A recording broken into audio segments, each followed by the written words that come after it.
Hello and a very good morning from me, Chris Dennis. Welcome to Adidas headquarters here in Herzogenaurach. We are in Bavaria, 200 kilometers north of Munich. We're at this fabulous campus, the arena behind, all started by this man, the great Adi Dassler. He's looking very, very good this morning. We're here to celebrate ADIZERO, Road to Records, a festival of road racing featuring many of the world's top athletes. Many were competing at the Olympic Games in Tokyo last month. Some have even come directly from Zurich from the Diamond League finals.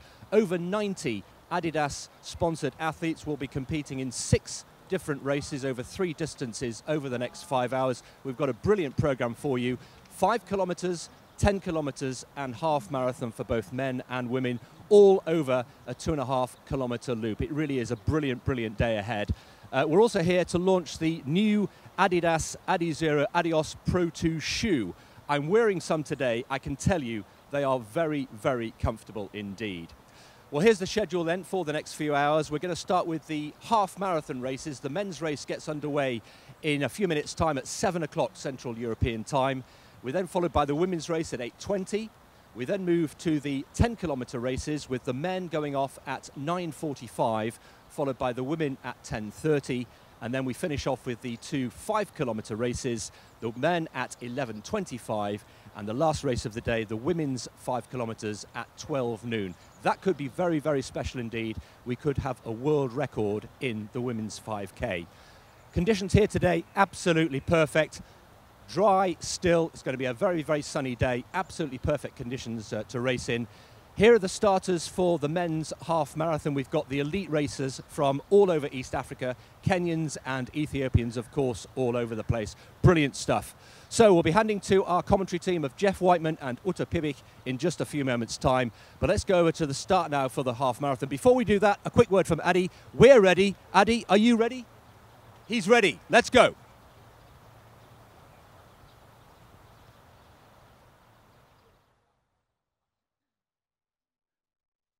Well, Adi and Chris looked surprisingly similar there, didn't they? You can tell the one from the other by the blue T-shirt. This is not a fun run. You can see it's a super elite lineup. First of 6 races. We'll pause on a couple of the athletes as we go across the front, and these would be regarded as the top 3 seeds.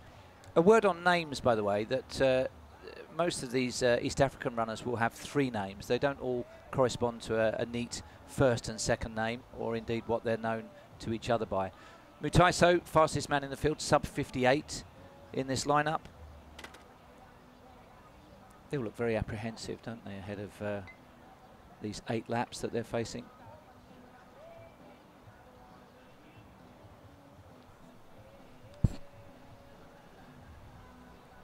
So it says Jairus, his full name Jairus Kipchoge Birech. Birech, I think, is the surname, this is the last name by which he's best known.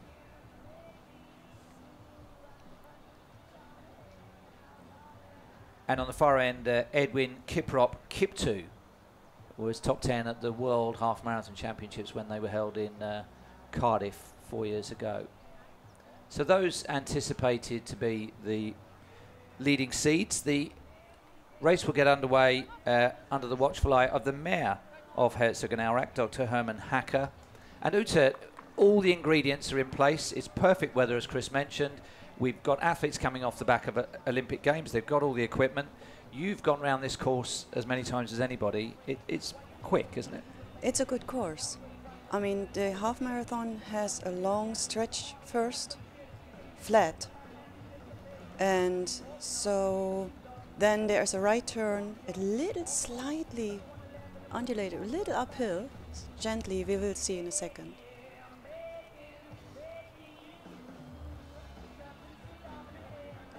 The Mayor will also be presenting the top 3 with their awards post-event. This campus is the first time that Adidas have been able to get all of their 6,500 employees on the one site. So it wasn't built for road racing, but this is the first major road event that's been held here. It has hosted an elite track and field meeting on the track, but we're about to get underway with the first of 6 races. So let them start. So you see the long stretch. You will see the long stretch. It's really flat, and the 2 pacemakers are right in front. Yeah, and it's a strong responsibility for our two pacemakers. It's Kelvin Kibcumber, who's got 1:15, and Ezra Kipchoge, because you sense that they're not only setting the pace for this race, but they're setting the tone for the 6 races that will follow. Because if this one is quick, as Chris mentioned, it should get faster and faster, closer and closer to world records as we work our way through the half marathons, 10Ks, and 5 kilometers is where it's perceived that there's a real world record opportunity. That's a nice shot. You see here the long stretch, and then they face a right turn. And the loop, 8 loops, about 2.5K per loop. It rounds up to 21.5K, 21.1K. Yeah, it's a common finishing gantry for those of you with us for the duration. The finishing straight is the same for all of the races. It's the start line that moves, and the furthest away from the finish line is this half marathon start for their 8 and a bit laps. Mm-hmm. It would be a long way to go if you got dropped from a group this small this early, wouldn't it? Absolutely, they are really focused. I think they just start. They're just in the zone, getting to move, feeling the first strides, and just here you have the right turn, and it's going just a little bit, just gently up. Yeah. You can see it maybe a little bit here. Autumn road races, I think, are unusual in that they do bring together people that have competed in short distances on the track. So we've got 1 or 2 that are world-class steeplechasers in this lineup, and at the other end of the spectrum you've got people that are building up for autumn marathons coming up in October, November. So it's an interesting middle ground, the half marathon in the autumn. For some it's a long season, of course. You know, if they decided they would go after the Olympics still for a lot more road racing, for a few more road races, but for some might just want to start it again. So the pacemakers will be wanting to go through the first kilometre in 2:45, 2:50. We'll bring you the intermediate splits and we'll project those times forward. Everybody very comfortable, as you would expect at this early stage in a 21-kilometre race. Mm-hmm. It's actually quite nice when you are on that course. On the right-hand side now they would have the headquarters in the back. Yes. Now right-hand side, a little in the back. And you can see a little bit on the right side there. Here is, by the way, the 5 and 10K start. So unofficially that looks like 2:51 or thereabouts for the first kilometre, so they are on schedule for great times, but we'll see. It's such early days.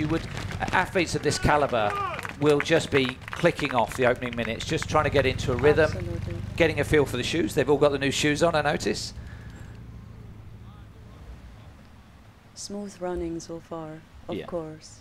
Just getting into the rhythm. You can see focus. Just focus. Saving energy, first part of the race. Saving energy as much as possible. Just staying in the zone. Nice, smooth rhythm.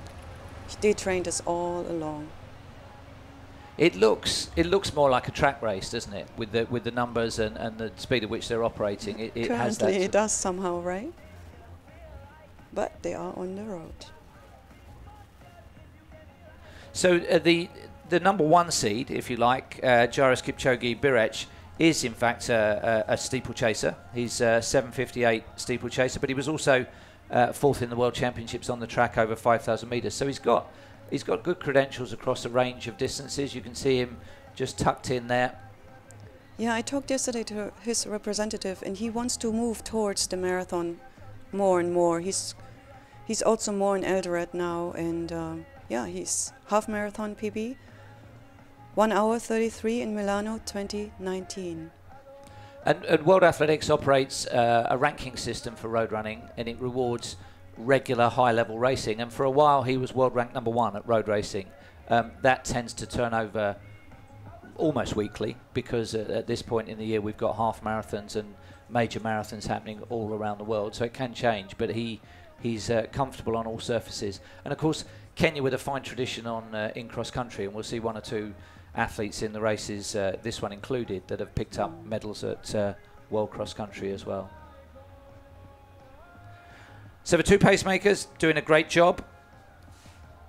I think they'll try to go to at least halfway, so beyond 10K. Kelvin Kibcumber 1:15. We'll only be able to tell the difference when we see them from the back because they've got pace on the front. And the athlete alongside him, Ezra Tanui. It almost looks like a university campus in places, doesn't it? It's almost like student residences in the background. Yeah. The number of spectators, it's predominantly going to be Adidas employees. We expect it to build towards 1,000 out around the course, supporting them as we go through these 6 races.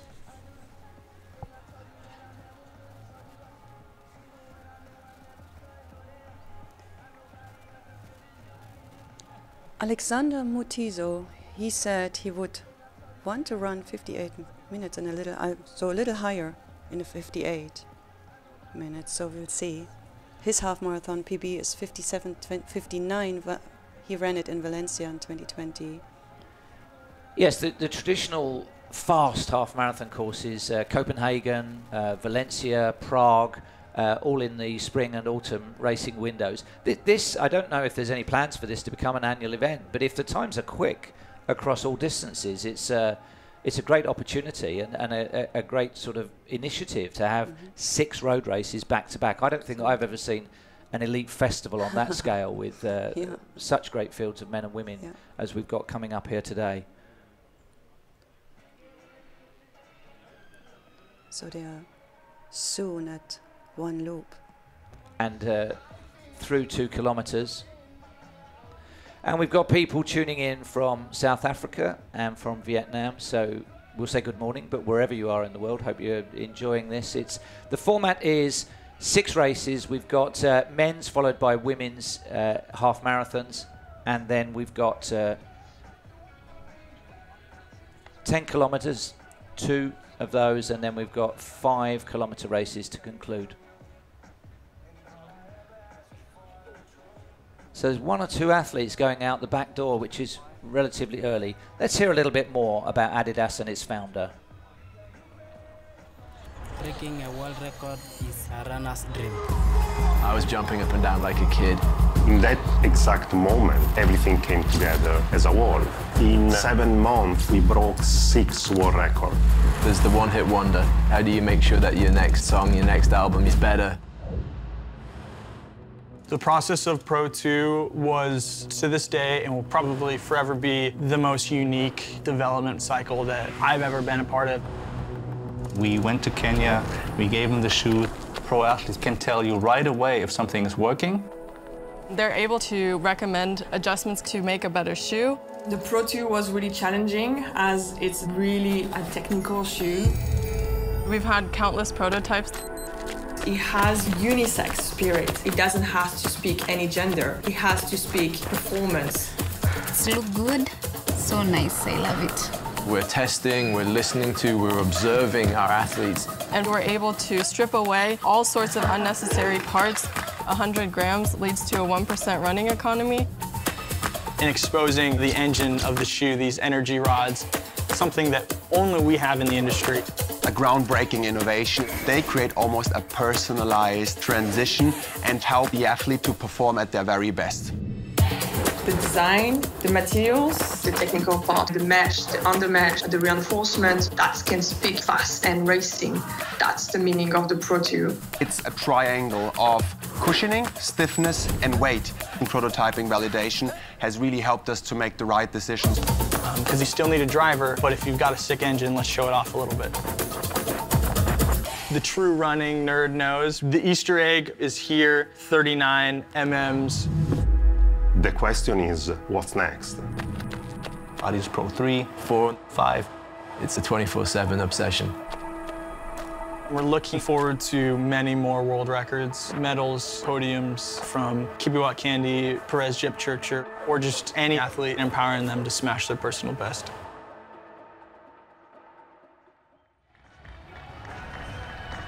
The critical bit there that the shoe design guy mentioned was 39 millimeters. The stack height, as prescribed by World Athletics, is now 40 millimeters for a road racing shoe. But we've lived through an extraordinary number of years as shoe technology has come on in huge advances over the last couple of years. This is the latest iteration from Adidas, the ADIZERO ADIOS Pro 2. My personal view is that it's progress, it's technology. If we didn't have that in sport, we would still be playing tennis with wooden rackets. We'd still be riding bikes that you couldn't pick up with two hands. And running shoes have stayed fairly constant for a while, and then suddenly we've had this quantum leap in technology, in carbon plates, in memory foam, and the athletes are really taking full advantage. Yeah, it's an explosion of times in the last 1 year, especially also during the pandemic. So it's amazing how they adapted to them quickly, and it feels like they really like them. Well, the trend before this, like 10 years ago, was for thinner and thinner, lighter and lighter racing shoes, more contact with the ground.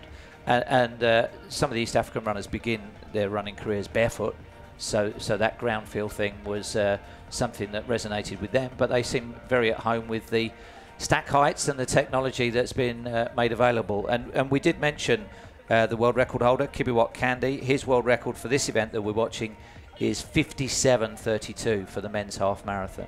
So we've still got our same two pacemakers doing a great job, still projecting forward to something around about 58, low 58 minutes. It's Kelvin Kibcumber and Ezra Tunui at the front, but all of the leading contenders still in that chasing group, just one or two drifting out the back.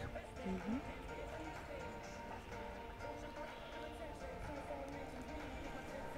That is the chasing group. Don't know what the gap back to them is. I suspect only about 5 or 6 seconds.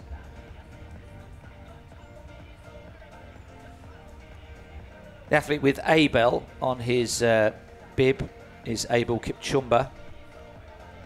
Hit 108 in the blue, hugging the curb as it were. So we're already down to, what would that be, about 9, 10 in that leading group. Mm-hmm. 2 or 3 are going to have quite a hard morning. You can see the athletes warming up alongside for the races that are coming up. They'll be paying keen attention to this, because if this is quick, everything will be quick. If this grinds to a halt, then it will be a concern for those that have still got to come. But right now, they're literally bouncing along on schedule for low 58 minutes, and we're 12.5 minutes into this first race, the men's half marathon. Yeah, there are some runners off the back already. 1, 2, then the chasing group. Maybe now it's 10 seconds, 12 seconds back. And it's difficult decisions, isn't it? Because if you are chasing, or if you are in one of those secondary groups, do you assume that this lead pack is going to disintegrate, especially when the pacers step off, or are you going to have to slowly up your game to try and reconnect? Absolutely, yeah. And it's better to, if you feel that's a notch too fast, you have to let go. Otherwise, you die at the end, so it makes no sense. And we've still got more than 45 minutes of racing to come for most of these athletes. Mm-hmm. Just name check a couple more of them. The athlete with Alfred on his vest in red, in about 5th place there is Alfred Chilel Barkach. He has run a 59:46 half marathon. So he'll be entering new territory, but still within his comfort zone at this relatively early stage. Hello everybody. Then left you see Alexander Mutaiso, 4th fastest half marathon of all time with 57:59. I'm pleased to say that the men's half marathon, the first of 6 races. So these two leaders, as we go through 5 kilometers in 13:54, working really strongly together. The further they can stay in front, the better the eventual time we're going to get. But you can see probably at the back of that group, they'd like to be just slightly closer in contention. It should almost be shoulder to shoulder at this point. The scene is set. We've got the arena behind us. This, of course, is the Adidas headquarters in 13:54 is projecting to around about 58:29, 58:30. So really quick. I don't think the world record is under threat in this one, although 57:32, they're within a minute of that. But we're going to see probably the fastest times in the world this year, ahead of the full autumn half marathon racing season. They are very, very impressive indeed, and feeling very, very comfortable maybe I'll even go out for a little run myself later on. So you're all very welcome. Does it? It's a festival of they're looking at a clock ahead of them. Does that put you off? If you're going well, it's no problem. If you're going badly, the clock goes really, really slowly, doesn't it? Well, but it's still a good focus point. Yeah. It's comforting, I think, especially for those in an elite group, and you can have a glimpse from time to time. Don't waste any energy. Smooth turns. Just smooth running still. It should not hurt at all yet. And was your impression from the loop, having been around it a few times yesterday, that it's hard or easy in any point? I think it's a good course. It's probably not the very fastest course, but it's a very good thought-through course, and loop course, of course, it doesn't matter then the wind. It's very calm. It looks very calm. Yeah. So I think you can tell from the way the athletes are fanning out in a broad sweep that they're not too worried about taking any breeze. There's no windbreak to be done by. It's a good surface actually. The road has a very good surface, fast surface. So if you're just tuning in, welcome to you. This is Jeff Whiteman with Uta Pippig for live coverage of the ADIZERO Road to Records series of races. This is race 1 out of 6. It's the men's half marathon. I know we've got people tuning in from Bordeaux, from Kenya, from Vietnam. Hello to all of you. Hope you're enjoying it. We've already seen from the opening laps that this is a quick course. We've got athletes in absolutely Olympic season form. So as we go through that race card, I think 1 or 2 world records will come under threat. And this is shaping up to be the fastest men's half marathon of the year so far. Our 2 pacemakers doing a superb job out in front. It's been very even, scheduling towards a 58.30 pace. Kelvin Kibiwot and Ezra Kipchoge. All of the leading names are still in there, all of them in the new ADIZERO Adios Pro 2s, which have been launched around this event on this fantastic arena campus, which houses all of the 6,500 ADIDAS employees at the global headquarters. You said a couple of the turns are quite. That was a right angle one there. That's yeah. It's also a little bit, you know, the sidewalk.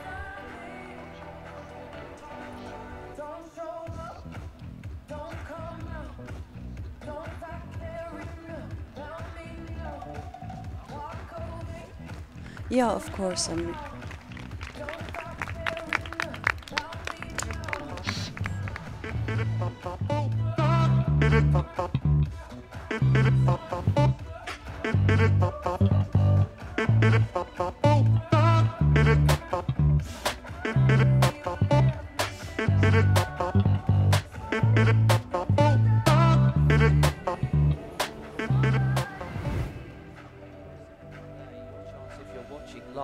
To win a pair of ADIZERO Adios Pro 2s. If you can correctly predict the winning time in the women's 5K, you can download the QR code via the ADIDAS social media, and if you get the time right, if there's more than one, I guess it's a draw, but game of skill. So even if you're sitting in your armchair watching, you can win a pair of the shoes that we're looking at these elite men wearing. As we come up to 19 minutes, and we're down to what, 10. That one guy at the back of the group wants to try and spot his number. He's been toiling at the back there for some while, but he's not gone, not done yet. No, he's hanging on. Maybe we talk about Abel Kibcumber. He is based in E10, and he's one of the youngsters. So he's he didn't work up, you know. So he ran actually the half marathon PB in 59:29 in Valencia 2018, still with the normal shoes. So he's the one with Abel on his front. That's the athlete over to the right in the blue shirt on the right-hand side. And the guy that's struggling at the back is Adiri Dagnachu, the Ethiopian. You can see that's a tenuous bit of elastic that is in danger of being cut there. He's hung with the pack to the 20-minute point, but he's got to run for 30 minutes plus on his own if he gets detached. And you can see fighting hard to stay in touch, but I think he's drifting, isn't he? He is, yeah. Edwin looks strong. Very, focused. Yes, I mean, very smooth. Naturally, with pacemakers, they're not drawing clear of anybody, but we will see over the next few minutes that every couple of kilometres somebody will drift out of the back of that group and get detached, and then they have an interesting challenge as to whether they can keep going, still get a good time, but running it mostly on their own. They're soon completing their third loop. And we're still operating at 58:30 pace for this leading group. The athlete on the left there with Alexander is Alexander Mutaiso Munyayo. He was a world under-18 bronze medalist. He's been ranked 4th in the world on the World Athletics Road Rankings. That's the athlete in the red bib. That's the forecast. It will rise to closer to 20 degrees, but of course, as the races progress, the distances are getting shorter. So the longest races have gone on first to get the coolest of the weather, and you can see that's hardly a breath of wind at 3 kilometers per hour. It's pretty much still for all intents and purposes.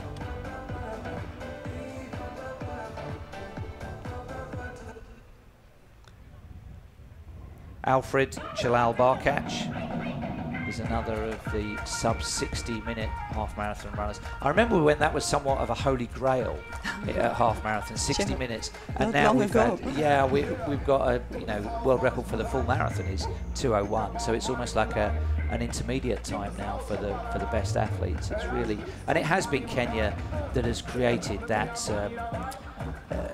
cascade in standards, improvement in standards at road running. Gosh, look how detached Dagnature has become there in the space of less than a kilometre. I mean, they train in E10 and Eldoret and and Karen and everywhere in Kenya, so for so many years in big groups. Brother Colm has, for instance, he's training Jairus Kipchoge, and I mean, his older brother. Oh, by the way, from Jairus' older brother, he won the Rome Marathon, so they have family members who run themselves, and very strong. I think the key thing that has driven road running as a boom, because Kenya, for as long as we can remember, have been great at cross country and track, going back to Kipcumber and before that, is the economics of it, the ability to make a living from racing on the roads. And I read somewhere that there's more than 1,000 Kenyans earning money worldwide from road racing and making enough for it to be their livelihood. Whereas comparably in Britain, at that time there was probably five people making a living as road racing. Probably similar to Germany. And the living standard, of course, I mean, I don't know how much. I think it's $1 per day, $365 per year they earn. In general, people who live in Kenya, so they can make a good living. Yeah. And then, of course, if they make the living, and if they have the appearance money, and if they have the prize money and everything, so then they have often their community. They, establish a farm for them. Yes. Establish a great living for them and people surrounding them. So it's remarkable.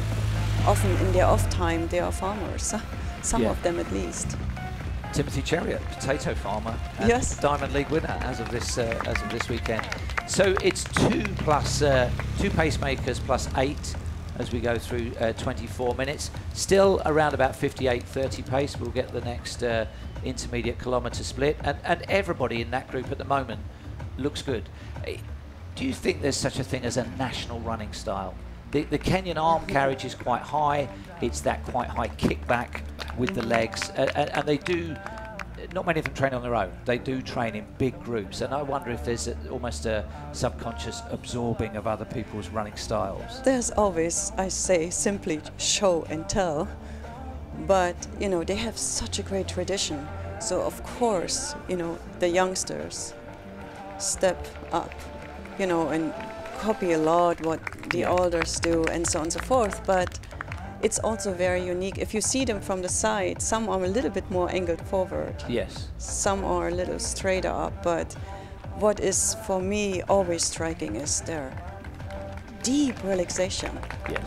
And it's something what you have to train for many, many years. It's not coming, you know, overnight.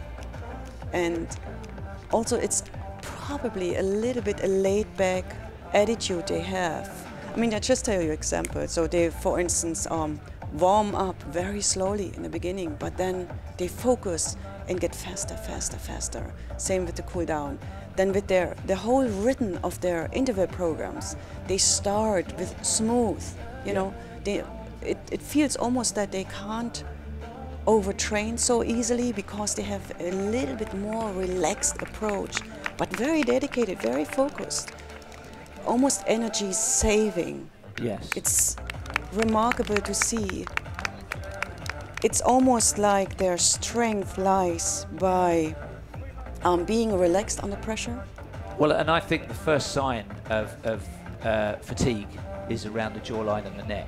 So you can see it with the pacemaker who's just dropped out. You can see it with the pacemaker who's just leaving, who's still in there. I need to try and catch his number from behind because they both had pace in front. I think the one remaining is Kelvin Kibcumber, and you can see just around the shoulders and the neck, he's starting to tighten up a little bit more so than those around him. That's the giveaway compared to that's the also usual typical relaxation. for runners. You raise up your shoulders and then you can't breathe in so well because your whole chest is up tighter. So one pacemaker left in there. I'm thinking he'll try and go to 10 kilometers, which is just before the halfway point of a 21.1 kilometer half marathon. Abel checks his watch. That is Abel Kipchoge,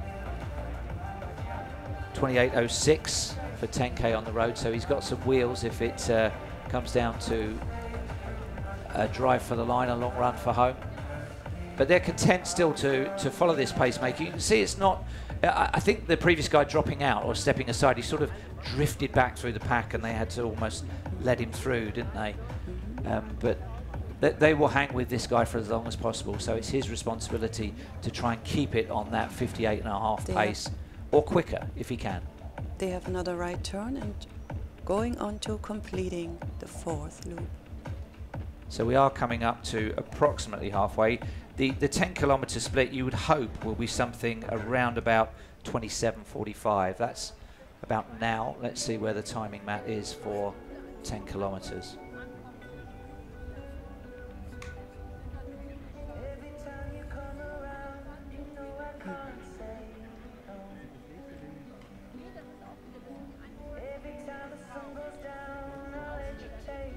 Nice rhythm, huh? If you see it.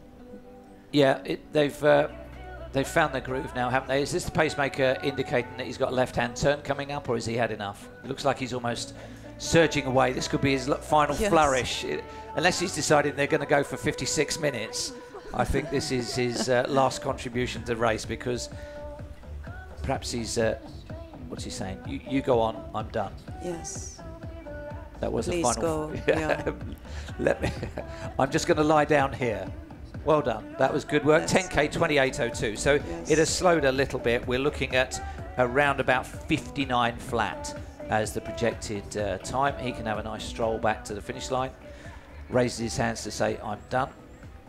That would be a nice feeling for him, won't it? That nice little walk. He did it. Thank you. So we're down to 8. They need to make some decisions here, because with the pacemakers gone, if they're to keep it at sub 59 minute pace, somebody's going to have to almost do a secondary pacemaking job. Abel Kipchoge has never been too far from the front. Alongside him, the athlete with Amos is Amos Kurgat Kibcumber, and that's a runner's eye view of what's coming up. So it was a 2:53 last kilometre. It did slow a little bit when we were down to the single pacemaker, but now we'll see if the racing really lifts this and splits this group.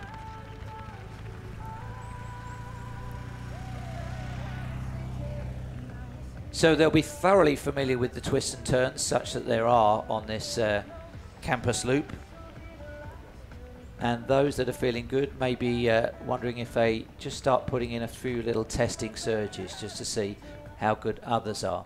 We're going to have a little interview down at trackside. We'll be back in a moment.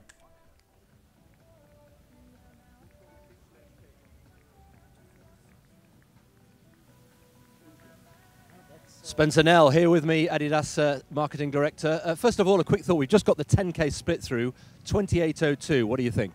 Yeah, 28.02. I mean, I think we were hoping for 2:47 kilometer. The last kilometer was 2:46. So, yeah, they're certainly running fast. As you said, we're probably on for a world lead. You know, we are privileged to have the world record holder, Kibcumber, under contract at 57.32. I don't think we're going to see that today, but I think the athletes are doing an amazing job. Talking about amazing job, this is an extraordinary campus. What an opportunity for these athletes. Tell me why this weekend, this road running festival is so important to you and to Adidas. Yeah, I think the idea was born out of COVID times. We wanted to give our athletes an opportunity to compete. And we wanted to do this in April, postponed until May, and then postponed until September. Wonderful campus, wonderful opportunity to host our athletes at a beautiful campus and to give them an opportunity to come out here and run. And to run, some of them in the new shoe, the Pro 2, that's obviously all why we're here this weekend. What makes it so special? Yeah, I think we launched the Adidas Pro 1, which was our shoe that really set the world alight with Herzogenaurach, Kipchoge and Kibcumber breaking world records in that shoe. And then moving to feedback, involving the athletes, trying to understand what they would change in the shoes. When we looked at the Pro 2, and you'll see slight changes, a little bit on the traction, a little bit on the weight. Those are the elements that the athletes asked us to look at, and that's what we addressed, and that's what the athletes are running in today. Has there been ever, in the history of your experience in this field, a more exciting period in road racing and in athletics in general in terms of shoe technology? Oh, most definitely not. I think there was a time when everybody was looking at a minimalist shoe, and then all of a sudden it went exactly the opposite. So from anything between 10 to 15 millimeters, we ended up with stack heights of 40 millimeters. And that certainly changed the game. And we do think that that's the way forward. It is. Those are the new rules that we're adhering to. And it's certainly an exciting time with athletes running super fast. Just a final thought. What are the athletes telling you? What sort of feedback are you getting? Oh, there's all kinds of feedback. We're privileged that we had the success with the Adidas Pro 1, and now we're coming with the Adidas Pro 2, and there's so much more in the pipeline. It hasn't stopped. It isn't going to stop. But the athletes are just super excited about what we're offering them as a brand, and that they're part of it, that they're testing the shoes, and that they just love being able to run fast and being able to give us their feedback. Thank you for your feedback. Thank you. Spencer Nell. Thank you very much. Well, thank you, Chris. Thank you, Spencer. That's interesting that this is a postponed date, because I actually think it's a very good date with it being 4 weeks after the Olympics and just ahead of the main autumn road racing season. But while that was on, you probably noticed that Mr. Cool, the one that was looking most comfortable, that is Abel Kipchumber, has put in a really strong surge. It will have accelerated the speed of the race as the women are warming up in the background there, you can see. But it's also taking him tantalisingly clear with still 20 minutes to run. He's pushing. I mean, it's great to see. The whole group exploded, and he is just going comfortably. Now he's looking at his watch, and yet our camera is on the timing truck, so he could look at the clock straight ahead. That's almost like a nervous reaction, isn't it, to look apparently at your watch? has a strategy in his mind. Come on, this is amazing. It's so cool to see. Well, if you looked at him in isolation, you would think he was running a 400 metres or an 800 metres. The turnover has suddenly gone really quick. It is exciting. It looks like he is on the track, indeed. Yeah. Oh, God. So it's a high-risk strategy because there's some real firepower behind him. But you can see it has completely blown the race wide open. It's bringing him back towards something in the 58-minute range. Now, he's not looking back too much. He's not looking as comfortable as he was, but that's because he's put in a super quick last kilometre. Do you feel this is a winning run for home, or this may be a... It's too soon, but it's really too soon, but he looks extremely comfortable. I think he looks for a 58 high, so we'll see. So welcome to those of you tuning in, especially if you're watching the live coverage. This is Jeff Whiteman with Uta Pipig, and we're watching race 1 out of 6 of the ADIZERO Road to Record series. It's 2 half marathons. This is the first. The women will follow. Then 2 10-kilometre races, and then 2 5-kilometre races. We're showing off the new ADIZERO technology in the ADIZERO Pro 2 shoe, which you can see he's wearing and most of the field are wearing. Just launched, and they're running around the new campus, the arena that houses all of the Adidas employees at their world headquarters, 6,500 on the same site for the first time. So these roads weren't purpose-built for road racing, but they look smooth and they're absolutely. going But well. maybe just one more thing about Awe, because he's so out front now. He ran under an hour mark in 18, 19 and 2020, so he is a solid half marathoner. And he's just destroying those guys. Well, and the key thing is, there is a group, the third group is running together, but otherwise everybody's having to do it solo to catch him or to reduce that gap at all. No, it's still relatively early, so I think still, you know, more than 20 minutes to go. He probably wants to have a good, comfortable lead, but I don't know how much he is suffering in terms of his energy, you know, he has. It's quite, I mean, you were talking about relaxation. That is now quite a busy, punchy arm action, isn't it? That's an active, very active, hardcore lead and style now, but let's see. Well, I'll tell you one person. Can you predict? I can't predict. I think it's a little early, I think. Yeah, if 10 minutes from now, 10 minutes from now, if it's still that sort of gap, he's away. Then. But yeah, he's got to concentrate really hard to maintain that new rhythm. But it is bringing the time back down, as we can see visibly. Carlo Capalbo, the former head of World Athletics Road Running, is on the campus. He'll be delighted because that's a run check singlet that he's wearing, which is a nod to the Adidas-supported series of road races, mostly in Prague, 7 of them, and all of them are World Athletics Gold Label events. So RunCheck have a little team that supports those events, and they've obviously had world record half marathons. Being asked about Ronix Kipruto, the world record holder does go in the 10 kilometres, which will be race number 3, and that will be mixed feelings for him, an attack on a world record that he currently holds and has done for a while. Absolutely. They are not far away, well, and they're still somehow together. So yeah, let's see if they find each other somehow and little regroup and let him not go too far. Well, when we get the head-on shot, I think it foreshortens very slightly, doesn't it? I mean, if we track forward, that's around about 8 seconds, maybe something like that. Now, if you're watching, you do have the chance to win a pair of these shoes. Here's how.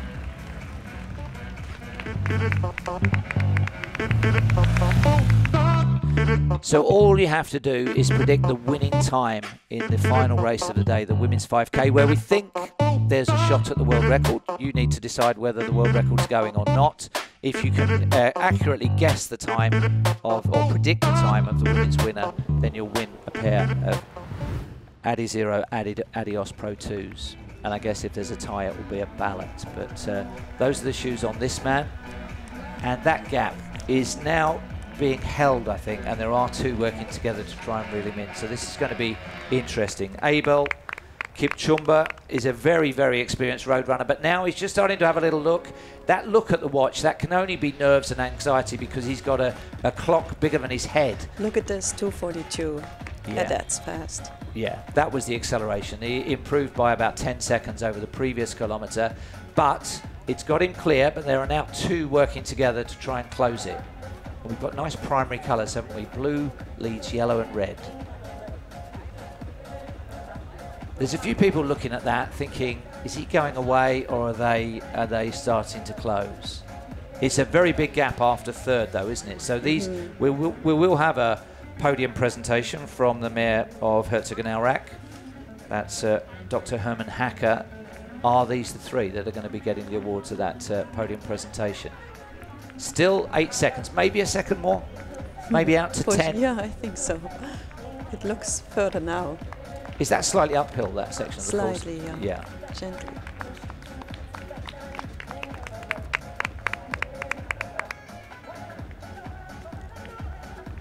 And there's a little group gathering, as you can see, a third group with 3 athletes together. But don't forget, it was only about 5 minutes ago that all of these athletes were together, maybe 6 minutes ago. As we come up to the 40-minute point, when he sees that click by, that will be... So this is a runner's eye view as we go through. They can still probably see the clock. Let's see who this is. Well, the athlete nearest the camera in the red is Alexander Mutaiso, former World Under-18 bronze medalist over 3 kilometres. He has had a top 5 World Athletics road ranking position as well.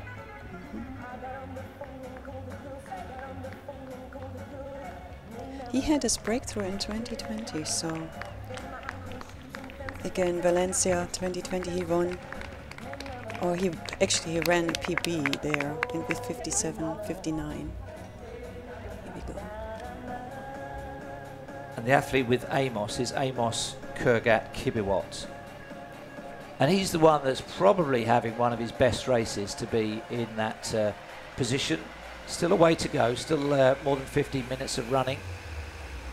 Each lap is 2.5 kilometres.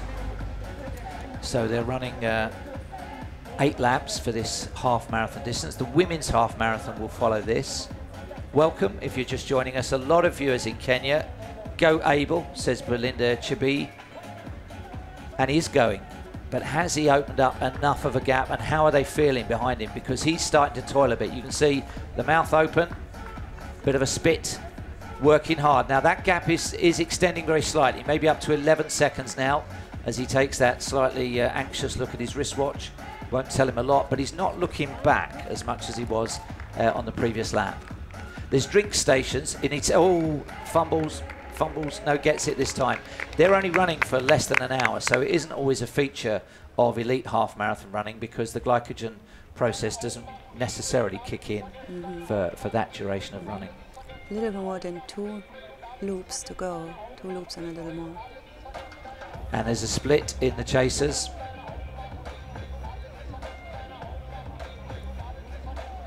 I think these two will want to try and work together if they can, but the fact is they aren't closing. 41.47 for 15K. So that's projecting to just under 59 minutes. So we're on 58.50 something as a projected finishing time. So we're into the last 16 minutes of racing. He's got to try and hold on to this lead, and I think they need to decide soon if they're gonna close this, because he's not slowing up. They've got to go and get him if they're going to take the win here. Yeah, and again, Abel and Alexander both said they want to run 58 high, so they're right on target. It will be potentially the fastest half marathon of the year in the world this year. The world record is going to be safe. That lives to fight another day, and that's Kibcumber's 57.32. On another lap in future, 600 metres to go will be the case, but not on this lap. Every one of these 6 races has a common finishing line. They just move the start around the loop to get the precise distance. So the circuit is more or less 2.5 kilometres. And hello if you're watching from Spain and from Saigon. Those of you tuning in there, this is Jeff Whiteman with Utapibig, live coverage of the ADIZERO Road to Record series. 2 half marathons, 1 for men, 1 for women, 2 10Ks, and then 2 5-kilometre races. There's some brilliant athletes who are going to be in action, and this is quite the race at the moment, because with 12, 13 minutes to go, he takes that look at his watch every time. I'm sure he's not registering anything, and he does have the giant car clock ahead. It could be simply that he just, you know, focuses and sometimes it's just like, okay, 10 more minutes, 9 more minutes, 8 more minutes, 7 more minutes, just to refocus a little bit, because for sure he is under tremendous, you know, I mean, I believe, you know, physical pain in some ways. Maybe sometimes you don't feel it so much, but it could be that he has quite some physical pain, and it's almost like it brings his attention away from his body to something else, and so he can, you know, relax with himself a little bit more. Well, again, relaxation under pressure, right? Yeah, I mean, as good as you can. He looks better now, doesn't he, than he did on the previous lap. He looks to have regained something, but I'm not sure that gap is opening up at all. Yeah, he has a look there, and that's a long, hard look on that right-hand turn, and he won't necessarily like what he saw there, because that's 10, not... 11.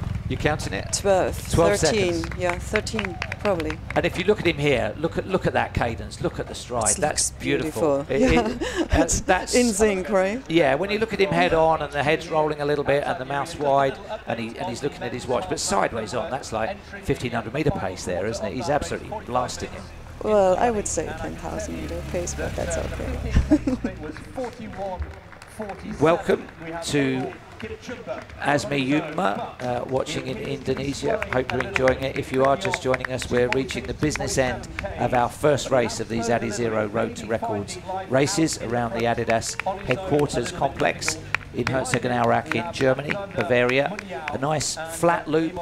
They are doing 8 laps, and they'll very soon be actually taking the bell. They've got a lap and a half from here or thereabouts. That gap is opening again now, isn't it? Yes. It looks good now. And the other two have split up. He looks so strong. So I think he went for a bad patch, and I think you're right that he's into counting distance to go rather than distance covered. Well, everyone has probably different system. I just guess, of course, but he really focuses on. I mean, correctly. For me, it was always I would focus on the last minutes. I would say, oh, 7 minutes I always can do, 6 minutes I always can do. Come on, would push myself. Have certain mantras. So that is a nice head-on look. It's a good morning to Alberto Stretti in Italy, the foremost Italian statistician of the sport, to Trevor Munsami, and those of you tuning in South Africa. We're going to hear a little bit coming up from the world record holder, Kibcumber. He's still going to be the world record holder, but he'll be watching this race with particular interest because his countryman is going well. You know, breaking a world record, it's like a runner's dream. But it's not a finish line. Just a new goal, a new challenge, a new motivation. To be faster next time. I am Kibcumber and I am faster. And he is still going to be the world record holder after this. But this will be a man that's going to feature at half marathon and maybe above in the future. The leader, and he's always been prominent in the leading group. He took it on after the second pacemaker stepped off. It's Kibcumber of Kenya, 59.29 man. He's going to smash that. And he's also run a 28.06, 10 kilometers. So really good credentials on the road. He's got that habitual look at the watch on his left wrist. I don't think he's really taking it in. But as we watch for the chasers to come around the group, I think he's opened it up. 14 seconds maybe. What do you reckon? Is it holding or? Yeah, for sure. We can count again. And we will have a bell when they go into the last lap. It's a 2.5 kilometer circuit, so he's coming up to complete 7 laps, and it will be 1 lap to go. It's on I the would turns. say 15 seconds, roughly 14, 15 seconds. So going away. That's again. a good 100 meter. I mean, it's getting a 100 meter now. Yeah. It's at the, that's a more and more comfortable lead. So especially with less. I mean, 10 minutes to go. He's it's the turns where he has a look back, isn't he? He doesn't look round on the straights. It's when he takes the. Is there a left-hand turn, a right-hand turn coming up short? Yeah, a little bit. It's like a little stretch now. So Alexander moved ahead now. So Mutaiso Magnio, former world junior bronze medalist on the track, it's just opened up a gap. These look to be our podium athletes, and 2 of them heading for lifetime best on this course, but they're going to have to do it solo. And this man, nice run. Yeah, it was a brave break, wasn't it? And it's worked. Well, appears to have worked with now less than 10 minutes of running remaining. So Alexander has a gap now. So this business on names, I saw a very good explanation of it at the Milan marathon, that all of the Kenyan athletes have three names, but it isn't conventionally first name, second name, surname. There's a family name, there's a patronym, and none of them may be how they refer to each other. So we try and pigeonhole them with a surname, but that's not what they call each other or how they know themselves. But it fits the bib. Oh, now a big look back. Now, is he going to be pleased with what he saw there? It's bigger than it was, isn't it, that gap? He's still hunted, but not as aggressive anymore than, you know, like 2K ago. Last loop. And Alexander Mutaiso is going to have to go after him. A bit of a wince there from him because he's having to defend second place as well from Amos. That's probably the least heralded number. He was given bib 110, and that gives you approximately an idea of where the organisers will have been expecting him to finish. So he is having a great race as we go beyond the 50-minute point. That's a nice psychological barrier.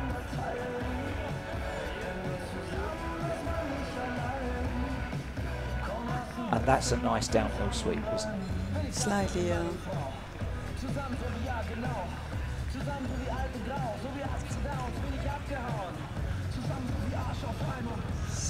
He comes now to the point of the last loop. Yeah, the bell. There is a bell for each of these races, just in case the athletes have drifted off and forgotten or lost count. And we've seen that on the track, haven't we?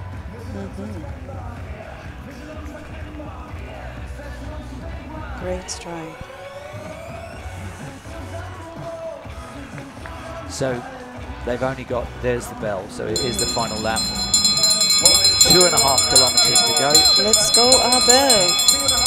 Great. 2:49, but still, it's okay. So he slowed slightly, but I don't think they've made any inroads, and you can see that gap, as you said, is 15 seconds or thereabouts. The final lap of this 2.5 kilometer course in second place.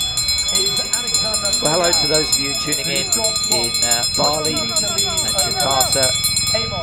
Final lap of our first race at these ADIZERO Roads to Record races. It's the men's half marathon. We have a runaway leader in Kibcumber of Kenya, and we're just looking to see how, if he can get under 59 minutes. That, I think, will be the challenge. It's going to be a lifetime best. Well, his best is 59.29. It's whether he can take 30 seconds off that on this final circuit when the race is effectively won. Yeah, that's probably what he's checking. Seamlessly after the end of the men's race, we'll be having the trophy presentation. So the athletes have been in town for a number of days building up to this. We're going to have a little look at what they were up to yesterday, the day before the races. We've got for you over the next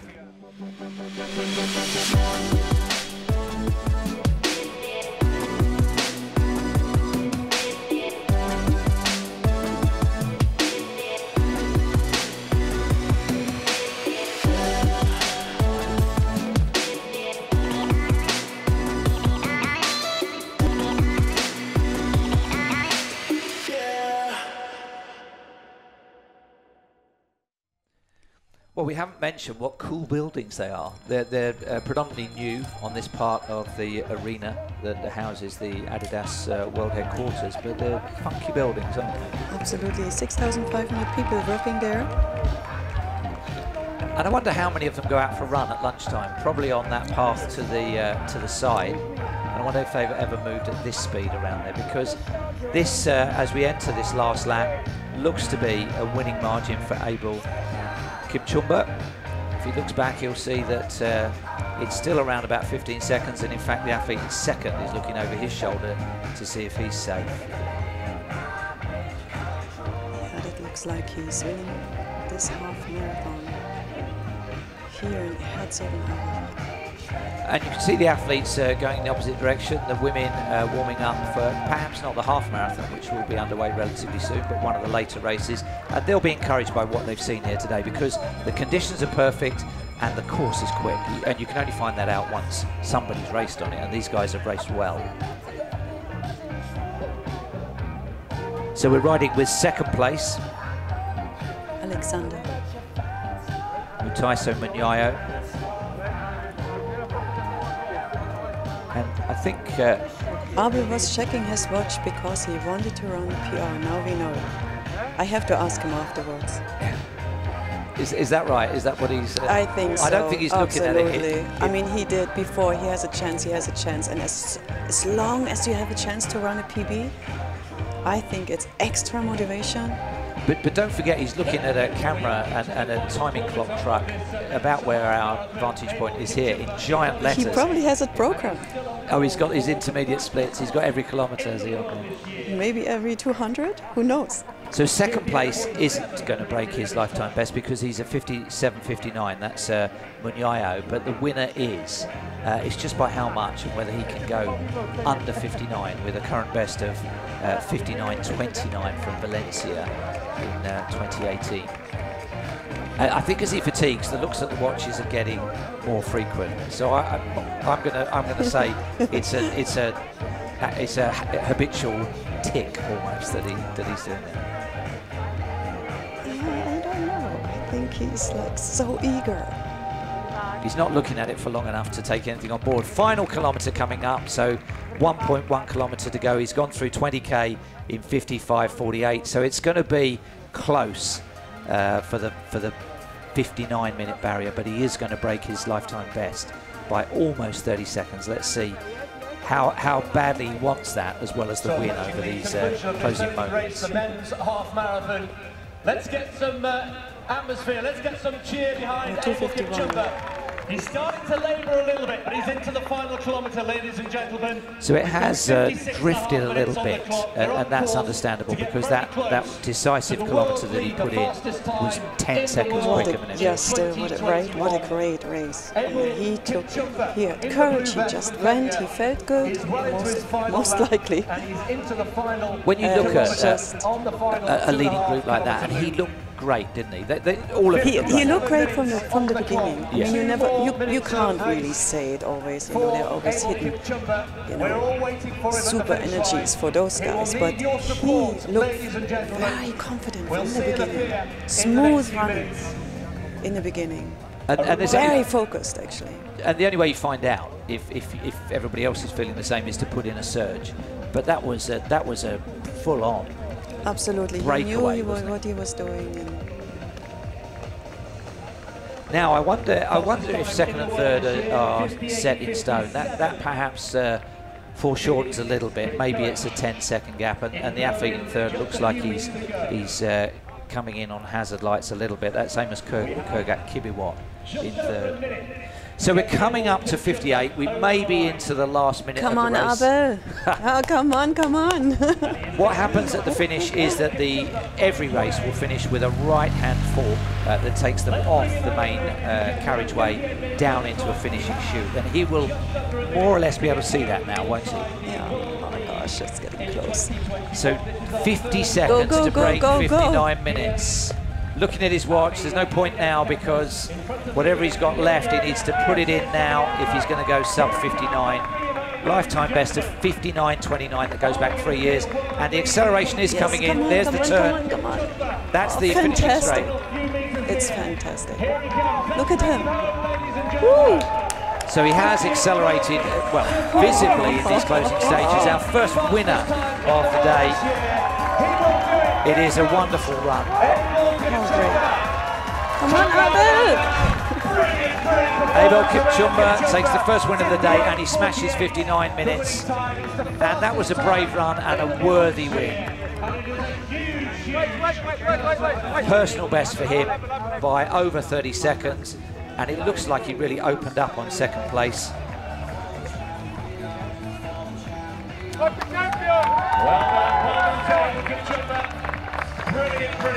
I wonder how many we're going to get under 1 hour.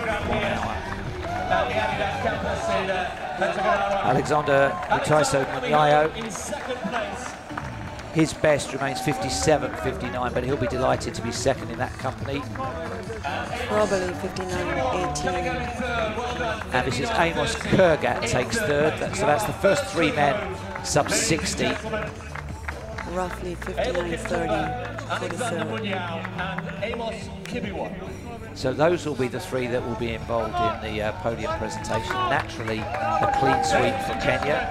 Our first three home in the men's. Just looking to see if we're going to get a fourth athlete in sub 1 hour. And just, I think he's got 3 seconds to cross the line. Probably right on 60 minutes. So really great quality. And he's happy enough with that at 60 minutes. So the congratulations are coming in online for Abel. Welcome to those of you who are joining us. That's race 1 done out of 6 at the ADIZERO Road to Records. Jeff Whiteman with Utpipik in Germany on this special campus loop. The first time the Adidas headquarters, the arena, has ever hosted elite road racing. All Adidas athletes in the new ADIZERO Adios Pro 2. And we've got 6 events in the race series, the Roads to Record series. There'll be the women's half marathon next. Then we have 2 10 kilometers separate, men and women, and then 2 5 kilometers. We think the possibility of a world record increases as we work our way through that card. But that was a pretty good start, Uta.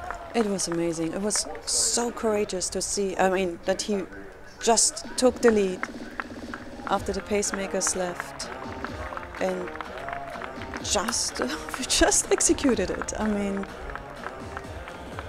and in good style, you know. It was like, it looked like he really wanted it.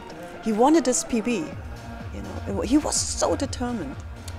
And when something like that happens at an intermediate distance like half marathon, notwithstanding that there are world championship events, he's got a great potential at the marathon, hasn't he? The way he absolutely, absolutely. Chris Dennis is with the winner. Abel Kipchumber, what a performance. First of all, congratulations. How are you feeling after that brilliant win today? I'm happy because I ran 58. This is my PB. This course was good. I like the course. It's a big PB. It's also the fastest time in the world this year. Did you know that? Yes, I know. Yeah. How did it feel on the course? Tell me what the course was like. The course was good. I like the course. And when you made the break, it was decisive. You went. Did you feel good? Yes, I feel good. And what does this mean to you? What will this mean for your family and your friends at home? I say thank you, my friend, and all teammates and coaches. And tell me a little bit more about the course itself, racing around the headquarters of Adidas. What did that feel like? I feel I am also happy because this is a big company. I ran very good. Well done. Brilliant. We have our first winner, ladies and gentlemen. Congratulations. The fastest time in the world this year, 58:48. Well done. Thank you. That personal best that he set goes back 3 years, so he's kind of renewed himself as an athlete. And not only that, he won handsomely. Yeah. And I mean, he seriously wanted to have this PB, and he's so pleased. You could see it in his face, right? Yeah, yeah. I mean, it wasn't enough to win. He had to press on. And you're right, that may have been why he was looking at his watch. But either way, he got fastest time in the world this year, and that's a great start to this series of races. And the other athletes warming up will think, right, my turn. I'll have some of that. So let's look back at the story of the race. It was very tightly packed early on behind the 2 pacemakers who did an excellent job. Everybody got a feel for the loop and the surface and the shoes. And then gradually we lost 1 pacemaker just before the halfway point and the second one right on the halfway point. Then it was down to these 3 athletes chasing the leaders. I think the decisive moment in the race was when the second pacemaker stepped off, because that's when Abel decided, right, I'll leave this to me. Then there were a while 9 runners, 8 runners then. Still checking his watch, and isn't it? To see how he looks, right? So. Yeah. And then he just left.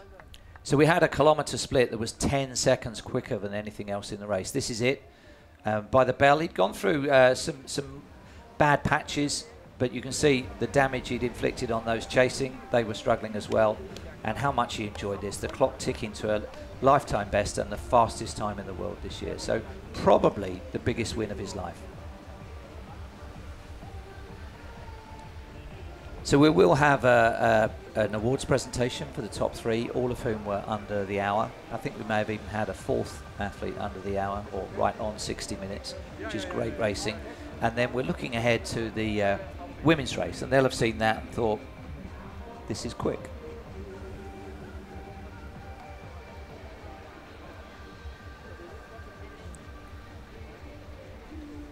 The athletes have been staying at a hotel that is, well, in fact, the course goes right past the front of the hotel, so they'll have had lots of opportunities to train and warm up and just test out the different sections of this 2.5 kilometre loop. That's the podium where we're going to be having the presentation of awards very shortly. It's plenty of Adidas employees making their way here to watch the numbers. We're expecting it to get above 1,000 out on the loop as we reach the culmination of these races. Local time is still 8 o'clock in the morning, so a bit early on a Sunday, but still plenty of supporters on the course and a nice atmosphere for the closing stages of that race. And these are those beautiful buildings. It's if you haven't read the story of the creation of Adidas, the 2 brothers that went either side of the river back in the late 1940s, it is a fascinating story, and it spans the whole history, really, of sportswear as we know it. Adidas have been involved since the mid-40s, and this is their current prized HQ, the first time they've been able to get everybody on the one campus.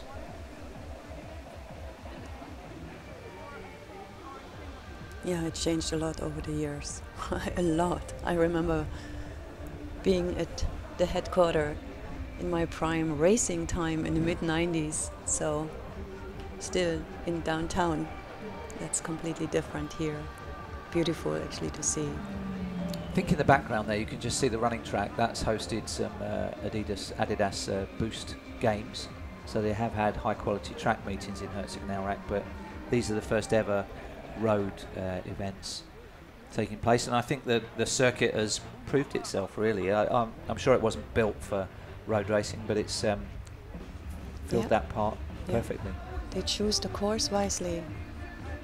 So the program from here is that we will have the women's half marathon coming up very soon, then the men's 10 kilometres featuring the world record holder Jairus Kipchoge, then the women's 10 kilometres, then the men's 5,000 metres, which is where we perhaps have a look at the world record and whether the 2 laps of this circuit will work just as well. And the final event of the day, where you can get interactive by trying to predict the winning time in the women's event. You can do that by accessing the QR code and the social media of Adidas. Just have to predict the women's winning time and you win a pair of those shoes.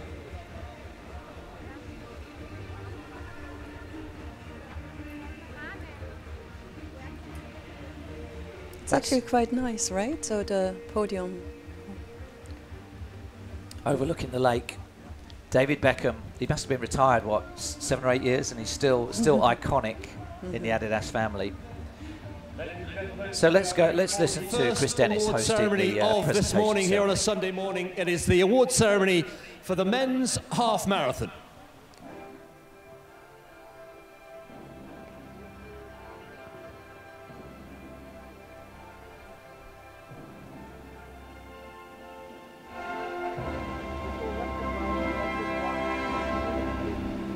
And finishing in 3rd place this morning in a time of 59:34. A brilliant performance from Kenya for Amos Kibiwott.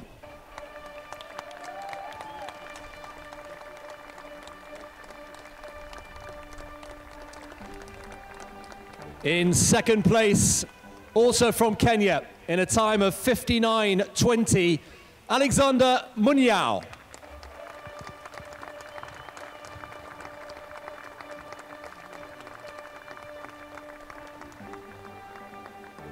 And the winner of our first race of 6 here at the Adidas headquarters in the men's half marathon, in a brilliant personal best, the fastest time in the world this year anywhere, 58:48, Abel Kibcumber.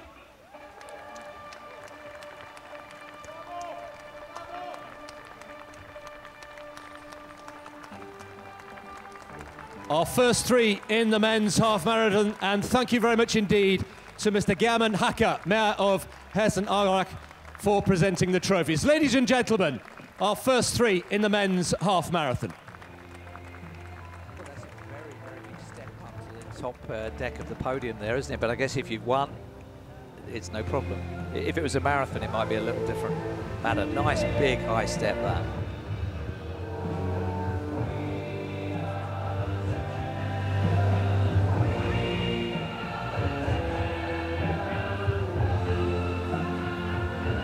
Yeah, bit of Queen on a Sunday morning, you can't beat it, can you?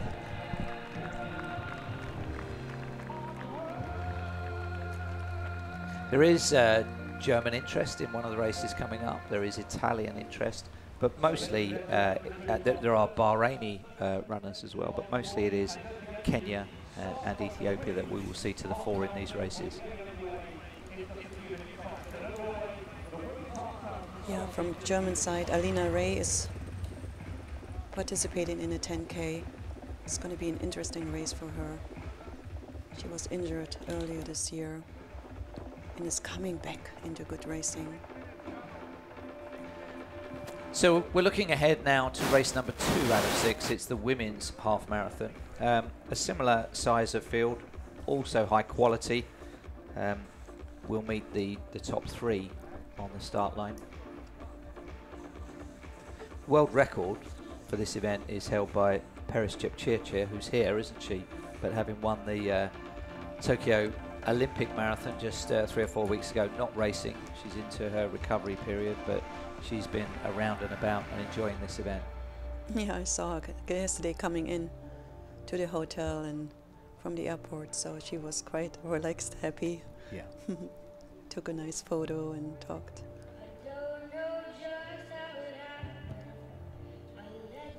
Within the ranks of the Kenyan and Ethiopian runners, there will be different training groups, there will be different management stables, different training groups. It's interesting the alliances that there are within national setups. Mm-hmm.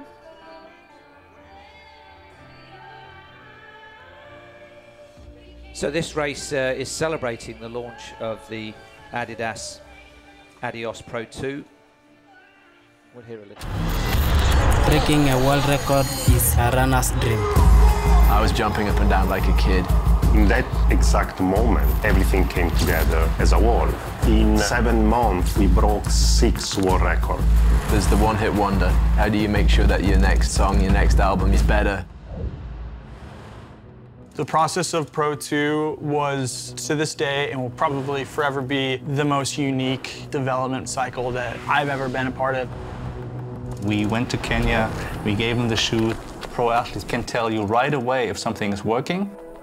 They're able to recommend adjustments to make a better shoe. The Pro 2 was really challenging as it's really a technical shoe. We've had countless prototypes. It has unisex spirit. It doesn't have to speak any gender. It has to speak performance. It's look good, so nice, I love it. We're testing, we're listening to, we're observing our athletes. And we're able to strip away all sorts of unnecessary parts. 100 grams leads to a 1% running economy. And exposing the engine of the shoe, these energy rods, something that only we have in the industry. A groundbreaking innovation. They create almost a personalized transition and help the athlete to perform at their very best. The design, the materials, the technical part, the mesh, the undermesh, the reinforcement, that can speak fast and racing. That's the meaning of the Pro 2. It's a triangle of cushioning, stiffness, and weight. And prototyping validation has really helped us to make the right decisions. Because you still need a driver, but if you've got a sick engine, let's show it off a little bit. The true running nerd knows the Easter egg is here, 39 mm's. The question is, what's next? Adidas Pro 3, 4, 5. It's a 24/7 obsession. We're looking forward to many more world records, medals, podiums from Kibcumber, Perez Kipchoge, or just any athlete, empowering them to smash their personal best.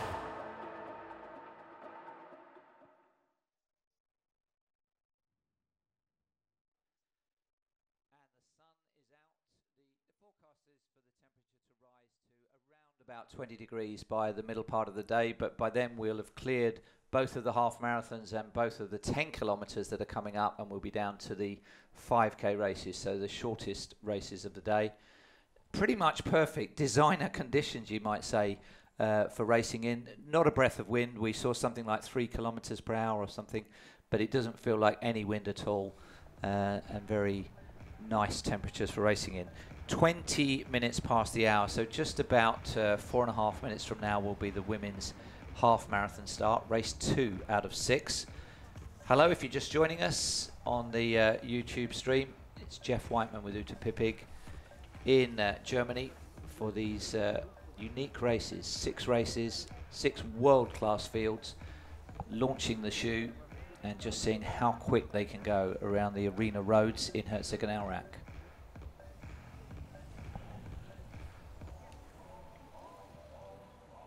And we have some good guessing times for the half marathon. Someone says 64:33. The other one 65:17. So in the comments, yes, you're having a go at. What a start we've had here to the program here on a Sunday morning at the Adidas campus. We've had the world lead in the men's race already. Kibcumber in 58:48, and we are just a few minutes away from the start of the women's race. I can tell you we have 11 women running in the women's half marathon, and the world lead, I can tell you this year, is 63:44. We have the world record, of course, the world record held by Perez Jepchirchir. She is here, the Olympic marathon champion. We'll be speaking to her a little bit later on this morning. Her world record time of 65:16, very impressive indeed. Very fast conditions here today. Brilliant conditions as well. There isn't a breath of wind in the arena today. We've got great support. The atmosphere is absolutely brilliant, and the athletes are out on the start line ready for the women's half marathon. Here's the list. We have 11 athletes altogether. The elite, of course, from Kenya and Ethiopia. And so let's head over to the start line now, and let's introduce you to the main athletes for the women's half marathon, getting underway in a couple of minutes' time. Dennis there, MC and interviewer. It is a small field, as he said, 11 athletes, and the 3 top seeds are on the front row there. There will be pacers for this as well. It'll be Nesfine Jepleting who will be the pacemaker. The race starter is Dietmar Bentkert from Turnerschaft, who are based in Herzogenaurach. The elite athletes include the athlete given 2:01. That's her there, brilliant Jairus Kipchoge, 9th in the world half marathon. She's run 66:56. Alongside her with Viola is Viola Cheptu, also a 66-minute half marathon runner. Also a world indoor finalist at 1,500 meters. So she's got pace if it comes down to the closing stages.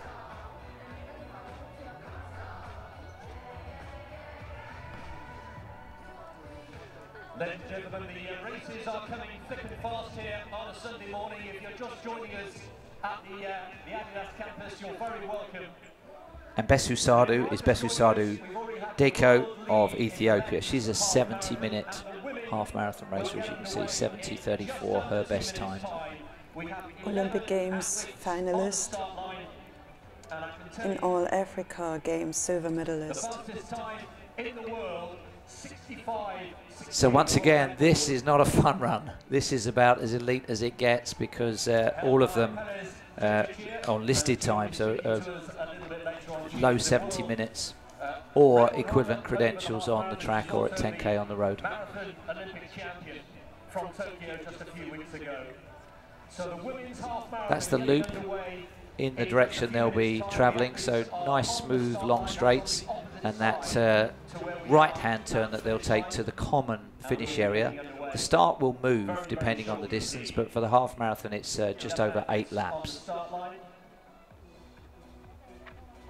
8 laps of the track, remember, it's a 2.5 kilometre loop, and this will be the second of 6 races here at the ADIZERO Road to Records programme here today. Race 2 of 6, a 2.5 kilometre loop course. There's Dietmar Bentkert. 8 laps who will get them underway at precisely 20 past. So we're very close now to official race start time. Perfect conditions, not a breath of wind, and the athletes are now ready, waiting for the starters to go. So it's a single pacemaker. It will be Nesveen Jepleting tasked with taking them through, and I think the target time here will be around about 66 minutes or thereabouts. The world record for this one is held by Perez Jepchirchir, as we've said, is in town. 65.16, the Olympic champion has run as the world record. That was set in Gdynia at the World Championships last March, or last October, so it stood for about a year. And we will see the athletes come around 8 times. And has the pacemaker stolen a gap here? Are they reluctant to follow her, or has she gone off a little bit quick?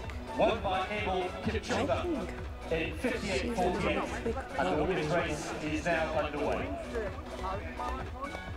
Well, these women will have been warming up, and we saw some of them jogging around in the opposite direction on the perimeter roads around the arena, watching the men, and they'll have seen how that race was won. And it was a tightly packed group with pretty much everybody in contention for the opening 5 kilometres. And then gradually the group whittled down to about 8 or 9. And then when the pacemaker stepped off, the leader got working. And he just left. Yeah, this might be something similar, but they did follow the pacemaker, or the 2 pacemakers, very, very closely indeed. So people are having a little prediction at the winning times in the comments box on the YouTube feed. Don't forget that if you log on to Adidas social media, if your prediction skills are that good for the women's 5K, the 6th and final event, you could win a pair of those shoes, those new ADIZERO ADIOS PRO 2s that are being launched around this race. You can get a pair yourself if you can correctly predict the 5K winning time. And that's interesting, that you don't really pacemake 20 metres up the road, do you? They've either got to reconnect with her, or she needs to drop back. I don't know, it looks like almost the girls are with them themselves, so it's like they don't want to pick it up to her level. Well, the first sign we get of the pace will be 1 kilometre, which will be just outside 3 minutes or thereabouts. So that will give us an indication of whether she's gone out quickly or they've gone out slowly, or a little bit of both. But it's a bit cagey, isn't it? She's not looking back, I notice. Quite often the role of a pacemaker is to keep checking. Because but they are now there. I mean, it's just a step now. Yeah. That's the right-hand turn. Now a slide uphill. I mean uphill. A slight undulation up, gently. Yeah, I haven't seen the course profile, but it must be a metre or 2 the whole way round. Yeah, no, it's a little bit. It's not much. Yeah, probably maybe 5 in the end. Yeah.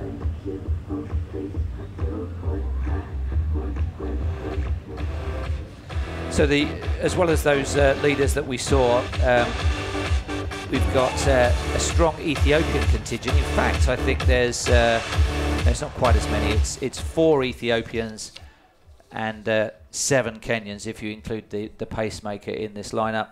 The leading Ethiopians include Sigay Haile Selassie. She's run at 70.45 in Morocco. So there's a lot of half marathon experience. They won't necessarily have ever run 8 laps for a half marathon. That's a slightly different skill, isn't it? Absolutely.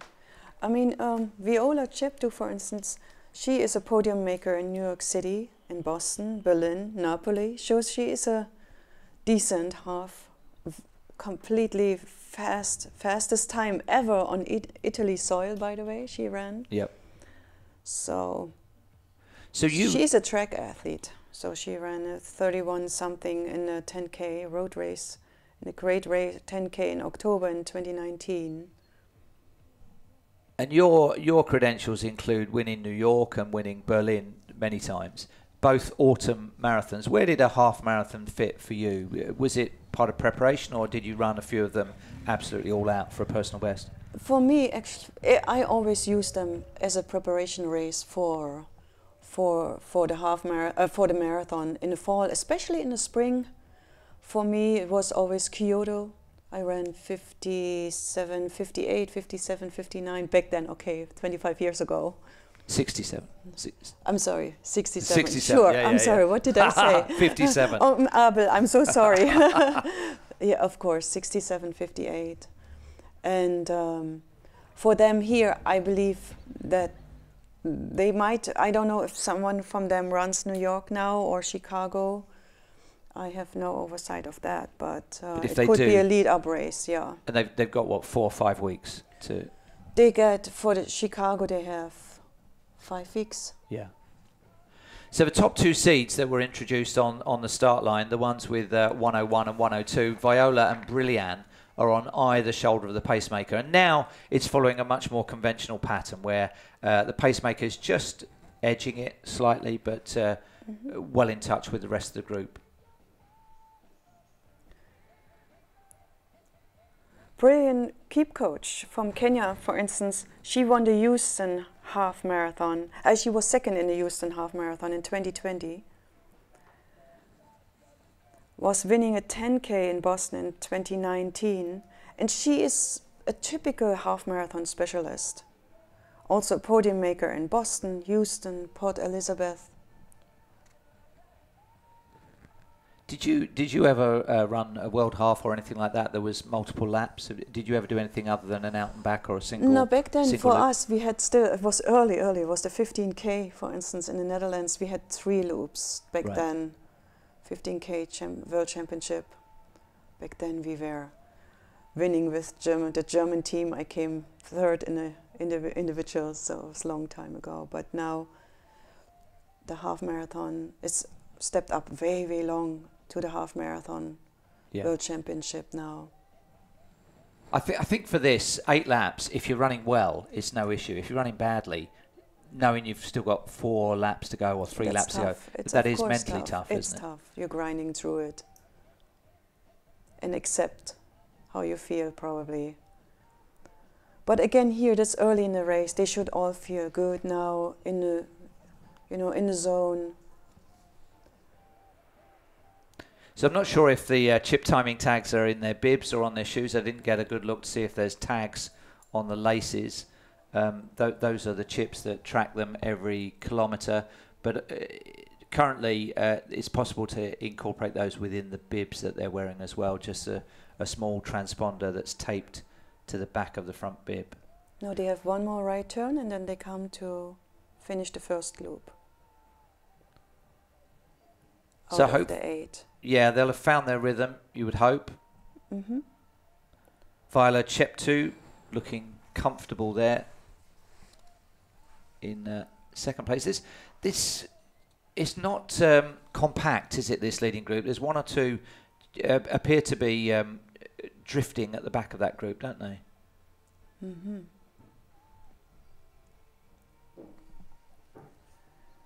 Interesting in the field also is Dorcas Tuitok from Kenya.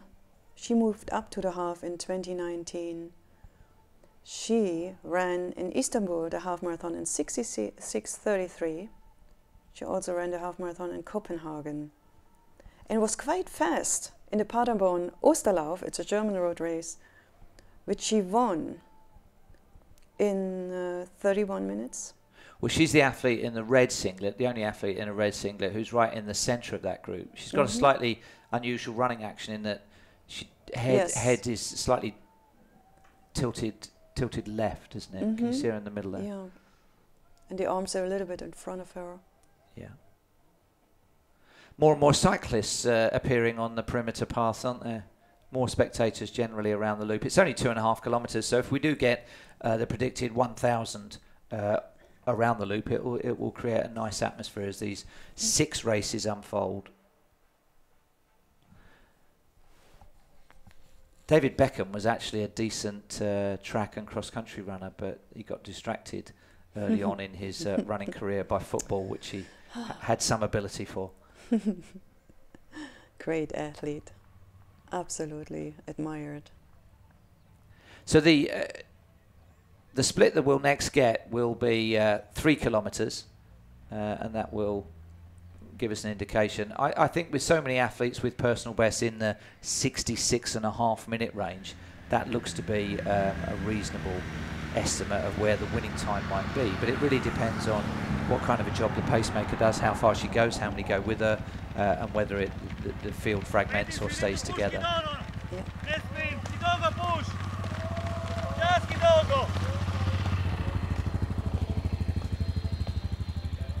Right hand turn again.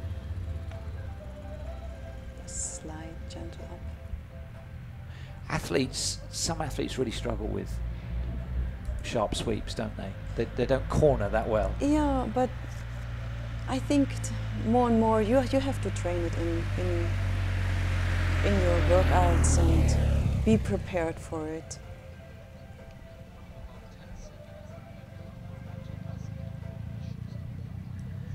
So there's various comments around the shoes. Here's a reminder of how you can win a pair.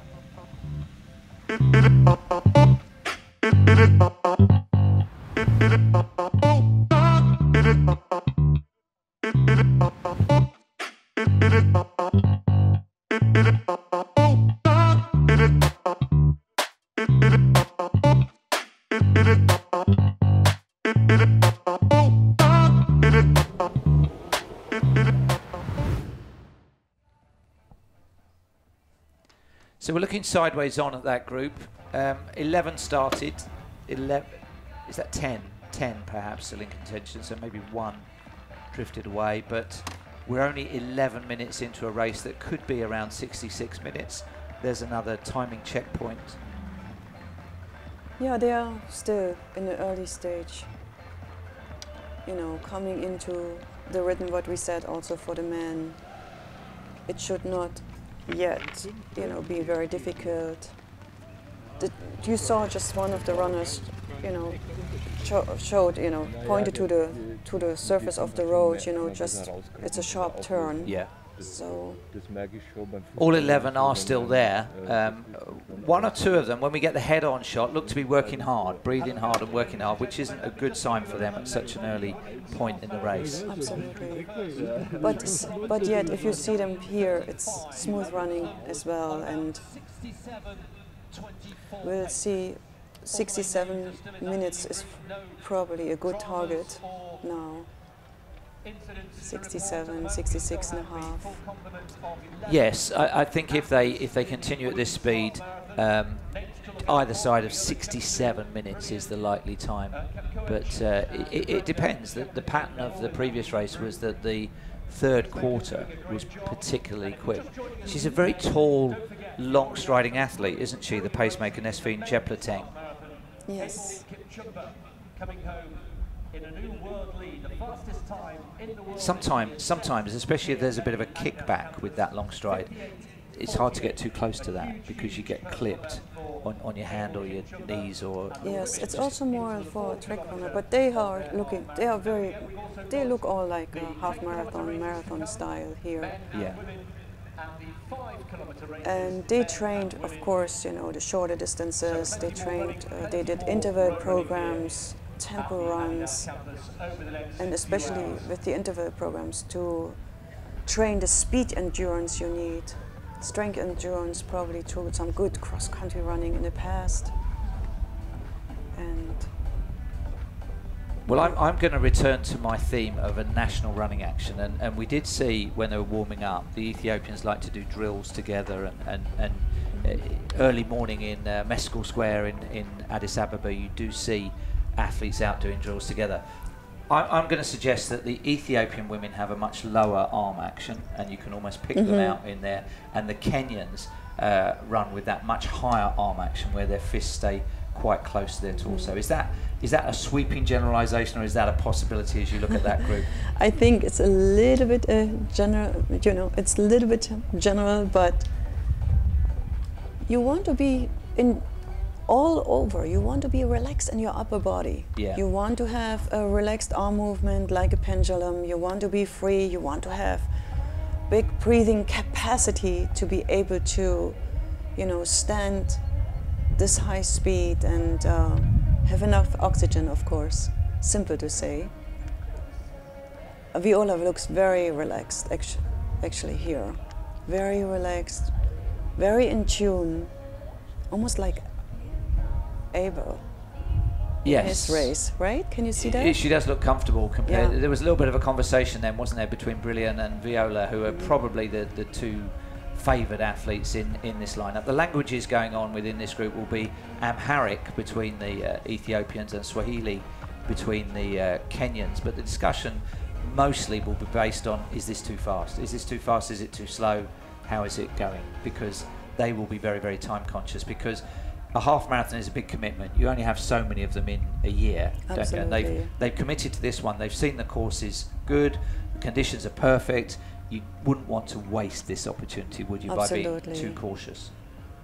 I mean, there's a higher number.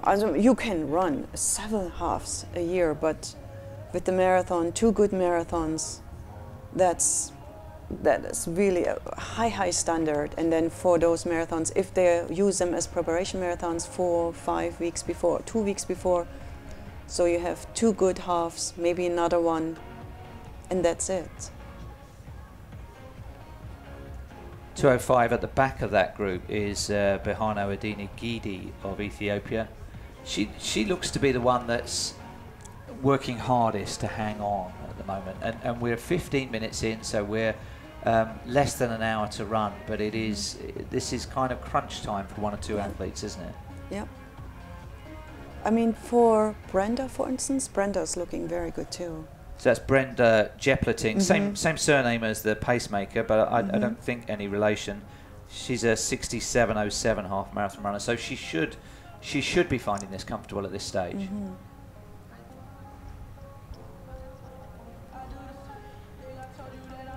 Yeah, they don't watch each other too much. Would you take on a drink in a half marathon in these sort of conditions? And yes, I would. Yeah, I would actually start already at 10K if they provide. Let's say they provide at 5, 10, 15. I would go 10K, drink some water, put it over the head, cool off a little bit for sure, and then at the 15K if they would have that. So. You can see from the pictures that there is a slight autumnal haze. We're still only on 8:37 local time. Autumn is here, but the temperature will rise to 20 degrees by midday. So these are getting some of the best of the weather in terms of mild temperature, no wind, low humidity. But hydration is part of the energy release process if you need it in more than an hour's running. Absolutely, and a cooling. Yes. Cooling tool for sure. So they too see the clock in front of them all the time, which is good. Not so many check their watches, so smooth running. What I always say. Well, I think I believe in it so much. Again, yeah. No, you're right. I think it's the key to successful long-distance running. So to be as relaxed as long as possible. As long as possible, and they train for it. I mean, all these hard runs on those Rift Valley roads, and you know, in E10 or Eldoret or in Ethiopia on the Entoto. We went into the Entoto in '88 with the German team. Hard training trails up there. They really school you. Yeah. They prepare you for all these. I mean, normally best for all the cross-country runs also, and they are all coming from the cross-country as youngsters in high school for years. Junior cross-country world championship, and that's actually a nice angle to see from there. The pace. Yeah, and you see the whole group is still together. 1, 2, 3, 4, 5, 6, 7, 8, 9, 10. Well, I think that's Brenda Jepleting has decided the pacemaker isn't going quick enough, because the pacer, as you can see... That was probably the discussion, maybe with Viola. Is it quick enough? Yeah. We do have viewers, by the way, in E10 watching this, so there'll be that's nice. Some from the home of running that have trained there. Hello and come to here. E10. Yes, welcome to all of you. So this is an interesting move, because the pacemaker will have been tasked with taking them to around about halfway, around about 10 kilometres in 33 minutes or 32 minutes or thereabouts. And Brenda Jepleting has decided that's not quick enough. I'm feeling good. see you. I'm just going. Yeah. And she too, like Abel, she looks very good. But she's gone earlier than him, relatively. Yeah, well, if you have a certain time in mind, you better go. Yeah. Then you can't wait until it's maybe too late for the time you want to run. You have to take action. You have to take, you know, you have the courage. You say, okay, I have my plan. That's what I want to do. Well, her lifetime best is 67.07. She'd obviously love to go under 67 minutes, and she's decided, and the pacemaker has gone to the back of that group, so I think her role may be done. She's decided if she wants to go sub 67, she's going to have to go. News from the course in the women's half marathon. Brenda Jepleting has made a little bit of a move here. So we'll keep our eye on this unfolding breakaway development, but let's just remind ourselves of the launch of the latest iteration of super shoes from Adidas coming up. Breaking a world record is a runner's dream. I was jumping up and down like a kid. In that exact moment, everything came together as a wall. In 7 months, we broke 6 world records. There's the one-hit wonder. How do you make sure that your next song, your next album is better? The process of Pro 2 was, to this day, and will probably forever be, the most unique development cycle that I've ever been a part of. We went to Kenya, we gave them the shoe. Pro athletes can tell you right away if something is working. They're able to recommend adjustments to make a better shoe. The Pro 2 was really challenging as it's really a technical shoe. We've had countless prototypes. It has unisex spirit. It doesn't have to speak any gender. It has to speak performance. It's look good, so nice, I love it. We're testing, we're listening to, we're observing our athletes. And we're able to strip away all sorts of unnecessary parts. 100 grams leads to a 1% running economy. And exposing the engine of the shoe, these energy rods, something that only we have in the industry. A groundbreaking innovation. They create almost a personalized transition and help the athlete to perform at their very best. The design, the materials, the technical part, the mesh, the undermesh, the reinforcement, that can speak fast and racing. That's the meaning of the Pro 2. It's a triangle of cushioning, stiffness, and weight. And prototyping validation has really helped us to make the right decisions. Because you still need a driver, but if you've got a sick engine, let's show it off a little bit. The true running nerd knows. The Easter egg is here, 39 mm's. The question is, what's next? ADIZERO Pro 3, 4, 5. It's a 24/7 obsession. We're looking forward to many more world records, medals, podiums from Kibcumber, Perez Jip, or just any athlete, empowering them to smash their personal best. There are those shoes, newly launched, the Pro 2s. Then you can do so by correctly predicting the winning time in the women's 5K, but you have to do it via the QR code on the Adidas social media site, so you can link to that. So there's some good predictions coming in. Stanley Rono says 14:48. I'd remind you that the world record by Sifan Hassan is 14:44 in a women's only race. That's the time they'll be shooting for, but you do need to go and lodge your prediction for free via that QR code, so good luck. Meanwhile, Brenda Jepleting is absolutely blasting away, and Uta, there doesn't seem to be any interest in closing this gap, and yet she's for real. She's a good runner, she's gone early, she looks smooth, and that pack, they can see her, but nobody is giving chase just yet. They're settling in for now. I don't know if maybe Viola Cheptu will pick up, because she looked also very strong and relaxed. So I thought she would probably maybe go with her. So, well, there's a way to go yet, and the pack stays together. Sometimes it can be like cycling, where you get a breakaway and then the peloton just neutralises the gap. They can see her the whole way round, so they may be able to control how far she gets away and decide, as long as we keep this to 15 seconds, we've got a chance in the second half, and she may blow out. Yeah. But she looks strong at the moment. She Absolutely. looks She was like not featured as the top 3, so maybe there is something going on mentally for those who are in the back and saying, she might be a little too early, gone a little too early.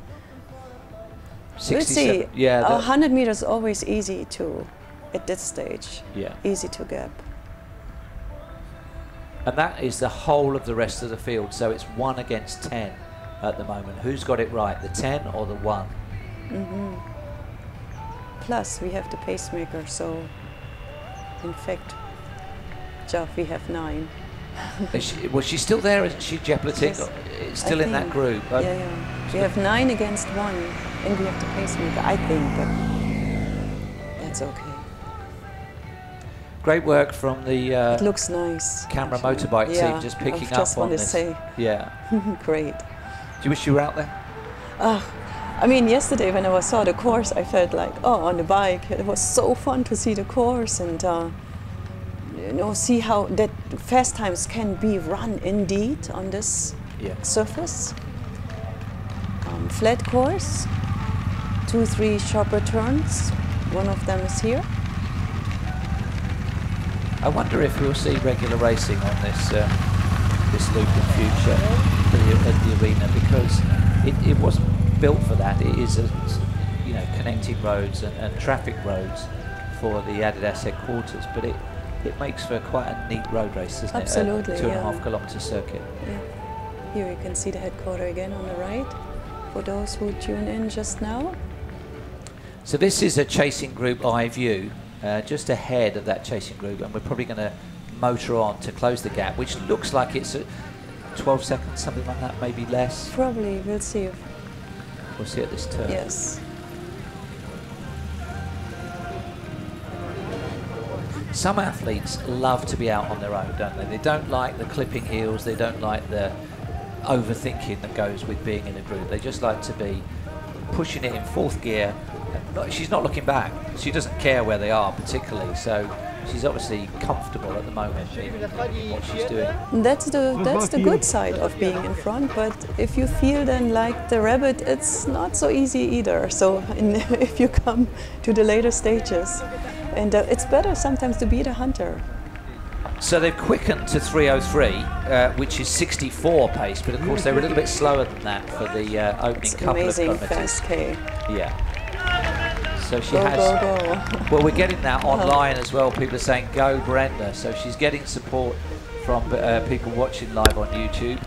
It's another fascinating race because she's gone very early. 1 or 2 athletes struggling to maintain contact. That's Sheila Jebiwat in the blue, 2:09 at the back of that group, and maybe working hard to stay in contention with the chasers. Great technique. And she isn't looking back. She's not looking back. She is confident. She's indifferent. She is in her race, in the zone for herself. Here's the curb again. It's marked with red. See that? It's each look the same here. But they did a great job to prepare the course here. Yeah. Fantastic. It's imaginative, isn't it, really? Yeah. I mean, Spencer Nell said earlier, this was an event we were looking to put on and we had to cancel because of COVID twice. But I actually think it is a great day because we're getting athletes in autumn road racing form and off the back of really strong track seasons coming here full of confidence. And here's one. And the heat of the summer is gone. Yeah. It will be still a little warm. You know, if you have a 10 grad Celsius, would be 10, 11 grad Celsius, so it's getting a little higher now for the end of this race. The crucial barrier coming up is going to be 10 kilometres. It's still 3 or 4 minutes away, but that will be, it's not quite halfway, but it will give her an idea of whether she's on for that. She's out there. Yeah. So this is the view that the chasers have got. What do we think? 15 seconds? Yeah.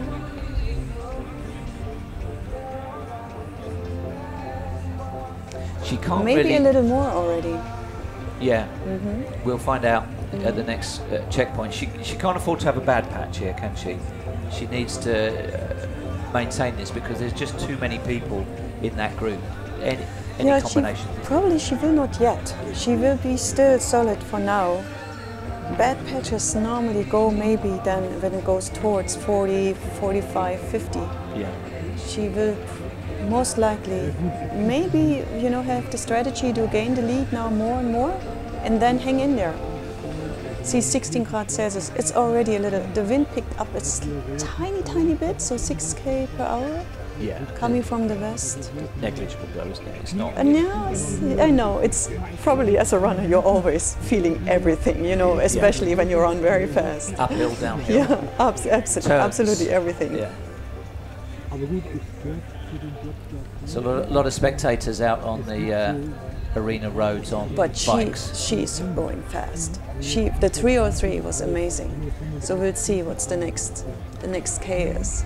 Yes, I mean, she's done that because she was impatient. She didn't want to be running at 68-minute pace. She wanted something inside her lifetime best. Absolutely. She wanted 66. Well, actually, right now, she's operating at inside 65-minute total pace, but the net time is coming down. We'll see. It's brave, again, isn't it? Because they're world-class athletes behind her, and she's not even looking at them. She has some guts. Everyone who sees this out there, if you feel confident, do the same in your race. Don't be afraid, just go. And don't look back. Oh, don't feel like a rabbit, please. No, don't feel like the hunted. And don't look at your watch either. Just run. At least not so often. Well, she's got her gaze fixed on the ground, just sort of 6 or 8 meters in front of her. They talk about athletes in the zone. She certainly is, isn't she? Absolutely. Well, hello from Cape Town. She is flying. I hope she keeps this pace. What a beast. And that looks a bit too comfortable. I think they need to get a little bit more urgent behind, don't they, if they're wanting first place out of this. Yes, very much so. It's almost they settled with each other for now. Come on, girls. There's someone out in front. Go, go, go. So 10 kilometers will be coming up shortly. If she's on for, well, we have to allow for the fact that these are uneven splits. She's got quicker, but 66 is 3:08, and it would be 31:20. So she's going to be outside that. 31:32. 31:32. So it's. So mark that, everyone. 66:20 or something thereabouts is what she's heading for, but she's getting quicker. That's the split based on the first half, which was slow to begin with by her standards, and she's getting quicker. So I wonder if she can bring this down under 66. And remember, once again, the men and women are warming up for the 10K races, which follow this, and the 5Ks, and they will be loving this, that she's going to be running, at the moment, one of the quickest times ever seen. What a woman here. She's just in the zone. Well, we've seen it twice now, haven't we, in different ways. Somebody that was thinking, I'm feeling too good, I don't want to waste it. Yeah, and we could see how, I mean, in the beginning, you could see already, right, that she was comfortable, relaxed in her upper body, in her shoulders, very focused.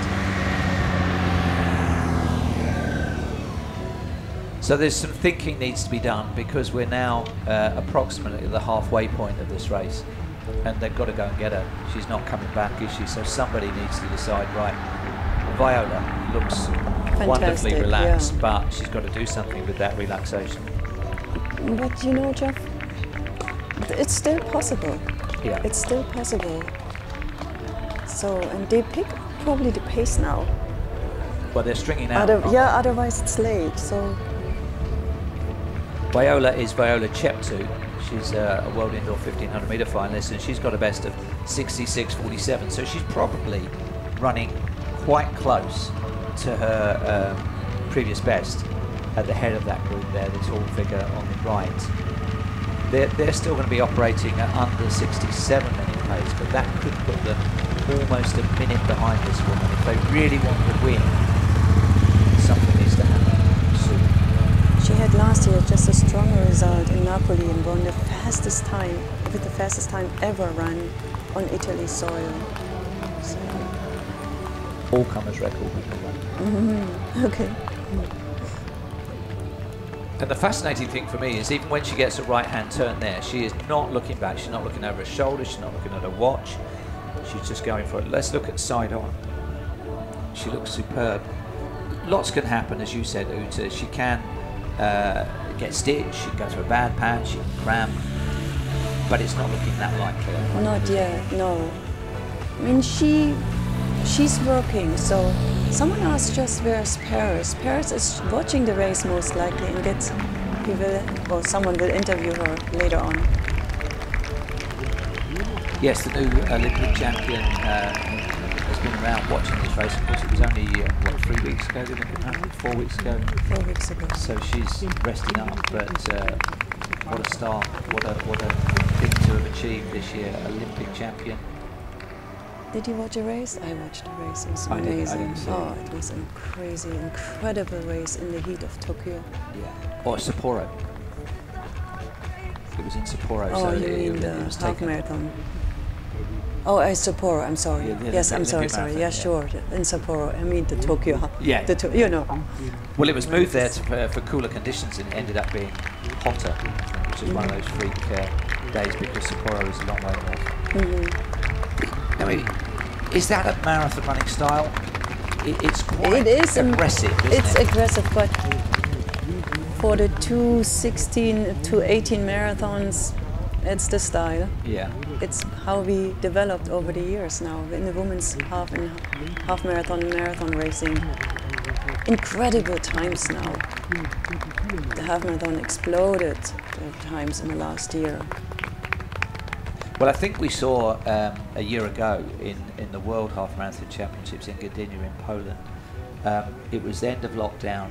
It was a big chapter for super shoes, and it was just unbelievable times from the top 100 there, wasn't it? Do you remember the women's half marathon in Poland was just the depth was mad. So we are. The 65-16 of Paris was incredible. We couldn't. I mean.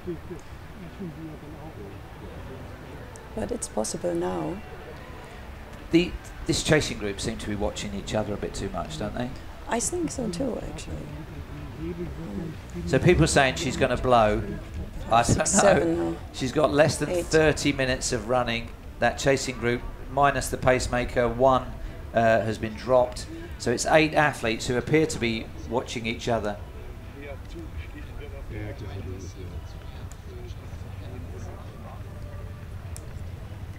So we have been talking about Jairus Kipchoge, the world record holder and the Olympic champion. She is at the event, and we're going to hear from her. There will be a feature on her, and then an interview with the world #1.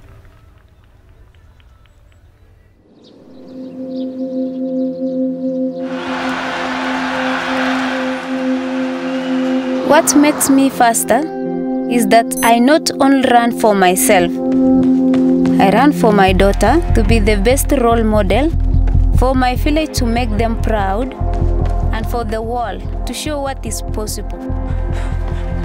I am Jairus Kipchoge and I am faster.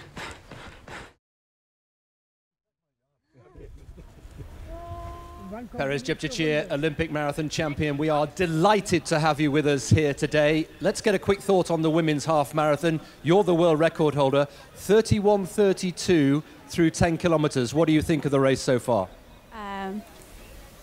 I'm gonna say thank you so much for inviting me here to be among the competitors here.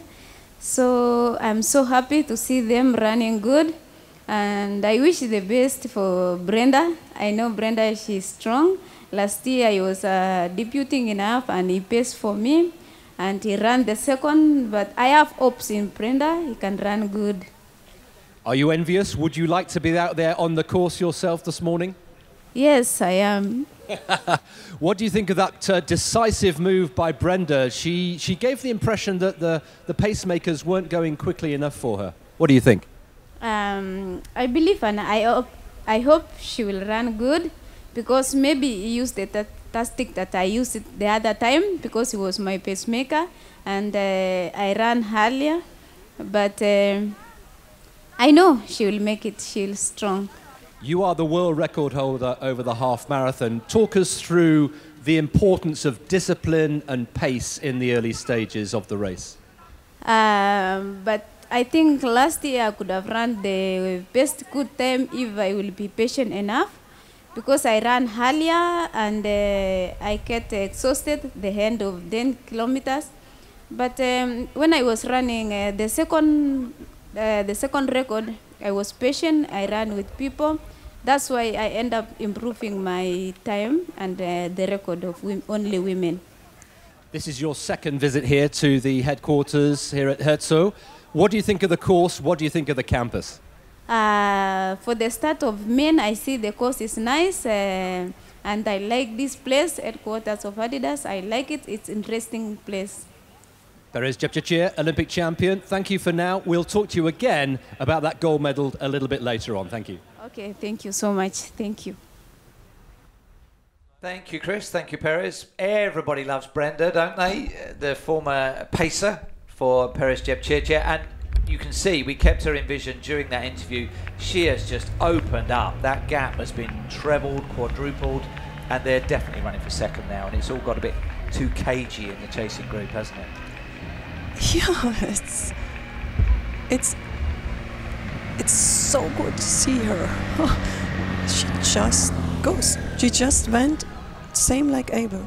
Yes. Just left and the group is fragmenting behind. You can see it's split in half. So there are 4 athletes clear, and they can see the leader down the road, but that gap must be about 30 or 40 seconds now, something like that.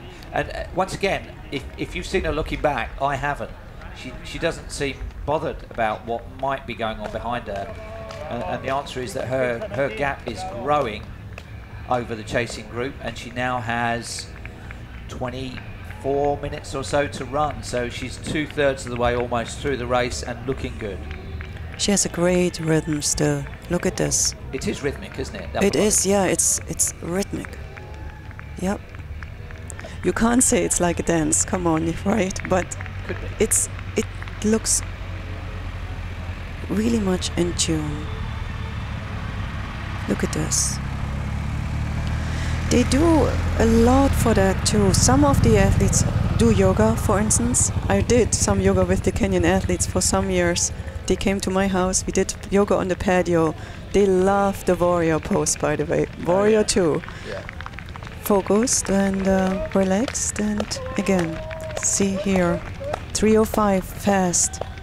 Well, if it had been 3:05 throughout, that would be 65 flat as a finishing time. She's had to deal with a slightly slower opening few kilometres, but I think she's operating quite close to 66 minutes now. That would be a huge new personal best. Once again, fastest time in the world this year. I think there's no doubt that landmark is going in our second race of the day, but it's just how quick she can finish. If she's had bad patches, we haven't really detected them, have we? No, I don't think she had. Fantastic. It's beautiful to see these athletes again and again producing these results. All the amount of training over the years, from little on, running to school, running to high school, cross country, in big groups often, you know, so they train in these groups and they are team players. Well, the next checkpoint that we get would be somewhere around 14 kilometres out of a 21 kilometre race. So we are 2/3 of the way through the race in terms of distance. Besusadu Diko of Ethiopia. We introduced her on the start line. She's 70:34 her best, so she is undoubtedly going to break her lifetime best. But can she get on the podium when she's actually in the battle for second, third, fourth, and fifth? Brilliant on the left, the athlete that we introduced at the start with the lowest bib number, 201, the top seed, 66.56. She very unusually has a best for 4x400 metres. She has a split time for 400 metres, which you don't often see for road racing competitors. So she's got track credentials, she's got speed, Is she going to be in a position to use it? That is second, third, fourth and fifth. Dorcas Kipchoge is the athlete in the red at the back of that group. So a good contest, but the win appears to have literally run away from them, doesn't it? For first place, yes.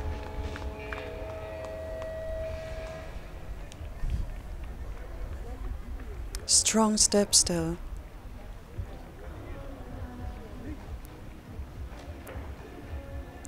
And the gap, look at that. Yeah, I think she's put in a sequence of kilometres very close to 3 minutes, and it's taken her way clear, and it has also taken her potentially close to or even under 66 minutes if she can hold this together. Just beginning to work a little bit. The thumbs have come up and the mouth's a little bit wider open, but this is a slight incline that she's going up as well, isn't it?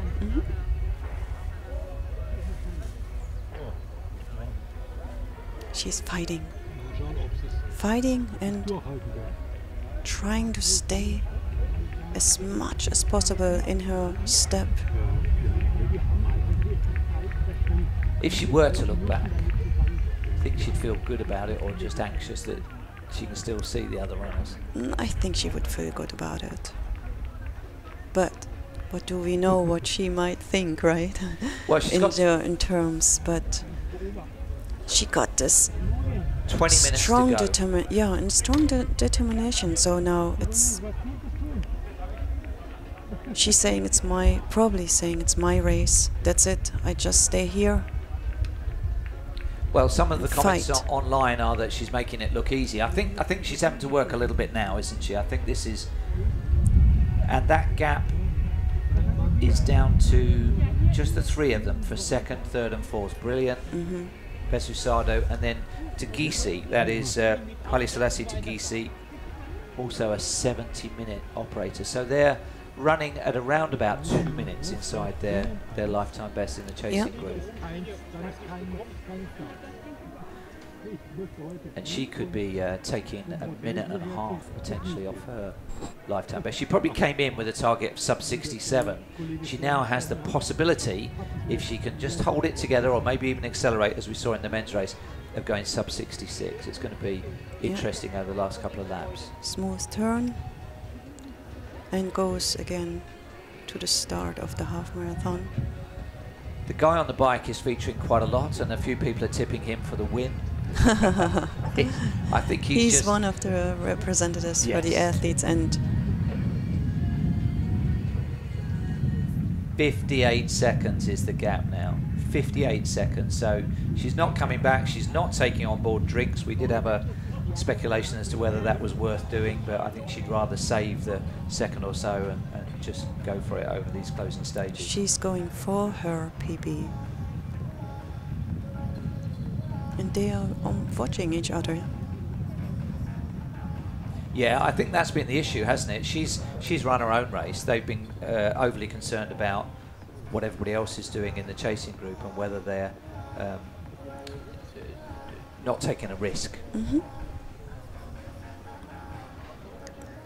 Reminder of what's coming up. Sorry, Uta. There will be 4 more races after this. We'll have the men's 10 kilometres, then the women's 10 kilometres, and the quality of lineup gets better and better as we go through the card. And then we've got those final 2 races: men's 5 kilometres, followed by women's, where you can win a pair of the new Adios 2 version of the shoes if you correctly guess the winning time of the women's race. And that's where we think the world record could be under threat. She is flying. Look at her. She is definitely flying. Well, she hasn't wilted at all. Look how far back through the trees it is to the chasers. And you train for this, of course. Again, like in the men's, you train for this with strong interval training, tempo runs, on the track. I don't know what her programs are, maybe 20 times 400 meter with 200 meter recovery, or 8 times 1000 meters, or 8 times 6 times 1 mile repeats. These are the typical programs for many.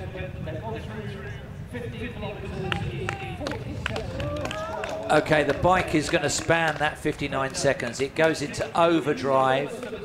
this is the impossible gap that they would need to close. She's now operating at around about 66.20 pace, the race leader, but this is the gap where our motorcycle cameraman is just giving you an indication of how much the leader has opened up. Brenda Jepleting. It's a huge It's even on a motorbike, yeah. That's a big gap. You can't see her. No. Where are you? That's over a minute now, isn't it? When the last time it was checked on the watch, it was 59 seconds. That's over a minute for sure. Look at that. Oh, so cool. She has her own. Isn't this nice to see? Yeah, she's an athlete right on top of her. Everyone who watched the race, if you are leading like this, you need to feel good. There's no other way around it. Irene Kibcumber Kimais. She's a 69.01 half marathon runner. She's the Kenyan 10,000 meter track champion, so she might decide that with less than 10,000 to go, she's into her territory. She knows how it goes from here. Come on, Brenda. 15 more minutes. Yep. It's still quite a way to go.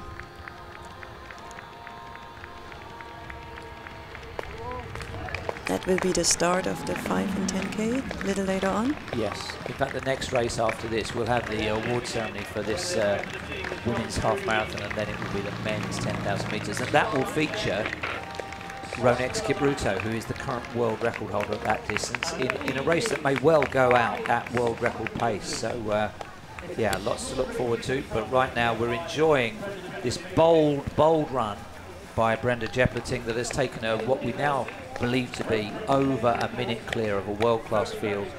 She's going to run the fastest time in the world this year, barring a disaster, and she's probably going to have the biggest win of her career, barring the wheels coming off. Mm-hmm.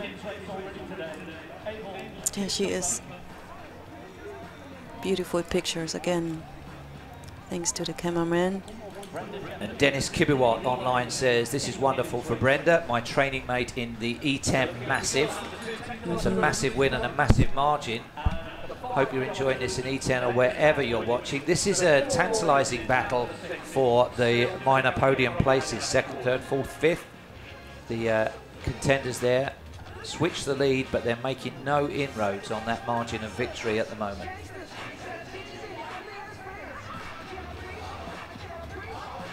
And a bit further back down the road is Viola Jeptu. She looked so good just a few minutes ago, and now she's the athlete that's isolated in 7th place, would it be, or 6th place. Mm-hmm. Road running can be cruel, can't it? 1 minute you're right on top, and the next minute you're toiling. Yeah, that's the way of road racing. That's the way of long distance running. It's often it's a question of how much you trained, how energy saving you can run in the first half of the race, and then just let it go after the 10K in a half marathon or 15K. Well, the big psychological barrier will be the 1 hour, because when she gets through 60 minutes, she's more or less into the last lap, and it's all downhill. But she's got a tricky couple of kilometres to negotiate from here. Yeah, and she's fighting. You can see in her upper body, she's fighting, trying to maintain the pace. She had her last K in 3:09. Yeah. So it's drifting a little bit, but only by a second or two per kilometre. Mm-hmm. And she's on her own. That's not easy to do, never easy to do. And this requires also training alone from time to time to see how it feels to run in front of another of a pack. To just feel comfortable in yourself, even if you're leading by a minute. By a minute is, of course, very comfortable, but it's not always the case. Sometimes you lead by 20, 30 seconds, and then you really have to stay within you, not to look towards the back too much, what the others are doing. You stay in your own race, which she does here. She has also a minute now ahead. Sometimes when we get the runner's eye view, when we're behind Brenda, and you see the pacing truck, the motorbikes, the TV camera bikes. That helps, doesn't it? You can draw Absolutely. on them. She's not alone out there. She has company in front.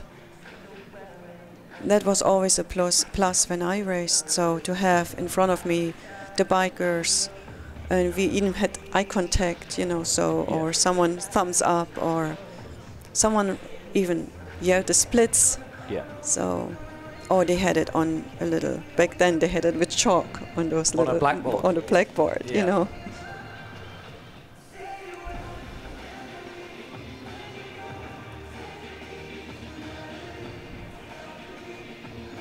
So we are going to remind you of how, if you're watching this live, you can win a pair of the Adios ADIZERO Pro 2 shoes just by correctly...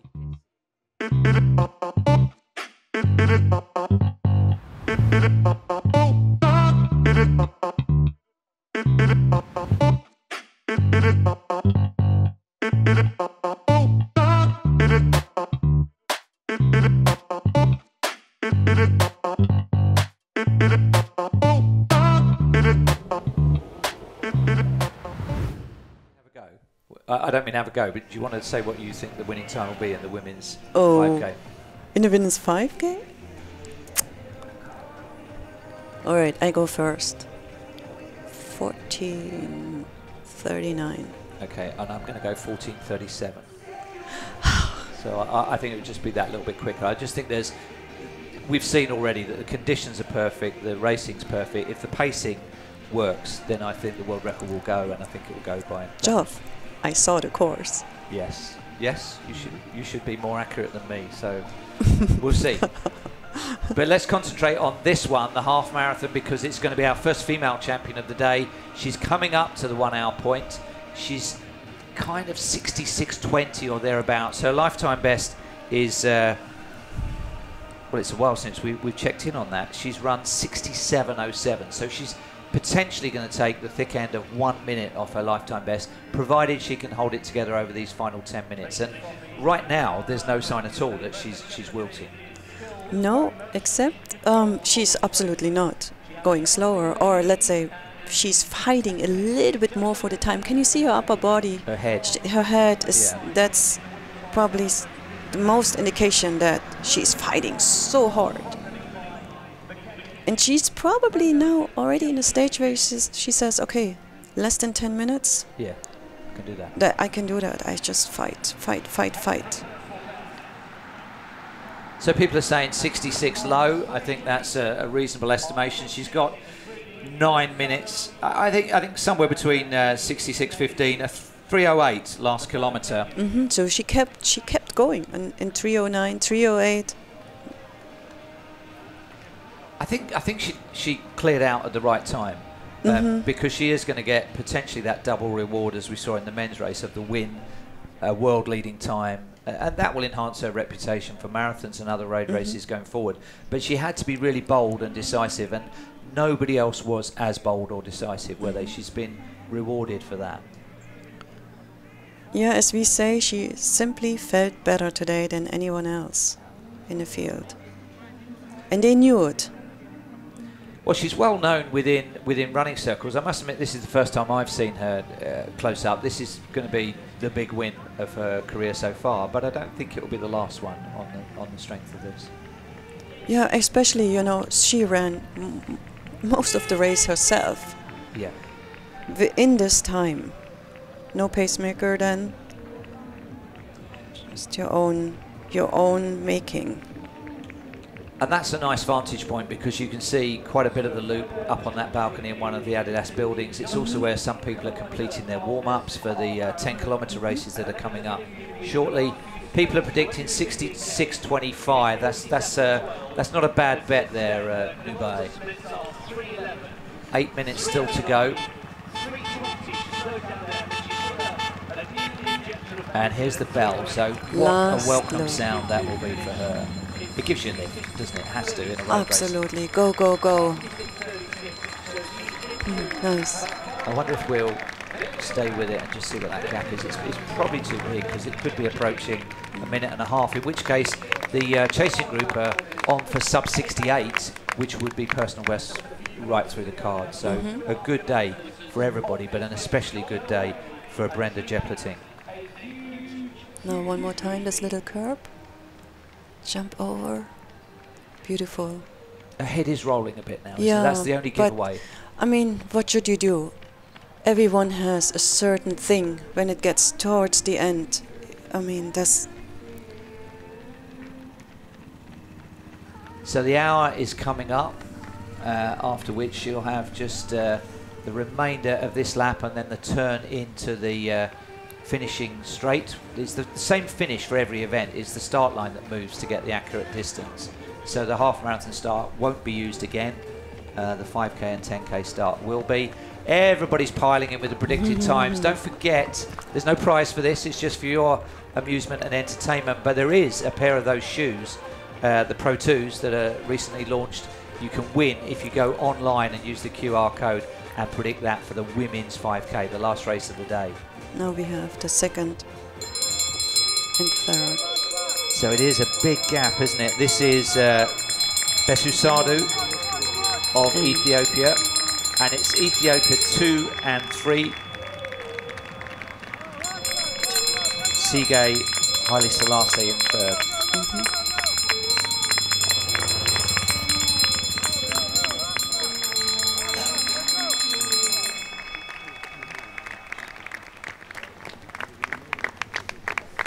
That could be an interesting final kilometre in the battle between those two. I don't know who's...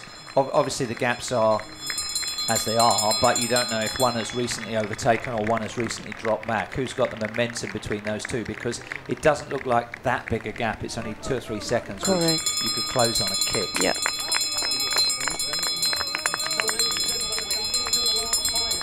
So this is the very slight incline. Insofar as there is any gradient uphill on the course, this is it. She's going up it for the 8th and final time. Besusadu of Ethiopia looking comfortable in second with her countrywoman. Well, it's down as Tigisi, but I think it is on the IAAF website, the World Athletics website, Sige Haile Selassie of Ethiopia. A little look back to see how close she is, and the answer in the rearview mirror is she is still dangerously close. That is still only 4 seconds, but who looks more relaxed? Is quite clearly Besusadu. Absolutely. And if we go for the Utapipik school of racing, she who is relaxed most wins. You got that down. Well, she, absolutely. For the late stages, she does look good, doesn't she? 88 seconds is the leader's margin now. The QR code, by the way, for those of you that are going for the shoes, is via the Adidas social media. So if you go on Facebook, Twitter, or Instagram for Adidas or Adidas Running, you'll find the link to the QR code to have a free go to win those shoes. 88 seconds. I doubt we'll see a bigger winning margin. This is the most. I would not have guessed that at all after seeing, you know, who's in the field. Yeah. But it's like top end of world class. It's the fastest time in the world this year. She's running brilliantly. You just wonder what lies ahead for somebody this strong. So just over 3 minutes of running remaining, just over 1 kilometre to go. It's whether she can mount a spirited finish to take her closer to 66 minutes. But either way, it looks like it's going to be the race of her life and an outstanding morning's work for Brenda Jepleting. So let's just enjoy this. Her against the clock.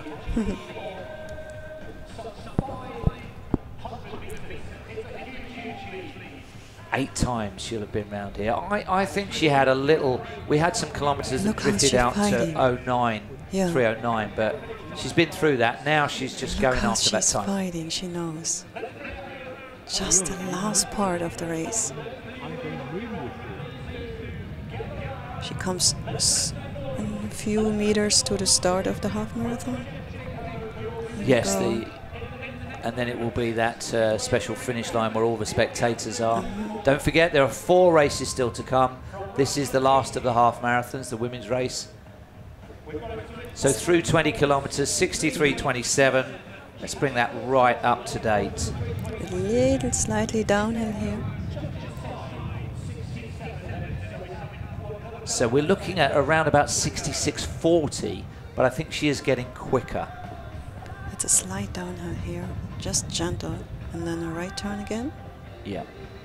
And in the inset screen, that's second, who Besu Sadu of Ethiopia, just running very comfortably and going away in second place. So if things stay as they are, it will be Kenya 1, Ethiopia 2, Ethiopia 3. Those will be the podium athletes, but we're into the final couple of minutes of racing for Brenda Jepleting, who was, she got a salute from Perez Jepchirchir, the world record holder and the Olympic champion, as her pacemaker and somebody to be reckoned with. That's a slow last kilometre, so appearances can be deceptive. 3:22 has taken it away from potentially a 66.20 to a 66.40. She's given her all, really. Oh, that's absolutely. the Look bottom at line. her. Yeah. Come on. Just over a minute to run, and she is working hard. The head is swiveling, the shoulders are turning. She's just left enough in the tank.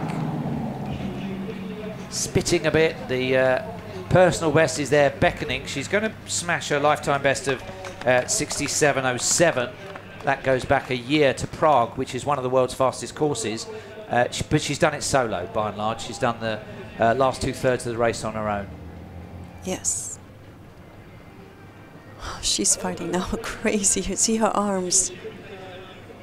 Full force. And her palms have opened out. They were thumbs up before. Now they're a little bit spread. What a girl. A half marathon winner with a fantastic time today. Let's see how fast. And literally and metaphorically, she never looked back. Not once. When she broke away at the turns on the long straight sections, I never saw her look over her shoulder. She's always been looking straight ahead. And now there is only less than 50 seconds of running remaining. She is going to break her lifetime best, but how welcome that turn off the main circuit will be into the finishing chute. There's the turn. Go, go, go, go, go. She can savour this. We're on coming up to 66.30, lifetime best of 67.07. So Brenda Jepleting is going to be the women's winner of the half marathon ADIZERO Road to Records race. She's going to do it in style. There's the very last turn. There's the finish sash out awaiting her. She's come through a bad patch, but that is the race of her life to win. 66.50, taking almost 20 seconds off her lifetime best. She gave it everything. Everything. Look at her. Good job, girl. New PR. It's always something so fantastic. Better than she was ever before in the half marathon. Well, the smile's there now. I was concerned for her at the end there. She looked very wobbly, didn't she? But that's, you know, that moment passes, doesn't it? And it's replaced with the elation of the best win of her life. The relief to have done it, you know. So it's mine. Well, I think some of the athletes in pursuit have lifetime bests of just outside 70 minutes. So let's see how many finishers we get inside 70. This is the athlete in second. It's Besu Sadu Diko of Ethiopia. Her previous best, 70.34. So she's going to take 2.5 minutes off that time.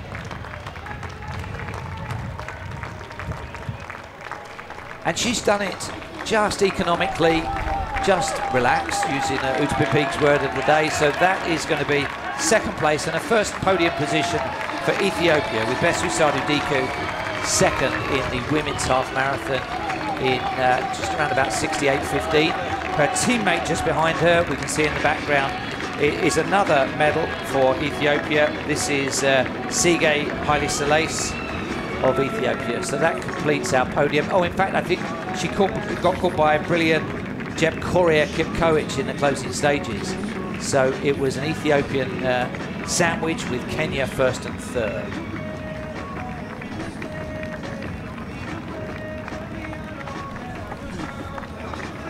Yeah, so that was quite a strong charge from the line by brilliant Kibcumber there, because she must have clawed back 5 or 10 seconds in the last kilometre.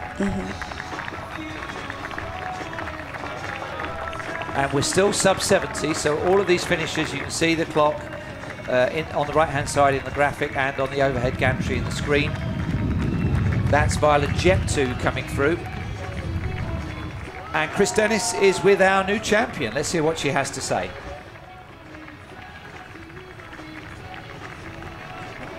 Well, the winner here, Brenda Chepleting. Brenda, many, many congratulations. A brilliant performance. Tell me, how did you enjoy the race today?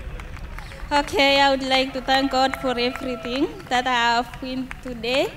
The race was not easy, but thanking God because He has allowed me to win it today. Thank you. The pace was okay in the first few kilometers, but after 5 kilometers, you decided you wanted to go quicker, yeah?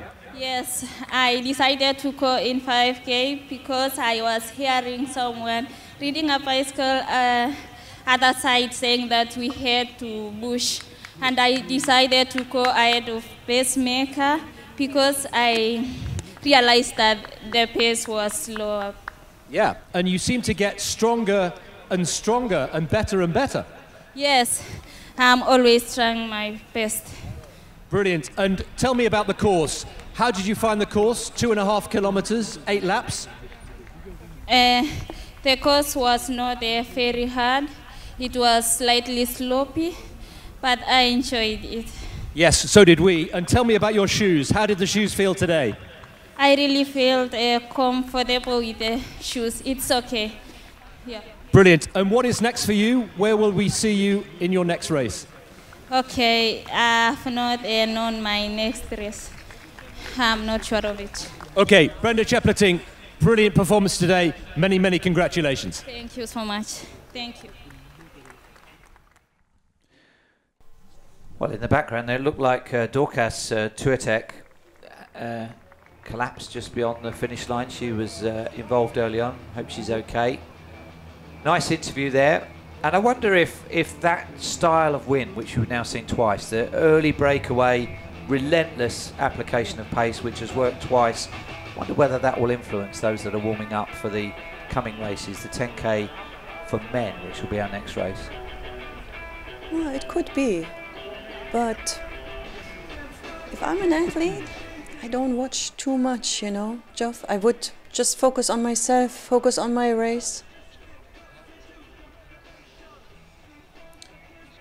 Well, her teammate, Peres Jepchirchir, the Olympic champion, is in town, as we saw. We're going to see a little feature on her and then an interview with the world record holder and the new Olympic marathon champion.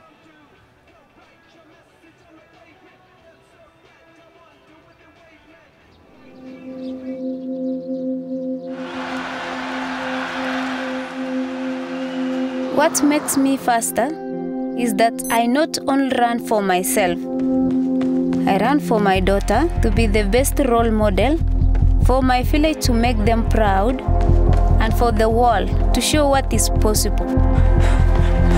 I am Peres Jepchirchir and I am faster.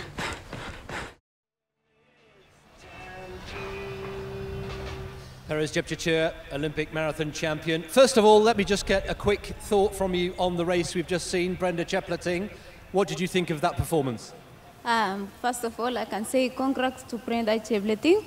I knew it, she will make it. I know Brenda because it's my training area mate. We train together in the same area in Kenya, Kapsabet. I know she's capable and she will make best than today. Well, you weren't in action today, but we saw you in Tokyo winning gold in the women's marathon, just a few weeks ago. Just tell me, what has life been like since you returned from Japan to Kenya?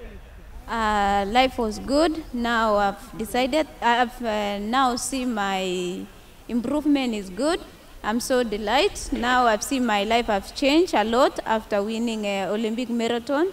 I was not expecting, but I thank God He has good plan for me. And I know I am going to done best thing apart from winning Olympic. What was it like going back home to Kenya? How many people came to see you, and what was it like meeting your family again? Many people were celebrating me. My family was so happy for me. My area place was so happy because they have known me from Kenya, the whole world, and my area place where I'm coming from. And your daughter was there to meet you as well. Natalia, what did she say to you? Natalia was so happy. She was happy for me for winning. Usually say my mom won, my mom and Kipchoge won. So Natalia was happy. She was so happy. Even at school, he used to tell his teachers, my mom is winner. Brilliant. And you're wearing the shoes today. You were wearing the shoes in the marathon. Tell me a little bit about what is it like wearing the pro shoes. I can say that thank you for Adidas for making that shoe. ADIZERO Pro shoe 2 is great shoe. It's a nice shoe. Even the Pro shoe 1 and this second is so nice. I love it. I have done a great races using this shoe. I like the shoe. And just a final thought, Perez. When will we see you racing again? What is your next race? God willing, my next race is New York Marathon. So I'm preparing for New York now. We wish you well with that. Perez Jepchirchir, Olympic marathon champion. Thank you very much indeed. Great to see you. Oh, thank you. Thank you so much. Thank you, Chris. Thank you, Perez. She gives a good interview, doesn't she? I'm sure life has been turned on its head, really, returning to a nation that adores marathon running and road running so much. But generous words also to Brenda Jepleting, the new champion, and her former pacemaker. So the families are out on the course. We've got 4 races still to come. The next one will be the men's 10,000 metres, 10K, and that features the current world record holder, Ronex Kipruto. Don't forget that last race, the 6th race of the day, if you predict the women's winning time correctly, then you can win a pair of those Adidas ADIZERO shoes. You need to log on to Adidas social media and access the QR code. Let's look back at the race which we've just watched, the women's half marathon, which was such an emphatic win. This is the early stages where that group eventually clustered around the pacemaker, and the eventual winner riding at the back of that group, but as we observed early on, looking very comfortable, ominously so. Very. Brenda there already in front and just taking it all in her own hands and feet. Just going, having the courage just to say, this is my race today, I feel good, I go, and I never look back. And there was 3 separate kilometre segments where she took it quite close to 3 minutes. It opened up at the bell, the margin was over a minute, and she expanded that on the final lap. Fastest time in the world this year, personal best, and a beautiful winning feeling for Brenda Jepleting. And this is the medal ceremony coming up for our top 3. Let's join Chris Dennis, who will be emceeing that.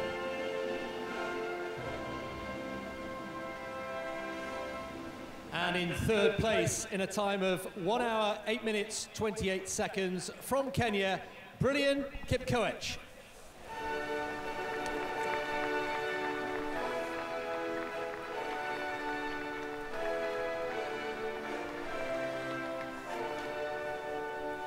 In 2nd place, from Ethiopia, in 68.15, Bezusado Deko.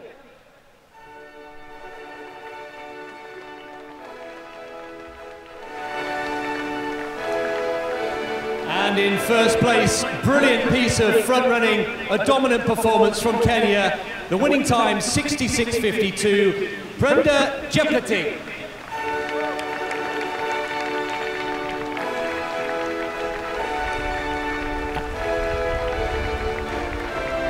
And the trophies and the flowers will be presented by Dietmar Benkert, representative of Herzogenaurach, Herzogenaurach, 1861.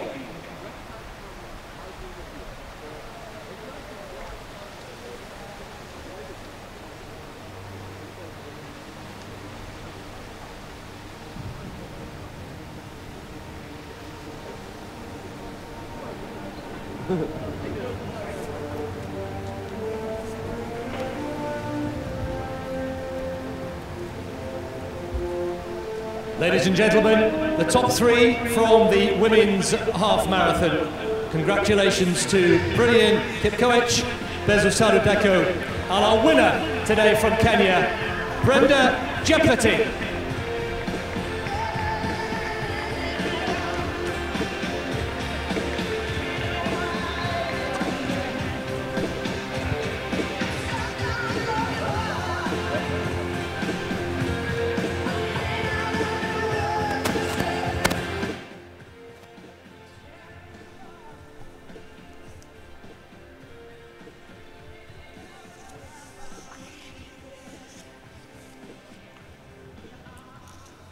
Well, welcome to you if you're just tuning in on the YouTube stream.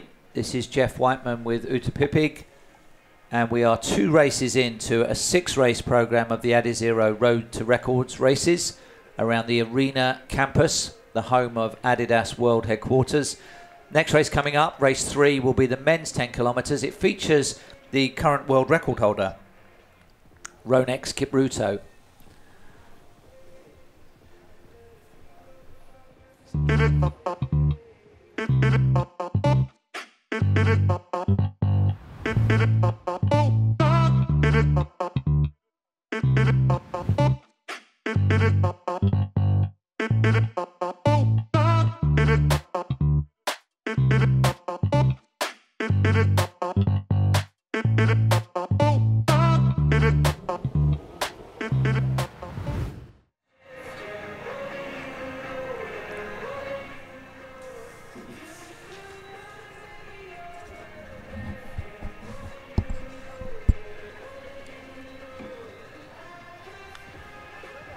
That's the timetable. So the local time is coming up to 9:45 for that 3rd race out of 6.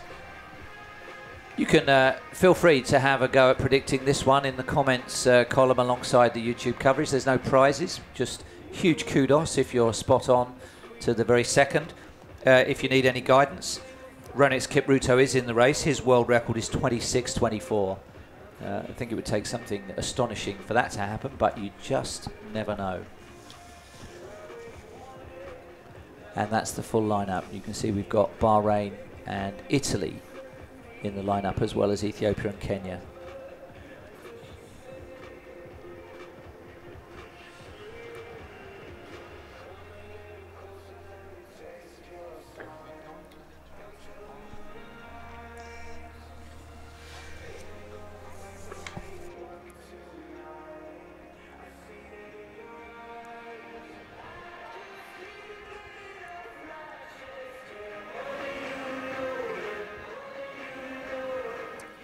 Well, the races are coming thick and fast here at the Adidas headquarters. We've just had the presentation for the women's half marathon, and you can see behind me the athletes are out on the track ready for the start of the men's 10-kilometre race.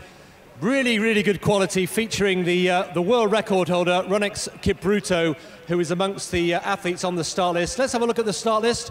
Plenty of quality, of course, once again from athletes from East Africa, and we'll be introducing you to the main 3 in just a few minutes' time, but the athletes will be getting underway in the next few minutes here at the Adidas headquarters.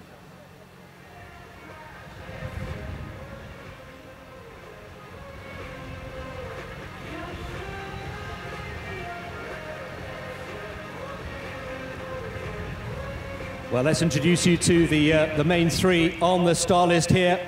We have from Kenya, 22 years old, Nicholas Kimeli, who has a personal best of 26:58, 4th in the 5,000 metres at the Olympic Games just a few weeks ago, former Africa Junior champion. So wearing number 304, Nicholas Kimeli. Wearing 301 from Bahrain, Bahanu Balyu, personal best of 27:07. He was 6th in the Olympic final in the 5,000 metres, former Asian champion, wearing 301, Bahanu Balyu. But the big man, the big name in this race, very, very excited to have him with us today, the world record holder from Kenya, just 21 years old, set that world record in Valencia in 2020. with a personal best and a world record of 26:24. Welcome, Jairus Kipchoge.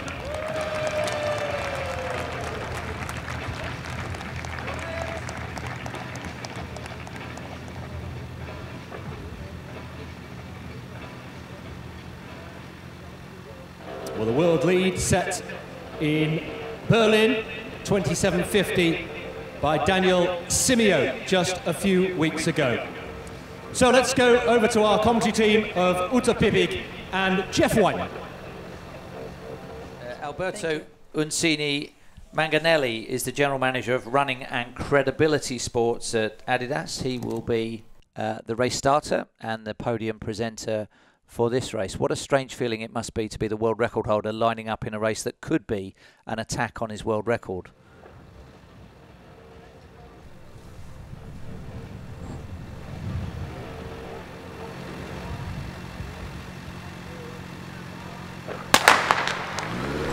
Off they go here. It's very tricky, actually, because in 100 meters, not even, so you see it's right away the right turn.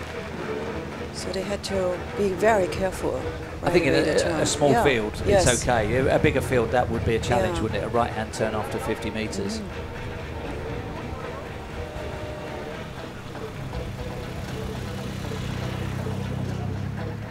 So the pacemakers will look to take them out at close to world record pace early on. There's a trio of them. It's Ruben Mosip of Kenya, Felix Korea of Kenya, and Cornelius Kemboy of Kenya. 3:14, 3:15, 3:16. Maybe interesting to know.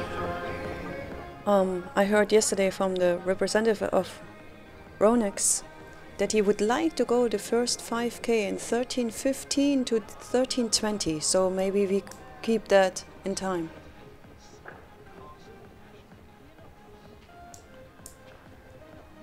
So the course remains the same. We're just going to show you it in graphic detail there. You can see where this one has started, further round the loop, but the finish gantry, which has just been illuminated there, is the same. So it's just under 2 laps plus the run-in. And this one has strung out early on, so an indication that they have gone out fast, because it's not a cosy little cluster, that one, is it? There's people already having to work hard to maintain contention.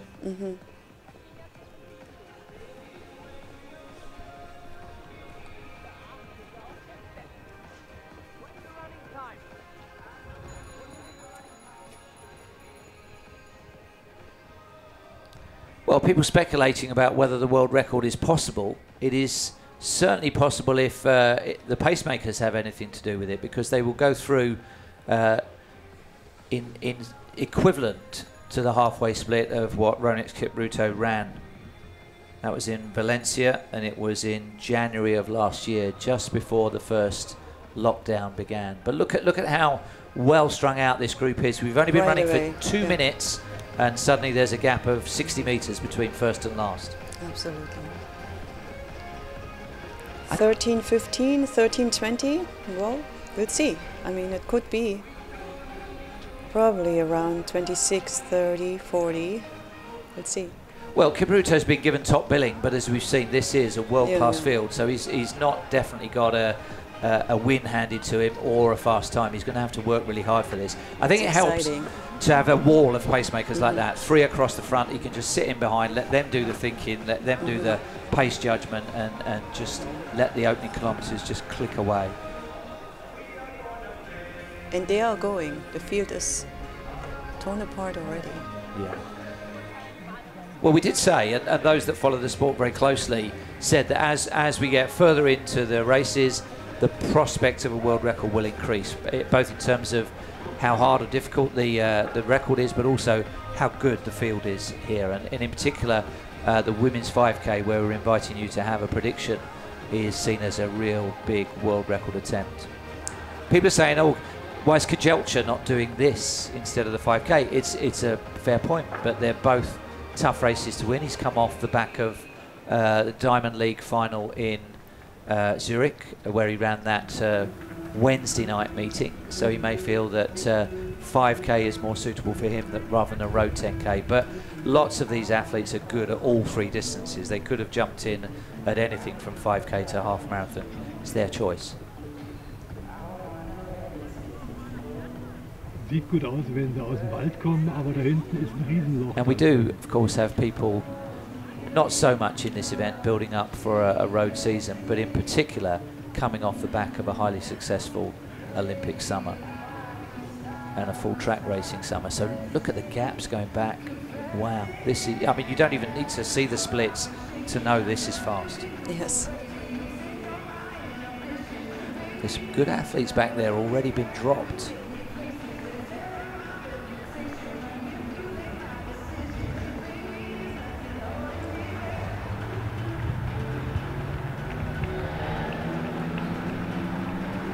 Just looking in there, athlete with hip 307 is our Italian, Ayob Fanelli Gebruet, Italian record holder at half marathon and full marathon. Now is he one of those that has been just let go of at the back of that group? I thought so too.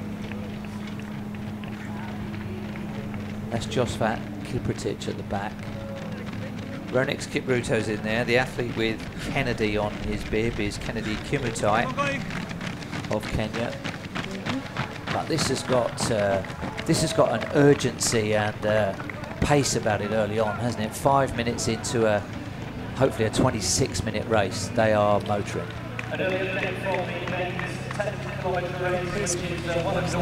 Yeah. Of course, the pacemaker at this level, you've got to be pretty capable of a decent 10K yourself. It features running Kipchoge, the world record holder in Nicholas Kimeli, the athlete, more or less just left of centre as we look at it, 12:51. He was 4th in the Olympic final in Tokyo, so he comes to this as probably the biggest threat to Ronix Kipruto, because that is serious pace from just 4 weeks ago. Less, in fact, for the 5,000 metre final. His PR 26:58, right? If I see it. Yeah. From 2020, so. Yeah, it's a compelling race, this one, because it's being run quick, and the longer the pacemakers keep cranking it out at this speed, the more it will neutralise the effectiveness of the kickers and those that have come from Olympic track finals, and the more it will play into the hands of those that are specialist road runners. Ronix Kipruto ran the 10,000 metres in Tokyo. He was 9th in that final. I think by his standards, that would have been a disappointment, notwithstanding that it was an incredible race.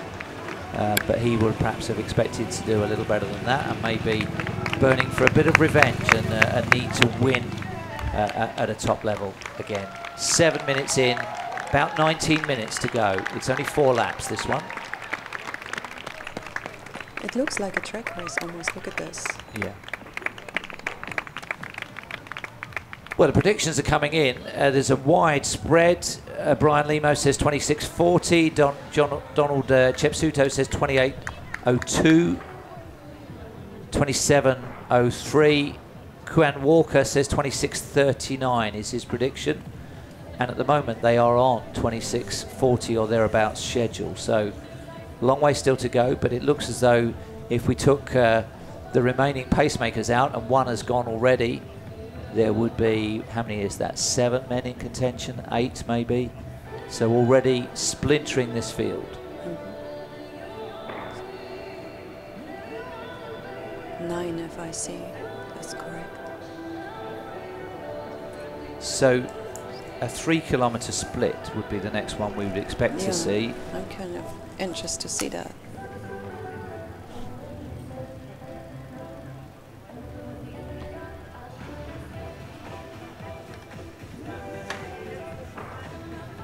Goes a little up now here, slightly.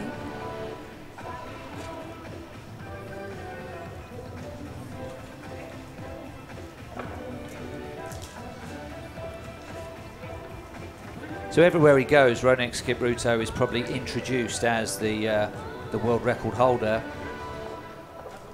and that's not something you would want to let go of lightly.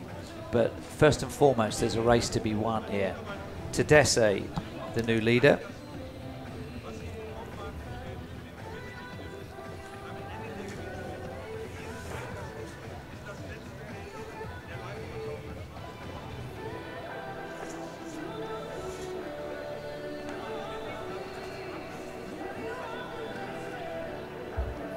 Let's find out a little bit more about how this shoe technology evolved.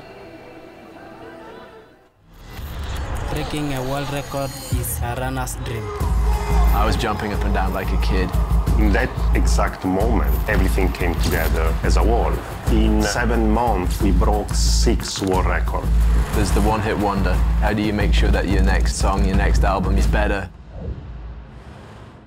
The process of Pro 2 was, to this day, and will probably forever be, the most unique development cycle that I've ever been a part of.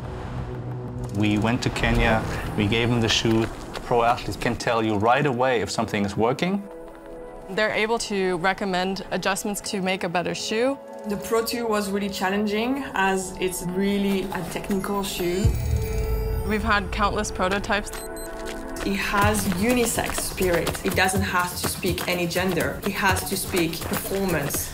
It's look good, so nice, I love it. We're testing, we're listening to, we're observing our athletes. And we're able to strip away all sorts of unnecessary parts. 100 grams leads to a 1% running economy. And exposing the engine of the shoe, these energy rods, something that only we have in the industry. A groundbreaking innovation. They create almost a personalized transition and help the athlete to perform at their very best. The design, the materials, the technical part, the mesh, the undermesh, the reinforcement, that can speak fast and racing. That's the meaning of the Pro 2. It's a triangle of cushioning, stiffness, and weight. And prototyping validation has really helped us to make the right decisions. Because you still need a driver, but if you've got a sick engine, let's show it off a little bit. The true running nerd knows. The Easter egg is here, 39 mm's. The question is, what's next? ADIZERO Pro 3, 4, 5. It's a 24/7 obsession. We're looking forward to many more world records, medals, podiums from Kibcumber, Kipchoge, or just any athlete, empowering them to smash their personal best. Well, this is pretty amazing because people are saying, why have the pacemakers gone so early? Because it is so fast. Jairus Kipchoge is taking it on. It's somewhat of a surprise to see that ADIZERO of Ethiopia is one of those challenging him, ADIZERO Gebrselassie. But he was the one that actually initiated the surge. You can see if you look back, the pacemakers are still there. They're still going, but they've just been dropped by this relentless pace. So we'll keep an eye out for that 5 kilometre split. That will be the truest indication of if the world record is still on. But it appears to be super fast at the moment.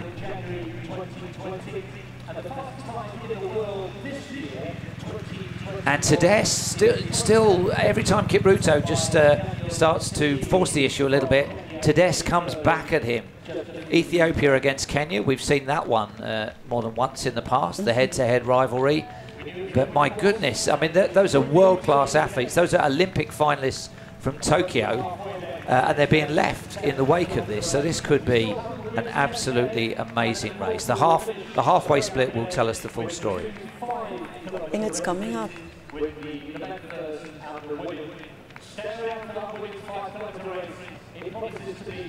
Kipchoge at the moment being dropped. Look at that. The world record holder being left behind by the unheralded Ethiopian. Amazing. Yeah.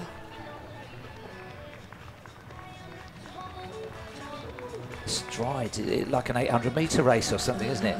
Right, keep an eye on this split. Was that it there? Was that it at 13:12? Wow. If that's the case, we are on world record schedule precisely because the world record is exactly double that, 26:24. But the world record holder is trailing. That is a record, they say. Yeah. So yeah, he wasn't one of the introduced runners. He wasn't one of the seeded runners. I'm sure like many East Africans, his names can be used in different combinations, but it is Tedesi Werku Gebrselassie that we have, and he is going away from Ronex Kipruto of Kenya. 13:15, the official split, so just 2 seconds outside world record schedule. But look at that for the last kilometre, 2:34. My goodness. He was the world U20 champion in the 3,000 meters and 5,000 meters. So also a good cross-country runner, silver medalist in the world cross country. Well, probably on that start line, only he believed he could do this, and there is a long way to go yet. But Kipruto looks like he is having to work very, very hard to stay in contention. He's got that distinctive toe foot placement, and slightly sort of splay-footed. He's not out of this. He's a very experienced competitor, notwithstanding only being 21 years of age, Ronex Kipruto. He comes from the final of the 10,000 meters in Tokyo, but he will not be pleased to see this. The Ethiopian just maybe stretching that gap to 3 seconds or so now. It's a great race. It's fast. Number 1, 2, 3, 4 together, 5. Those 5. He's looking back, so he's not completely confident in what he's done, but it is amazing. So it's the fastest race of the day we've seen so far in absolute terms.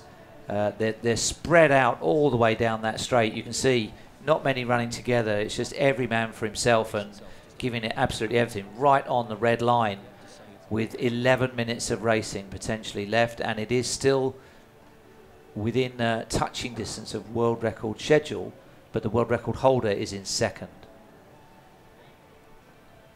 So some of those predictions, feel free to revise them, but as we work our way through the card, the day is getting warmer. There is no wind out on the course. It's low humidity.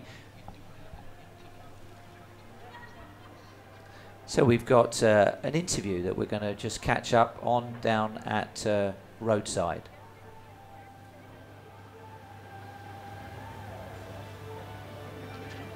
Alberto Uncini, Manganelli, first of all, a quick thought on the race that is happening right now. We could have a world record in the men's 10 kilometers. Well, yes, it's fantastic race, fantastic athletes, great environment. And yes, let's see. I mean, we'll know when they cross the finish line, right? So until that moment, all the energy into the race and into the pace. Let's talk about great performances in the last few weeks. You saw Perez Jepchirchir cross the finish line in Tokyo to take the gold medal in the marathon, wearing the ADIZERO Adios Pro 2 shoes. How proud were you to see that moment? I was very proud, but then first of all for the athletes, because she's an outstanding athlete and performed so well in the past like 1 year. She really have beaten all the possible records, 2 world records, winning Valencia, winning the Olympic. But you know, most of all for the entire team. It's a teamwork of months and years, and we have a fantastic team that has helped there developing that pace and that performance, going through product and the manager and everyone that has collaborated. So it was amazing. And from a performance perspective, how important is the ADIZERO franchise to the wider running category? Well, ADIZERO will always lead the vision about technology, innovation and performance. We'll always be at the top end, breaking boundaries, pushing forward, pushing the limit of human performance somehow, and it represents the maximum innovation and technology we have in our portfolio. What would you like to see the franchise achieve moving forward? Well, I guess helping the athletes to do the best they can be and to break records and to win races and to perform at the very limit of their possibilities and even going beyond those possibilities. So this is what it represents. But also is a testing plan for all the other franchises we have. So testing technologies, innovation that then are brought across different products for different type of runners. That's for the future. For now, we're just hearing 2:46 through the 6 kilometre. Yeah, no, it's great. I think they are really enjoying the race, and when athletes have that passion, that drive, and you can see amazing results. So. Alberto, you're doing great work. Congratulations to you and your team. We're having a great day. Yeah, thanks for the team. I mean, the team is doing amazing work, and everyone that has organized it has been fantastic. Bellissimo. Thank you. Bye. Well, thank you, Chris. Thank you, Alberto. You can see we stayed in vision with this race because they are absolutely knocking lumps out of each other, these two. Ronex Kipruto came back into the lead, and you thought that was it for Tedesi. He'd shot his bolt and he was going to drift back, but no, look at it. 2:46 for the last kilometre. We're now into the last 8 minutes or so of racing. and it is an absolutely classic duel, and it is Kenya against Ethiopia. They having a battle of the day. He did not let him go. He did not want to let him go.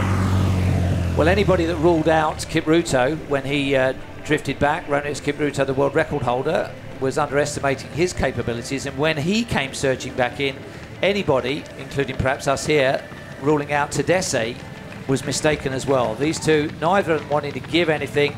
We're getting surges every kilometre. May the best man win, because this is some race, and it is being run very close to world record speed.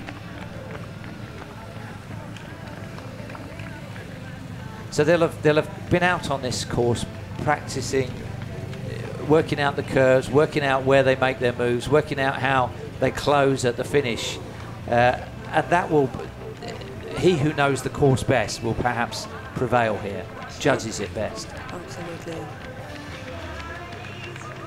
Nothing to choose between these two as we approach 20 minutes into one of the quickest 10Ks of all time. Last lap.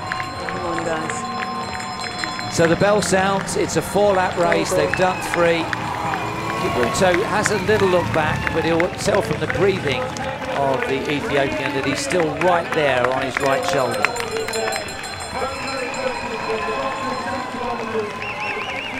Biggest crowds of the day. The local time is now just after 10 o'clock on a Sunday morning. We're expecting more than 1,000 people out on the course. See family groups, Adidas employees really enjoying this. A good battle going on further back for 3rd place, the last podium position, but you do suspect that at this point gold and silver is between these two, and Jairus Kipchoge, the world record holder, still pushing, still trying to open up a gap of a metre or so, and Tadesse of Ethiopia, the young man, having none of it. And hats off to both of them for different reasons. It's never easy to be the leader, you know, to be the one who you want to chase. And it takes courage to, you know, to just get out of your way and to try new things and to try to show who you really are as a new contender. So for both, highest respect. I don't think either of them will want to lead this to a sprint finish, and I don't know who I would pick on a sprint finish. It's a lottery if it gets left to the last 400 metres, but that's looking how it could be, isn't it? Yes, very much so. 22 minutes coming up, just over 4 minutes of racing left. They both look good. Another surge coming in from Tadesse. Is this the decisive one? Through 8 kilometres in 21:23.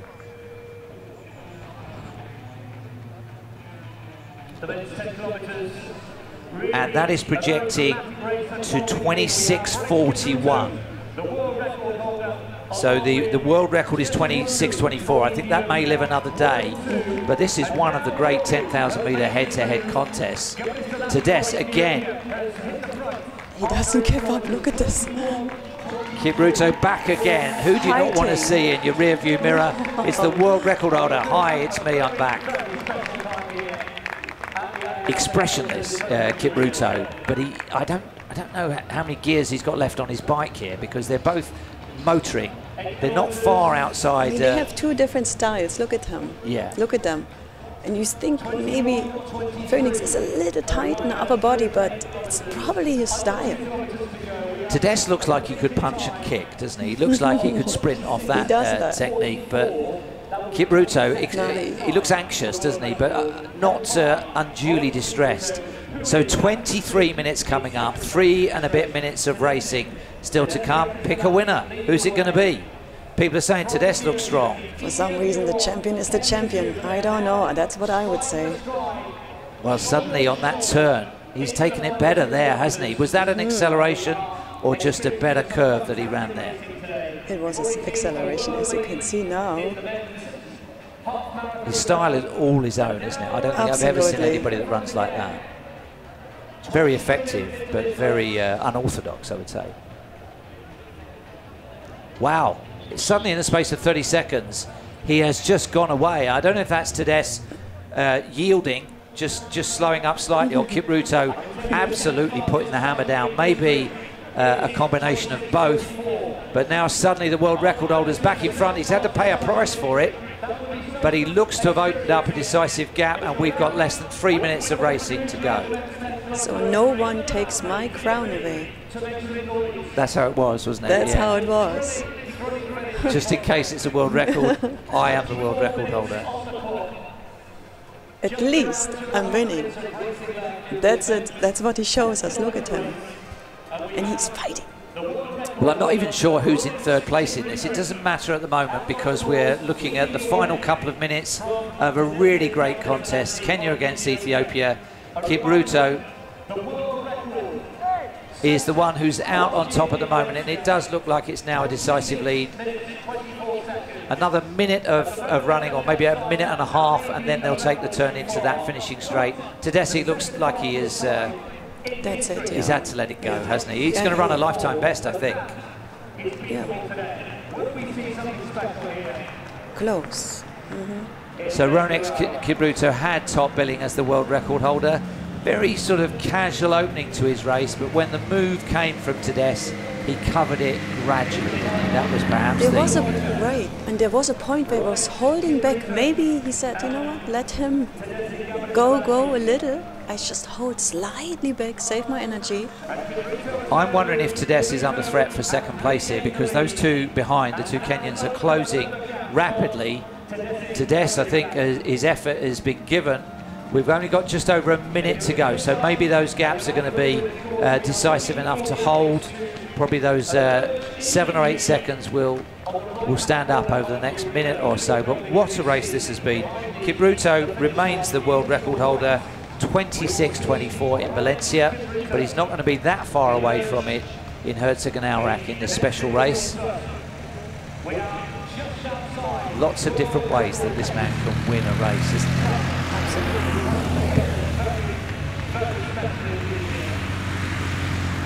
So I was referring to Tedeschi as the young man, but Kipruto himself is only 21. It's just that he's been around for 2 or 3 years at a high level. True. He's got the experience, but he's not that old. Yeah. And working really hard now. The turn will be coming up.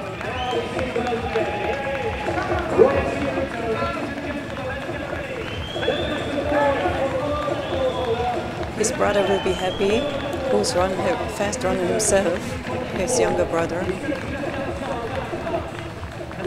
So just one more turn left. He had a wobbly spell in the middle of the race, but I think he's always had it in control. The Road to Records 10K title is going to go to Ronex Kipruto, the world record holder, and it's another fantastic time, round about 26:44. He is #1. This man has had a brilliant race for Ethiopia. Tedeschi is going to set a lifetime best and also go under 27 minutes in second place.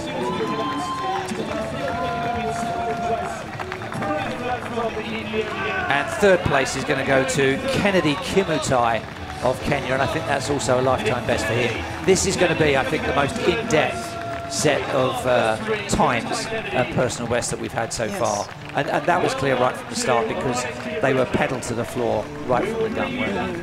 Pacemakers were gone soon. Great race, that one. The second fastest time in history. And Chris is calling it as the second fastest ever.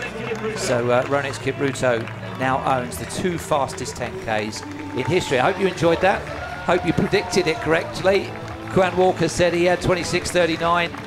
Well, good call. Don't forget to, if you wanted to win something for your prediction skills, you need to log on to Adidas social media, get the QR code and predict what you think will be the winning time for the final race of the day, the women's 5,000 meters. But these guys are the current stars. Ronex Kipruto just having a lie down now. I think it's caught up with him a bit. He went to the well there. Absolutely, look at him.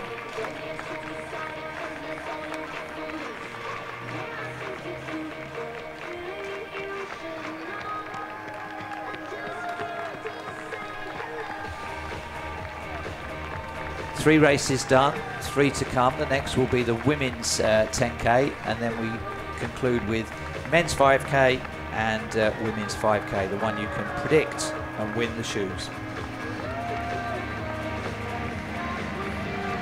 more and more people are coming out, watching the races now. On this beautiful Sunday morning.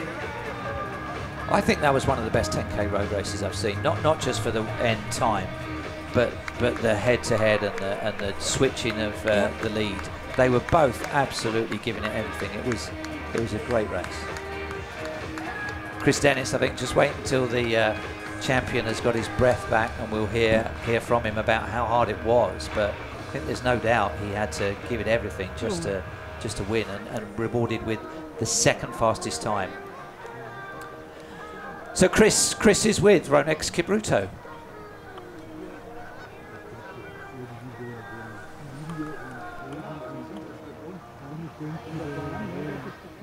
Well, Ronex Kipruto, world record holder and the winner here today in front of the arena. Well done, Ronex. You look very good today. How did that feel? I'm feeling great. First, I want to thank Spencer, the entire ADIZERO management, my management, my coaches, Prata Kolomanian, and my training mates for this wonderful day, and the cheerers who are cheering me. Brilliant. We've just had it confirmed that your finishing time was 26:43. It's the second fastest time in history, and you have the fastest time as well. Brilliant. Yeah, that's my great achievement. After a sick illness from Tokyo, I went to camp and trained well, and here I am again. Tell me about the course. What did it feel like, this 2.5 kilometer loop? When we were in the 2.5 kilometer mark, my body had not yet responded, but towards the end, it responded. And I say thanks to the Lord for the results of today. So the course was good. Tell me about the shoes. How did the shoes feel today? Yeah, I decided to use this Takumi Sen. Like the previous time, I used Takumi Sen 5, but this one is good, better than the other. And where is your next race? So you're going to take some time off and rest, or where are you going next? Now I'm going back to St. Patrick's camp. We sat down my coaches and my manager, Davo, and then we see what's next for me. But for now, I can't say I am going yet. We have not decided anything. Brilliant performance today. Ronex Kipruto, already the world record holder, and now the fastest 2 times in history, 26:43. A brilliant performance. Thank you very much. God bless you all. God bless you, Ronex. Great race. If you want to start making your predictions for the women's 10K, I can see 1 or 2 people already starting to do that in the comments column. There's no prizes for that one, but we had some very accurate predictions as we reprise the race. Those 3 pacemakers, they didn't last long, but they kind of set the tone of the race, didn't they? At least in the beginning, and then quickly. It was too slow for the 2 leaders, the leading pack. Still here together. But then you already see 5 and 4 of them were 1, 2, 3, 4.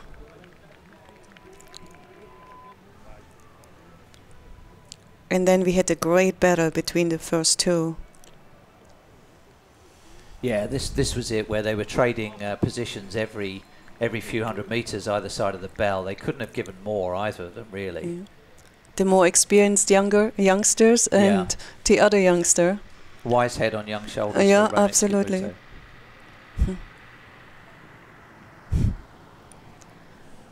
So we'll have the award ceremony for the top 3. Big step up. I noticed the previous ceremony, the ladies' winner took 2 steps to get to the top of the podium. And then we'll start the countdown for our women's 10K, which could be another cracker. Don't forget, the only one where you can win an actual prize is the QR code. Yeah, we'll remind you of how to do that. It's coming up on screen very shortly. A lot of you have proven skillful in the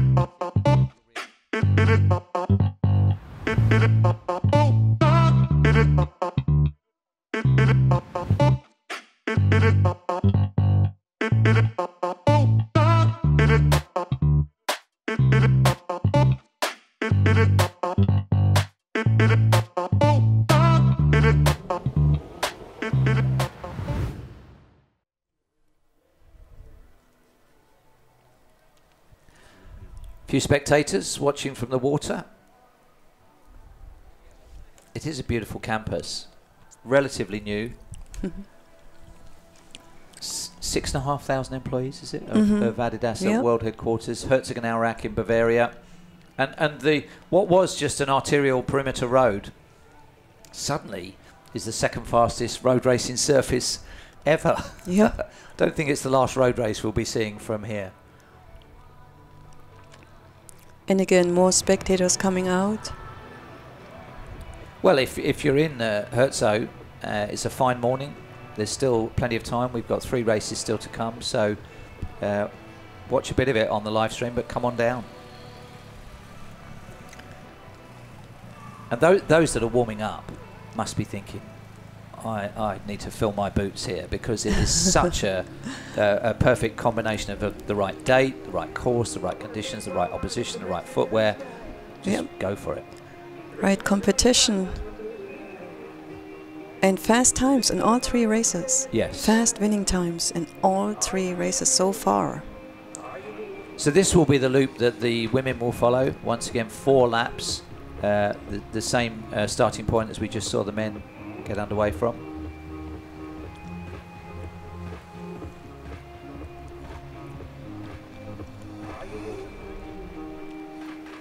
Well, a lot of love for Ronix in the way that he executed that, and the way in which he came back from looking like he was out of contention. You know, the gap must have been 2 or 3 seconds. These are the women coming out for the 10K. Yep. 10:30. Yeah. We have the women's 10K. So we've got nine minutes to go. We've still got the men's 10K presentation to come before that, but we'll be meeting a few of them on the start line.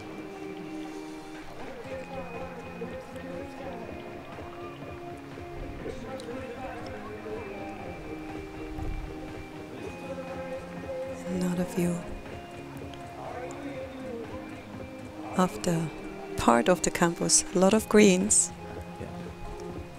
Oh, there's Dennis already. Dennis, I'll tell him you called that. Chris Dennis. Chris, yeah. Sorry. Dennis Chris. Sorry, Chris Dennis.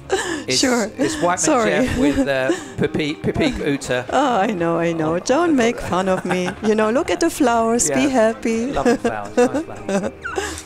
But isn't it nice to have these flowers there? It's Sunday morning. Great race. Yeah. Adidas campus. Headquarter. Well, I think in September the weather can be anything in Europe, can't it? You can get anything from torrential rain to the last of the summer wine. We had some nice last days. So we had the summer coming back, you know, the Indian summer, enjoying it.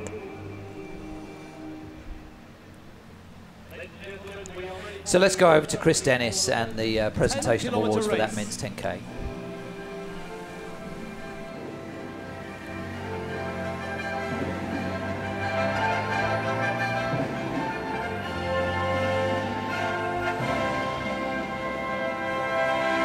And in 3rd place, in a time of 27 minutes and 9 seconds, from Kenya, Kennedy Kimutai.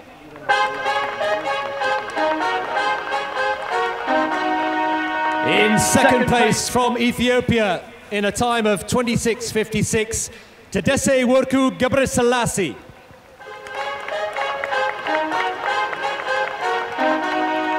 But the winner of the men's 10-kilometer race, in a quite brilliant time, 26:43, the 2nd fastest in history, the world record holder from Kenya, Ronix Kipruto.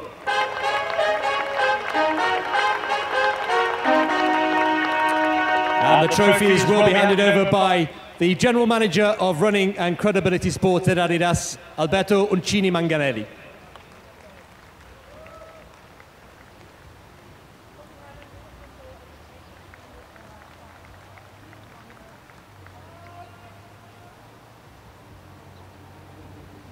Many congratulations, our first 3 home in the men's 10-kilometer race. Congratulations in particular to the world record holder, Ronix Kipruto.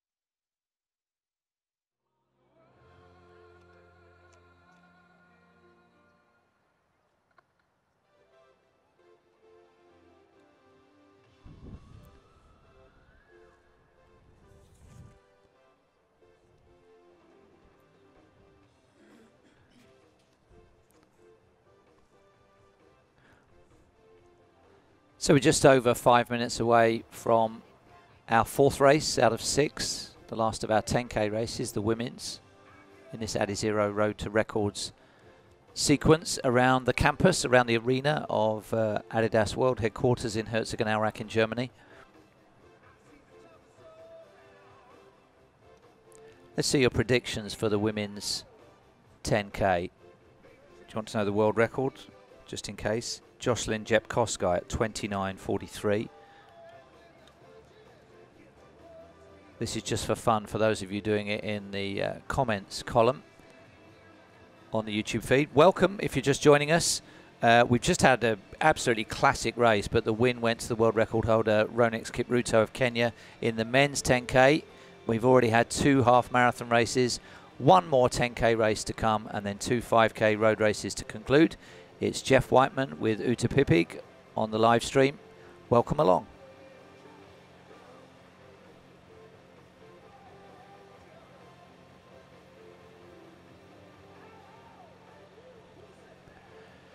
And that's the temperature. I'm not sure it is going to reach 20 degrees. I think the cloud cover has prevented that, and that means that we have high humidity as well. The wind speed, well, we've had various readings of between 3 and 6 kilometers per hour, but really nothing too notable. It's high humidity, so probably affect the 10K runners.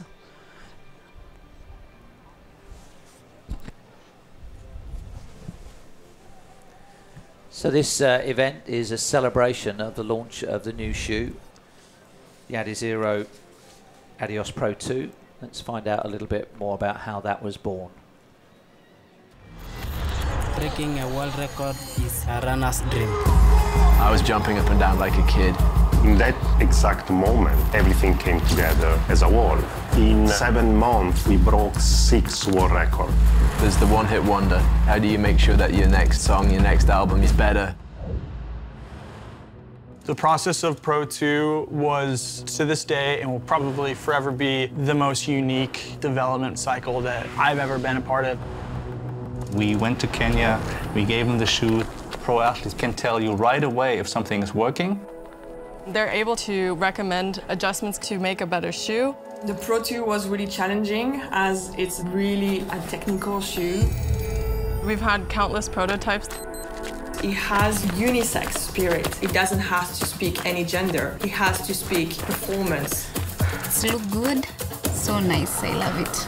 We're testing, we're listening to, we're observing our athletes. And we're able to strip away all sorts of unnecessary parts. 100 grams leads to a 1% running economy. And exposing the engine of the shoe, these energy rods, something that only we have in the industry. A groundbreaking innovation. They create almost a personalized transition and help the athlete to perform at their very best. The design, the materials, the technical part, the mesh, the undermesh, the reinforcement, that can speak fast and racing. That's the meaning of the Pro 2. It's a triangle of cushioning, stiffness, and weight. And prototyping validation has really helped us to make the right decisions. Because you still need a driver, but if you've got a sick engine, let's show it off a little bit. The true running nerd knows. The Easter egg is here, 39 mm's. The question is, what's next? Adidas Pro 3, 4, 5. It's a 24/7 obsession. We're looking forward to many more world records, medals, podiums from Kibcumber, Kipchoge, or just any athlete, empowering them to smash their personal best.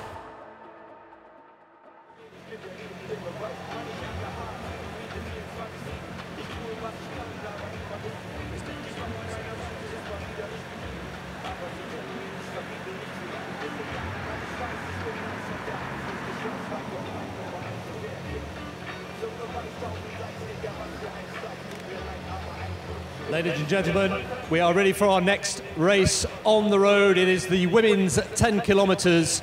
We have 10 women in the field here, and I can tell you the world record is 29.43, held by Jocelyn Kipchoge from Kenya. That was set back in 2017, and once again, we have Kenyan and Ethiopian quality athletes here. We also have a very special German athlete here in the women's 10-kilometre race. We'll be introducing you to the top three as they come forward onto the start line. Running just a couple of minutes late, but the women's 10-kilometre race is the next to go. So, from Germany, bronze medalist over 10,000 metres at the European Championships in Berlin, Alina Rey.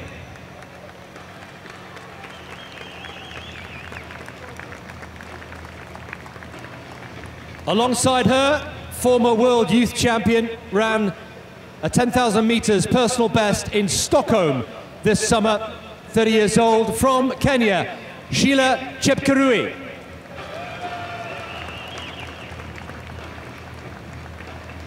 And last but not least, twice world bronze medalist in 2017 and 19. She's a former world cross-country champion, fourth in the 5,000 metres in Tokyo at the Olympic Games, 25 years old. A big hand of applause, please, for Agnes Jebet-Tirop. The lineup then for the women's 10 kilometres. So let's get you over to your commentary team of Uta Pivik and Jeff Whiteman.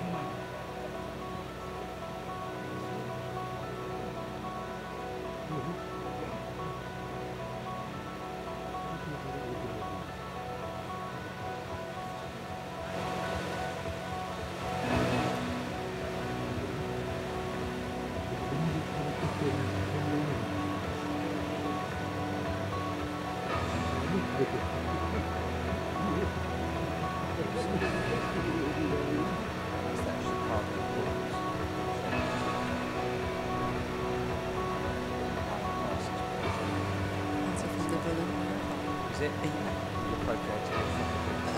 It's a great trick. Probably.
So we've got 30 seconds to race start. It'll be after Horo with the starting pistol that will get them underway. 4 laps, the largest crowd of the day. The weather conditions still very favourable, and they're following in the footsteps of the second fastest men's time ever over this distance on this course.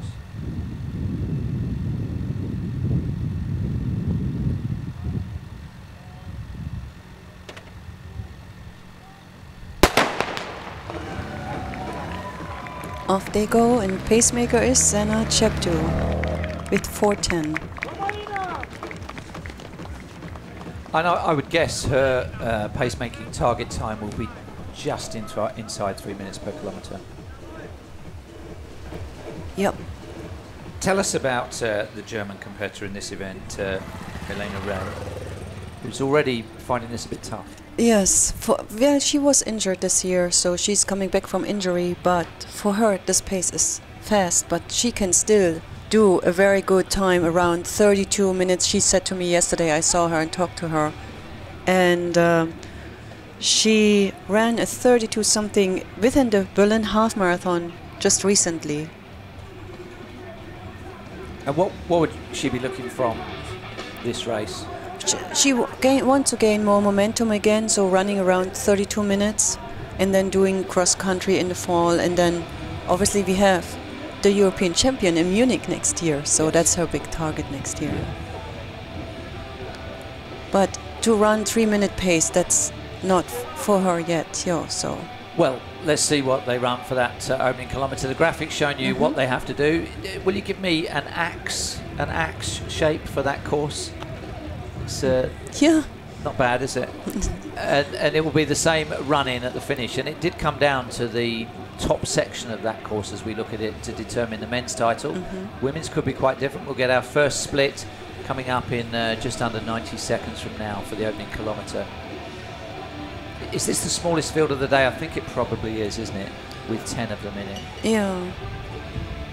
But once again, almost all of them similar to the women's half, huh? Would we say maybe roughly? 11? Yeah, 11. yeah. They're just absolutely world-class fields. I mean, absolutely. Just to be in the lineup is. I mean, Agnes alone, first world cross-country champion, and first, you know, world cross-country silver medalist, then 2 times world champion bronze medalist, 1 time in London 2017. She ran there 31:03, and then in Doha 2 years later she ran 30:25, an amazing time, and was 3rd there. And I would say she's probably the favourite, but an indication of how quick this has been run. Again, we've only been going for 2.5 minutes, 2 runners already out of the back door, so it's the pacemaker doing a strong job. I wouldn't be surprised to see this just under 3 minutes for the opening kilometre, notwithstanding the gradients they've hit there.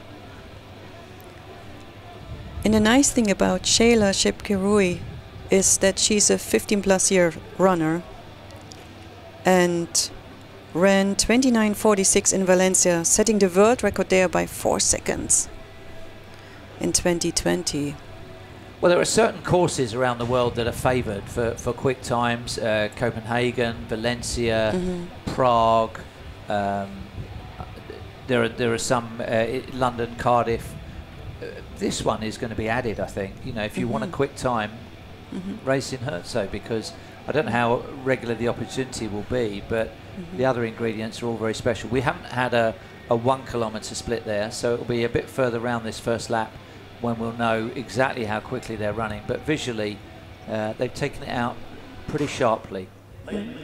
No, for fast times, of course, I'm a Berliner. There's the City Night 10K in Berlin in the end of July each year provides good opportunity for fast race as well. As does the Great 10K in the fall. Yes. So there are 2 more races. But 10K races you can find worldwide in the fall and in the spring. Yes. For those European Championships, I think it's a half marathon instead of a marathon. Is it as the racing distance? Yeah. So there's less than a year to that, to a European Championship road race. So they're spread 5 across as we look at them, so nobody's too worried about taking on any headwind, because there isn't really a headwind. 4.5 minutes in, it would be great to see something sub 30, but we'll just have to see. I enjoyed the racing element of the previous head-to-head as much as anything. They're all here, all together. So Shayla and Agnes, there's Dorka. Classic names across there, isn't there? Nancy, Agnes, Sheila, It's nice actually to have this approach of the first names, or what we think the first names of these athletes. Yeah. Right? It's personal, more personal, and we all know their last names or their main names. Well, I just like it that they're legible from a distance, and they are quite clear even from the motorbike at a distance. So, yeah, but it is whittling down this leading group. Yep. 5 minutes now past. All of the main contenders there, but 3 already drifting back down the field. So they'll have to keep their concentration for the next half an hour or so.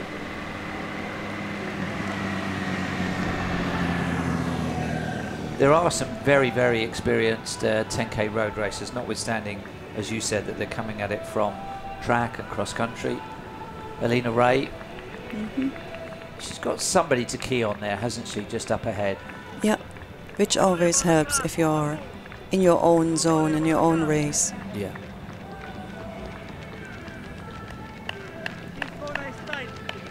And she was also the U23 European champion and a 2-time European U23 silver medalist in different distances. So that's one of the designated pacemakers that she's already gone by. I wonder what happened there.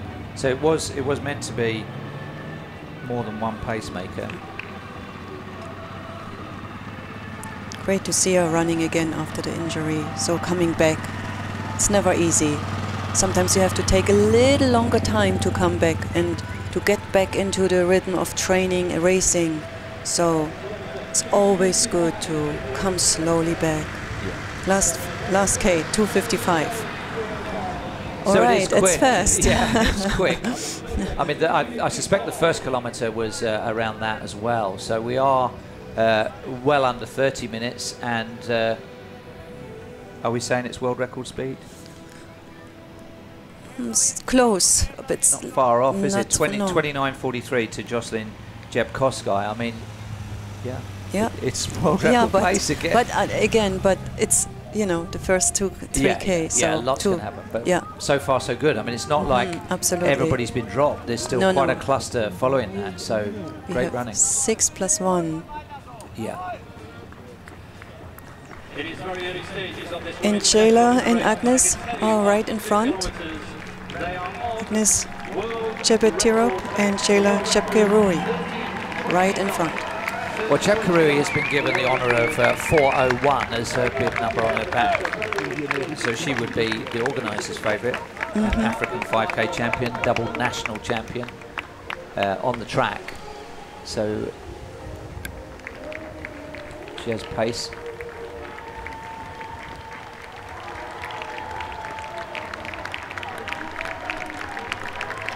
So the fields have been predominantly Kenyan and Ethiopian runners, all ADIDAS sponsored athletes. So they work in partnership with the title sponsor of this event. Let's remind ourselves of the evolution of the shoe technology that we're looking at. Making a world record is a runner's dream. I was jumping up and down like a kid. In that exact moment, everything came together as a whole. In 7 months, we broke 6 world records. There's the one-hit wonder. How do you make sure that your next song, your next album is better? The process of Pro 2 was, to this day, and will probably forever be, the most unique development cycle that I've ever been a part of. We went to Kenya, we gave them the shoe. Pro athletes can tell you right away if something is working. They're able to recommend adjustments to make a better shoe. The Pro 2 was really challenging as it's really a technical shoe. We've had countless prototypes. It has unisex spirit. It doesn't have to speak any gender. It has to speak performance. It's look good, so nice, I love it. We're testing, we're listening to, we're observing our athletes. And we're able to strip away all sorts of unnecessary parts. 100 grams leads to a 1% running economy.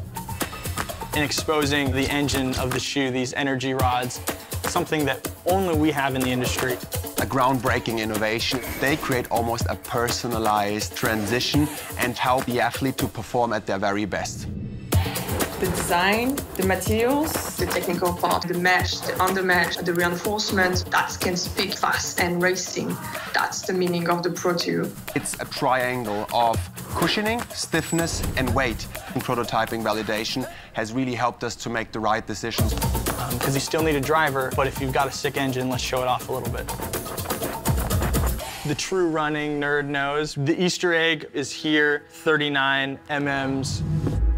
The question is, what's next? ADIZERO Pro 3, 4, 5. It's a 24/7 obsession. We're looking forward to many more world records, medals, podiums from Kibcumber, Jip, or just any athlete, empowering them to smash their personal best.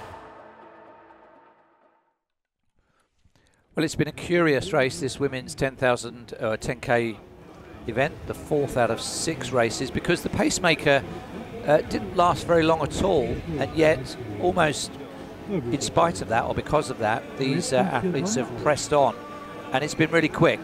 We're through 10 minutes now in a race that looks like it may go under 30 minutes, and we still have these 5 in contention.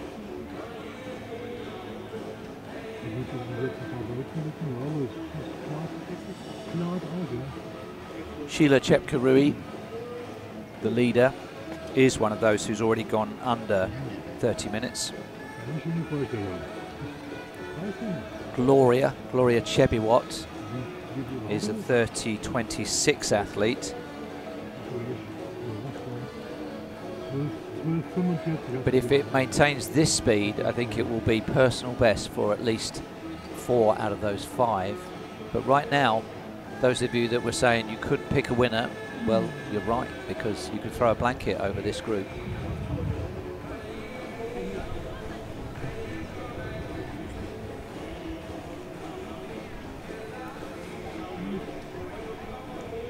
So if you're just joining us, welcome along. Jeff Whiteman and Ute Pibig with the coverage of this ADIZERO Roads to Record race series around the arena, the campus that hosts the Adidas World Headquarters. We've had 2 half marathons. This is the second 10K race, and after this we'll have 2 5K road races to finish. And the prediction yesterday was that the likelihood of a world record would increase as the races went. We had the second fastest men's 10K in history, and at 4K these women still on schedule for something super fast. They're almost in sync. Look at this, whoever's watching. Check their stride. Well, I think it's drifted to 30 minutes exactly. The last split, 3:02, so it's averaging just around 3 minutes. It was fast in the beginning. The 3:55 was really fast. 2:55 and then... I'm sorry, 2:55, I'm sorry. Yeah. Sure.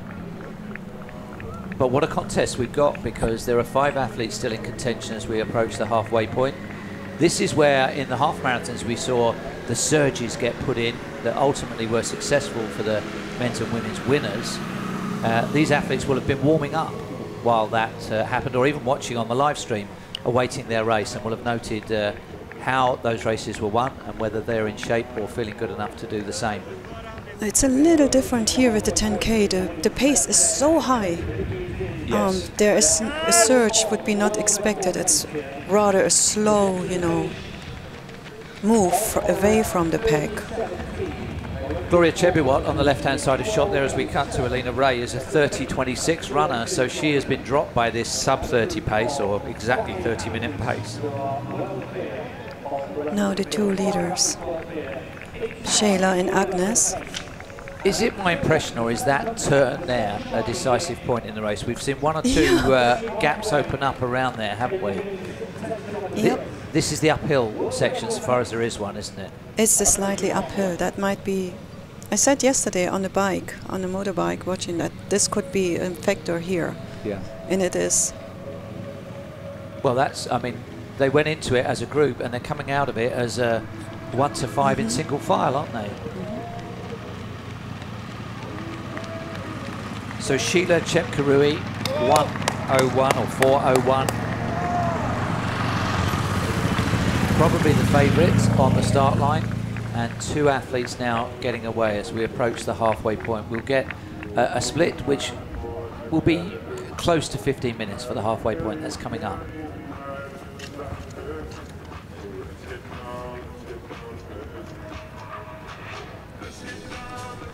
Watch for the timing, Matt, just for an early indication of that time. They'll run across it. There we go.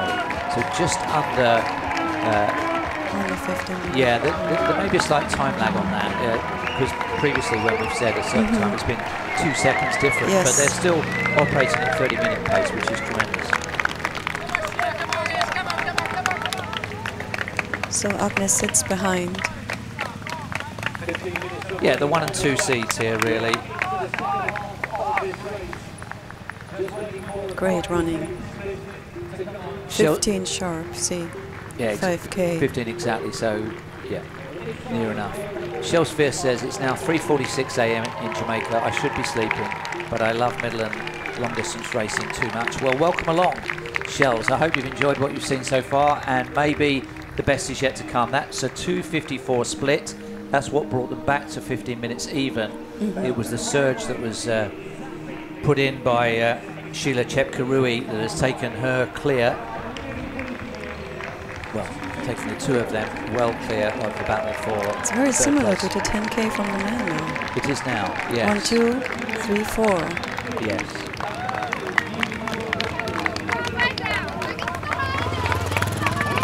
The people cheering.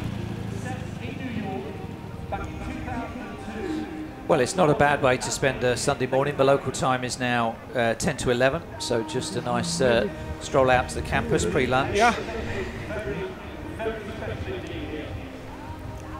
Agnes and Sheila doing a bit more than having a stroll, these two, because they're operating at under 30 minutes for 10K, one of the quickest set of times seen in women's road racing, and it'd be very hard to pick a winner from these two at this stage because they've both got a lot of experience and both appear to be moving very well.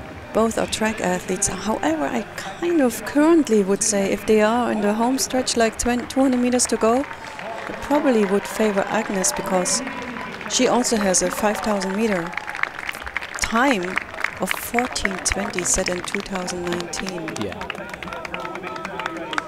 Over 10 kilometers on the road. So that with 3 races to go, including this one, there is an opportunity for you, if you're watching live, to win some shoes. The same shoes that you're seeing the pros wearing, the ADIZERO ADIOS PRO 2. All you have to do is download the QR code from the social media of Adidas. Follow these instructions.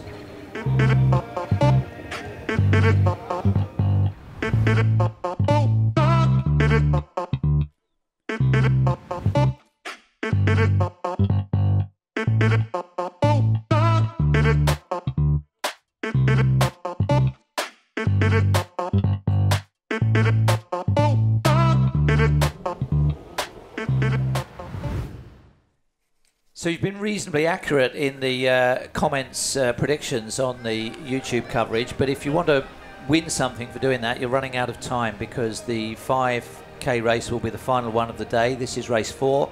That will be race 6. So do go and get that QR code and put your prediction in. And we think it could be a world record challenge, and we've seen a couple of those. So the course and the conditions have certainly proved themselves, and the quality of fields. Yes. It's a little, it's 17 grad Celsius, 18 grad Celsius, might be a touch warm, but for 10K not too bad. Well, on the subject of a touch warm, Agnes Tirop ran in the Tokyo 5,000 meter Olympic final just a month or so ago, in fact 3 weeks or so ago. That was a hot one. That was very warm conditions, yeah. So she won't mind anything that the weather can throw at her here this morning. But she's looking pretty bouncy, and she's just opening up half a stride here and there. It looks like she's feeling good, and we've seen what has happened already today to runners that are feeling good. Yeah, and it looks like she could probably move away. Although she's grimacing more than Sheila Kipchoge. If you look at them head on and said who's looking better, it would be the athlete in second right now. But I think they're both pedal to the floor at this point with 10 minutes to go.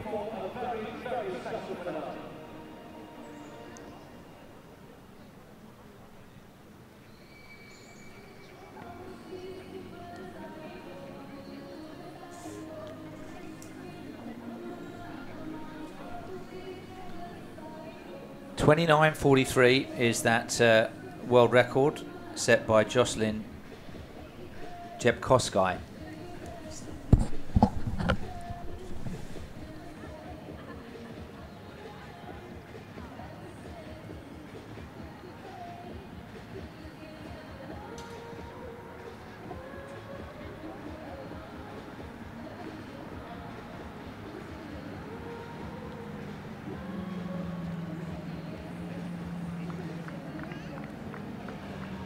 Oh, so John Mulkeen, our favourite stats man, is telling us on the comment the women's world record of 29.43 is for a mixed race. In a women's only race, the world record is 30.29. So they are on schedule for that. Thanks very much, John. It was set at 30.29 by Asmeh Legzawi in Morocco in 02. So it stood for 19 years, and at the moment they are 28 seconds inside of that women's only world record.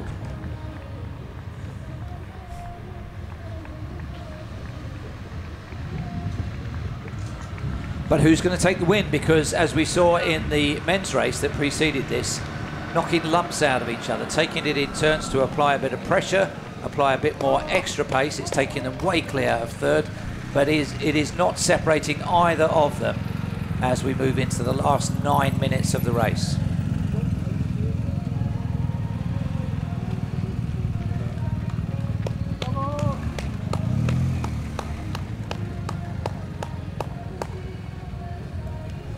And they're still head-to-head.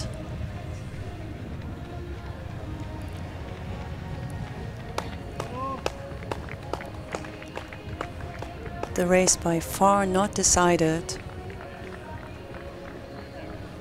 There's no conversation, there's no exchange of communications at all, is there? They're both almost closing their eyes or fixing them on the ground in front of them. Through 7K, 21.05, so just outside 3 minutes per kilometre, but inside women's only world record pace by 20 seconds.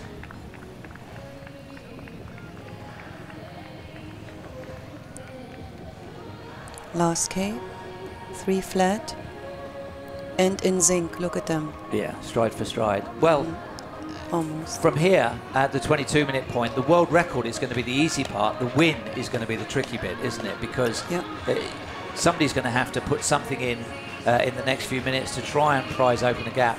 Otherwise, it will go down to our first sprint finish of the day. As we take the bell, 1 lap out of 4 still to go.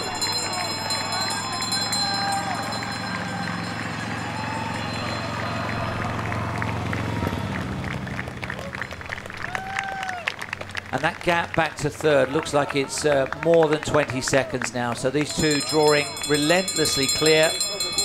Very, very hard to pick a winner. It could come back to our favourite incline section, that curve right. It's not really an incline, it's just a smooth undulation up. Yeah. Lots of support now. Bit of sunshine in Herzo. And our hottest race of the day, because they are still shoulder to shoulder and they are still 20 seconds inside the women's only world record. One more curve here. This is it. Again. This could be decisive, can't it, this bit? Sometimes we see them go in together and come out apart. So Sheila Kipchoge fighting to stay alive in this contest. That gap is now 3 strides. Is Tirop going away? You can see her grimacing. This could be showtime in this women's 10K. Sheila Kipchoge's got to re-engage here, otherwise the race is moving away from her with barely 5 minutes still to run. A great battle.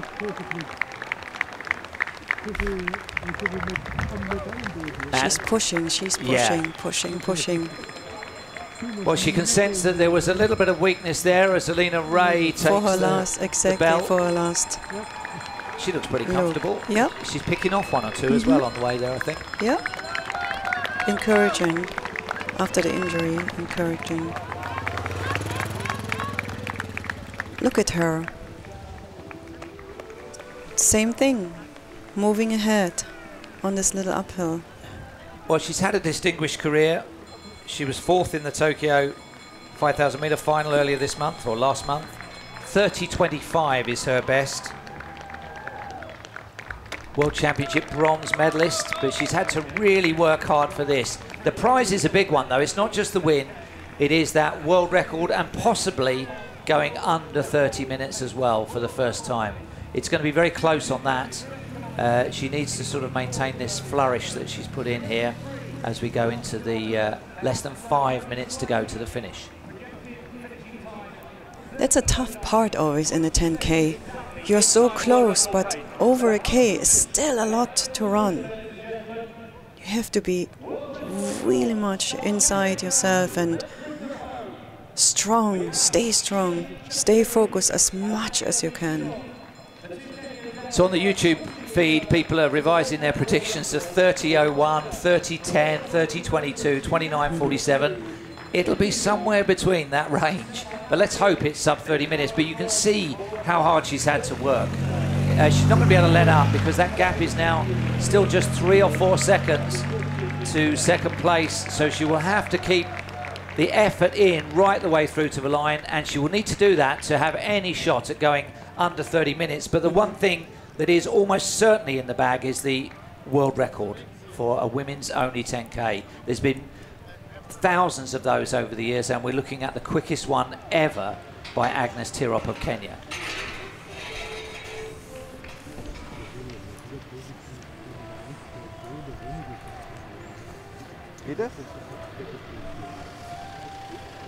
Almost 4 full circuits completed, and then it will be that final right-hand turn. That, yeah, she looks back for the first time. It's good news, but it's not decisive news. That gap is now up to about 5 or 6 seconds. But I think she's going away at this point, and is that acceleration taking her to a sub 30-minute clocking? It's a long straightaway now. Straight. This is a quiet section for spectators as well, isn't it, around here? It's relatively far still from the finish line. But it's a long stretch. You can see way through to the corner where you go again off right. It was a little bit like the men's 10K, wasn't it? Where we had 2 together, shoulder to shoulder, and then it was inside the last lap that the breakaway happened. That created the second fastest men's 10K in history. So now she has to run a 2:53. I think that's going to be a tall order, but she is certainly inside that women's world record. That is going to be our first world record of the day, 30:29. She ran 3K the last 2. Okay, that's 3 minutes the last revised. So let's see. Let's just wait and see what it looks like inside that last 100 meters or so. It's still possible. 30:29. Azmi Legzawi of Morocco in 02 for a women's only race. It stood for 19 years. It was a good record. She's not going to break it by that much. She'll have a look back. I hope that doesn't encourage her to ease up at all, but she can, to use your buzzword of the day, relax slightly. She does. Okay, I repeat it. Relaxation under pressure as much as possible. I mean, you have to fight. So the revised predictions, I think some of these folk are having about their 4th or 5th prediction. We've got 29:51, 29:49, 29:53, 30:12, and Leon Midolu says 30 something. Well, you may or may not be right. It depends how much she's accelerated in this final kilometre, which, as you can see, is very slightly downhill, but she knows she's now within a minute and a half of the finish line and the win. They all give their best. You can see they're all separated. Here she is. And kicking on a little bit now. Yeah, great stride. Yeah. Absolutely. 1 minute. 1 minute to break 30 and 1 minute and 22 to break the world record. Looks beautiful, actually. Look at her. 30:29 is that world record. She's got 1 minute and 14 to get there. I think she's going to turn off to the finishing straight in about 20 seconds from now. So let's see. Just 2 more turns in the race for her. This one has really hurt, but it is going to be so worth it because it's going to be a first world record on her CV. There's the turn into the finish. 29:40. This is going to be very close to 30 minutes. 1 turn remains. We will see her from the finish line clock, and then she's got 30 seconds, or 10 seconds to go under 30. The world record, which has stood for 19 years at 30:29, is going to be smashed. Agnes Tirop takes the win and the world record. 30:01, 30:02 the winning time. Sheila Chepkarui is also going to be inside the old world record in 2nd place. A lifetime best for her. Another great head-to-head race from those two. Congratulations to both amazing runners.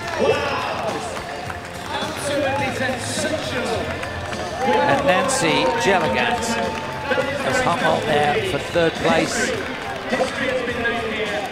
I think that's also going to be very close to her lifetime best as well. So once again, fast times right the way through the card. The world record was 30:29. We've had 2 women inside that.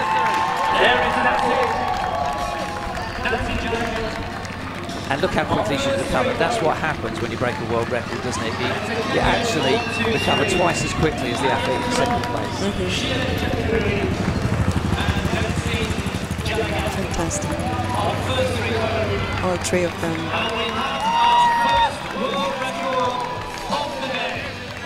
So 4 races in, there it is, a new world record, women's world record at 10K for Agnes Tibet, 30:01, the official time. So I don't think she'll be too disappointed not to break 30 minutes. She could hardly have given more to that effort, could she?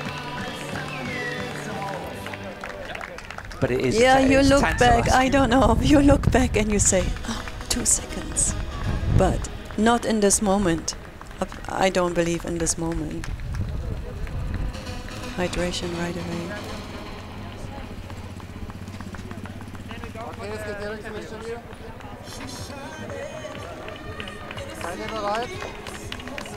And here comes Alina into the finish, close to her, very close to her target time. So great race.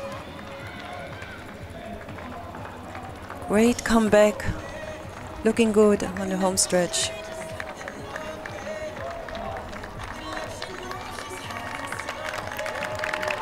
Sub 32, 30. Many congratulations. Can she do it?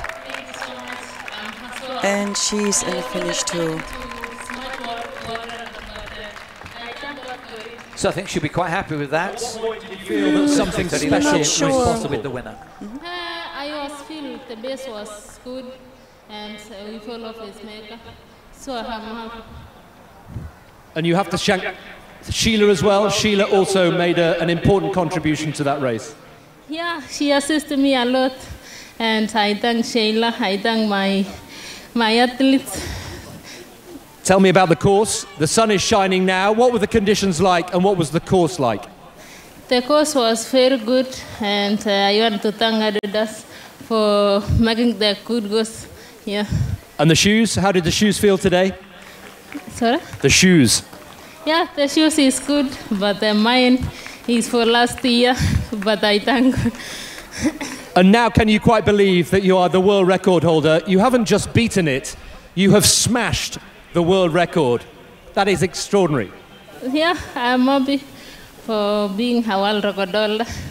I'm so happy for it. We're happy for you. You're smiling, the sun is shining, and we've seen a new world record. Ladies and gentlemen, world record holder, Agnes Tirop. Some of you are claiming success on your predictions. I'm not sure if those predictions were done at the start of the race or partway through, but a great race. In fact, they've all been good, but it is building. We had the second fastest men's 10K in history from Ronek Skipruto, and we've just had a world record in the women's 10K, and we still have 2 races to go. The men's 5K followed by the women's 5K, and those from people close to the sport were predicted to be our best shot at world record. So we shall see. Maybe the best is yet to come. We've had 4 races and we've got 2 races left.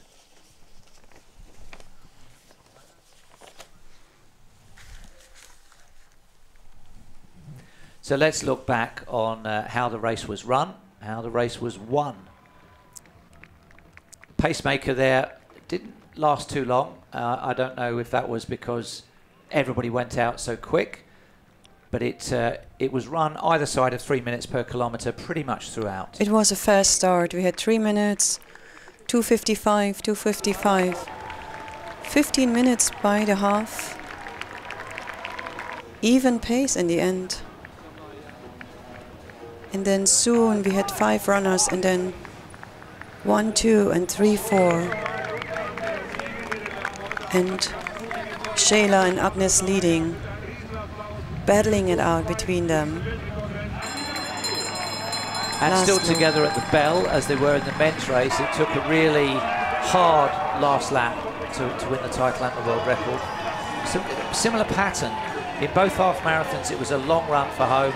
In both 10Ks it was a relatively late run for home, but not a sprint Simon finish. Lockett, before we start talking about the ADIZERO range, how special was that? We've just seen a world record. Absolutely incredible. I think we set off today with the highest expectation, I think. but still you don't quite know you're going to get there, but that was absolutely insane. And to see it here on campus is another level as well, so yeah, unbelievable, euphoric. Euphoric indeed, and the sun came out just in time as well. Let's talk a little bit about the ADIZERO range. What was the original inspiration behind the range? I think from when ADIZERO started, it was all about how can we make everyone faster. And I think when the team set out before 2008 and into the iconic Adidas Pro 1 with Hailey in 2008, that shoe was all about making everyone faster in one go. So I think it was all about speed in one shoe, as many use cases as possible, track, road, you name it. And that was the whole inspiration and the start behind ADIZERO, really. And you've taken the athletes with you, it seems, every step of the way. Give me some examples of the kind of input that the athletes themselves have had as the shoe and the brand have evolved. I think the first thing is that from this very start of ADIZERO to the present day, athlete insight and feedback is continuous. It's one of the biggest things we do. It's one of the biggest learnings we take season on season, shoe after shoe. You know, recent times, the likes of Perez last year winning in Prague, that was born from athlete insight. Every single athlete that gave us feedback created that shoe together. And that's one of the most special things about ADIZERO. It's this idea that we can build and co-create shoes with the best athletes in the world. And without that insight, we aren't going to be able to produce these shoes to help break world records that we've seen today. And just finally, we've got a busy autumn season of marathons coming up, a big period for you and for the ADIZERO, the Pro 2 particularly. What are your hopes and expectations for the next few weeks? I mean, I'd hope we continue to win races, we continue to break records if possible, but above all else, we just want to see people running their personal best in the shoes. Ultimately, they're built to break records and keep driving the future of the sport forward. But we want to see as many people as possible break their own PBs, and if they can reel in a PB in the Pro 2, that means the world to us. Simon Lockett, thank you very much indeed. Great day. Thank you very much. Thank you for watching. Thanks, Simon. Thank you, Chris. Well, we're looking forward to our final two races. We'll have the presentation of awards for that women's event, followed by the men's 5K. One world record. Well, it'd be greedy to expect anything else, but you never know. Lots of things are aligned here. We've got our biggest crowds of the day, more than 1,000 people out on the campus course. We've got the best weather of the day, although it's getting a little bit warmer. And we've already seen that the course that it's being run on is a real winner. Don't forget, you've still got time to back your judgment as we update on the weather forecast. We're up to 18 degrees and 5 km/h breezes, but pretty much perfect for road racing. If you do want to try and win a pair of the shoes that everybody's talking about, then you need to get the QR code via the Adidas social media pages, so YouTube, Facebook, and predict the women's winning time in the 5K, the final race of the day.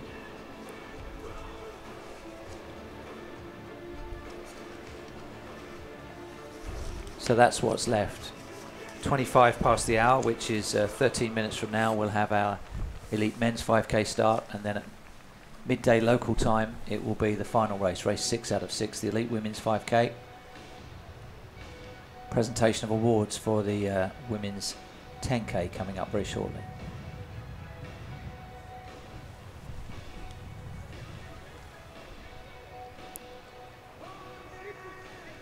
The campus once again.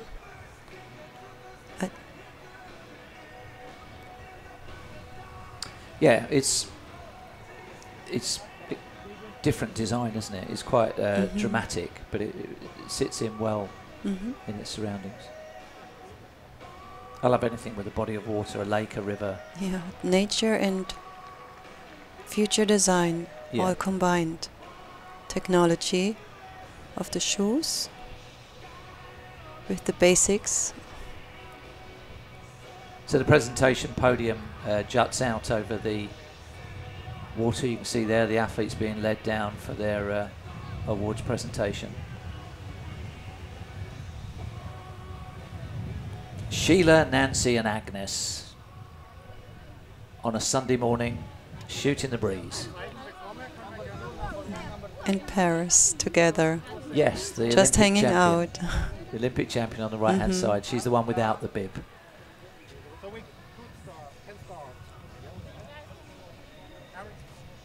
So we'll hand you down to Chris Dennis to take you through the medal ceremony for the women's 10K. Ladies and gentlemen, we are ready for the next presentation and trophy award ceremony. It is for the women's 10 kilometers.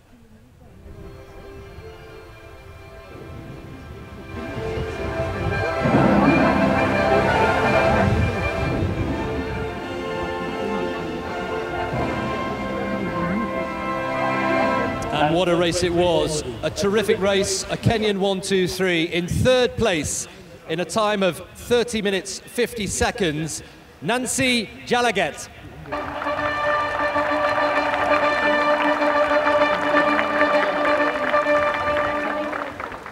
In second place, inside the previous world record, a brilliant, brilliant run, also from Kenya, 30:17, Sheila Chepkirui.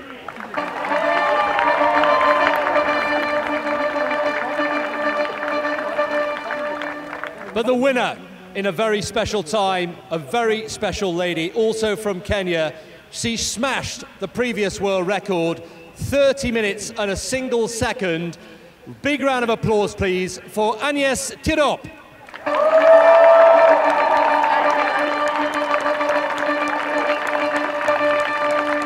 And the trophies and flowers will be presented by Arthur Hult, Managing Director of Adidas EMEA.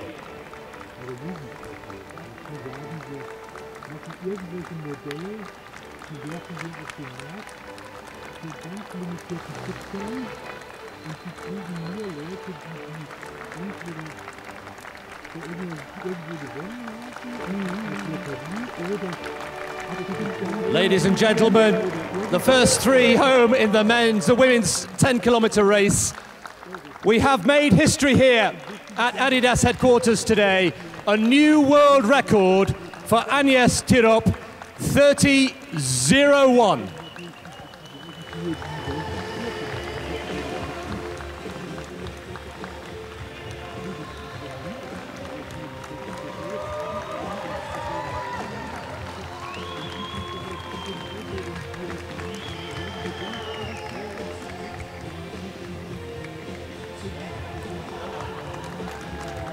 She has quite literally the world at her feet.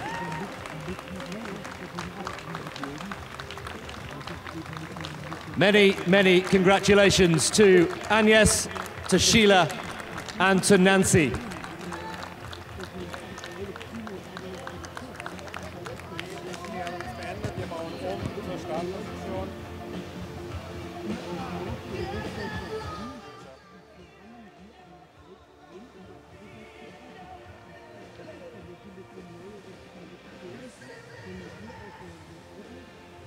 So there's been a progression in the races, as you've seen.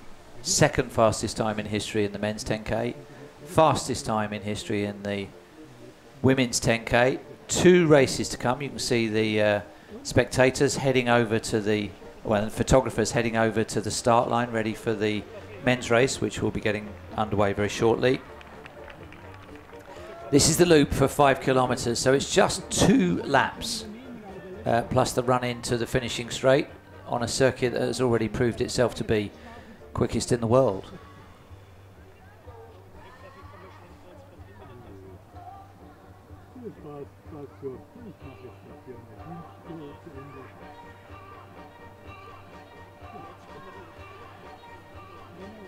So 1 or 2 predictions coming in. Sylvia Kibirengi, who I know from Copenhagen, is predicting 14:30 for the women's win. But it doesn't win anything if it's only in the comments column. If you want to win a pair of ADIZERO Pro 2 shoes, then you need to log on and get the QR code and do it online with Adidas. The shoes that everybody's talking about, and which are part of that whole super shoe revolution that is improving times at every level of the sport.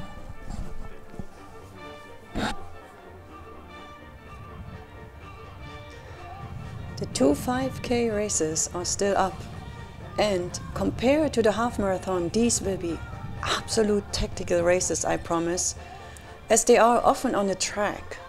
If you see those 5K racers, 12.5 loop on the track, they are just waiting 2-3K, often make a move at 3, depending who's in the field, and sometimes you see they are waiting till the last, 400 meters. Yeah. Here we predict again, probably an earlier move like we had now with the pattern of the first 4 races.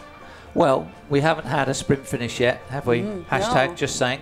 Yeah. It's made for a sprint finish, isn't it? Yeah, that straight on look of the 2 runners coming round the final turn together. Who knows if it's going to happen? It will be in one of these final 2 races, and the gaps, of course, and the speed is quicker speed, shorter gaps, smaller margins for error as well. So. And tactical again, might be again the slopes up, the slight slopes up, the 2 we have, closer to the finish and closer mid-course. Well, the men's world record is 12:51 to Kibcumber. That was set in December last year in Valencia. The women's world record, there's 2, just to clarify that from the start. Beatrice Kipchoge holds the absolute world record at 14:43 in a mixed race. Just 1 second slower is the women's only world record, and that is Sifan Hassan of Netherlands, set in Monaco in February of 2019. So only a second between them. That will be the target, and that's the one that people think could go. We've already had 1 world record. It would be incredible if 6 races yielded 2 world records. That's almost too much to ask for. So 1 world record for the girls. And this was how the previous one went. Absolutely. Look at her. I think. Oh gosh. It's a new world record of 30:01 for Agnes Tirop. How hard she's worked for it, and how richly deserved.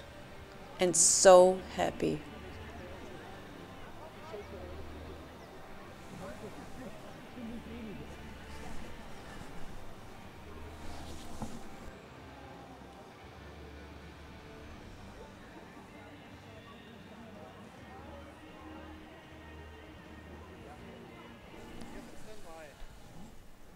That's the elite men's field gathering in. 2 loops for 5K this time. Yomef Kipchoge in the centre there, the tall figure, the Ethiopian, ran in the city centre 5,000 metres in the Diamond League final in Zurich on Wednesday, and he was in contention until the bell, and he had I glimpsed him jogging in about 5 past him on the last lap. He won't be very happy with that, but he really committed hard on that unusual circuit. Let's go to Chris for the introductions. With quality from Kenya and from Ethiopia, a reminder, the world record for men on the road, 12:51, set by Joshua Kipchoge, the Ugandan. Last year in Monaco, but we have plenty of quality here on show today. We have a double world champion on the start line. We have a big field, a very strong quality field with 19 athletes going in this race. So let's take you through the top 3. And first of all, from Kenya, he's the Olympic bronze medalist in the steeplechase, winner of the Diamond Trophy in Zurich, literally just last Wednesday, 28 years old. Say hello to Benjamin Keegan.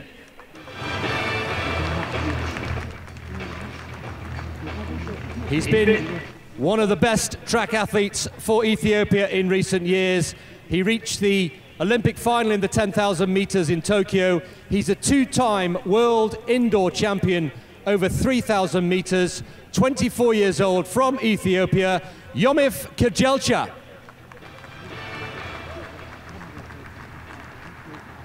And last but not least, real track royalty here, 2-time world champion over 5,000 meters on the track in London in 2017, in Doha in 2019. He was 13th in Florence earlier this year. 27 years old, double world champion, Mukhtar Idris.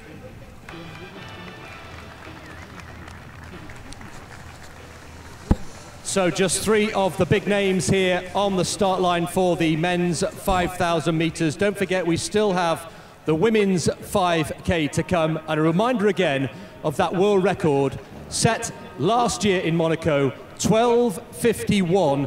Joshua Kipchoge, who also, of course, has the world records on the track. just a couple of minutes to go to the start of this race. Let's get you over to your commentary team, Uta Pibik and, once again, Jeff Whiteman. Well, thank you very much, Chris. What a mouth-watering lineup that is. And it's our biggest field of the day with 19 runners. Athletes, as Chris said, coming out of it from the Olympic Games, where they had huge success, and from the Diamond League final. That's the race starter. It's Klaus-Peter Meyer, the SVP brand manager for Adidas Europe.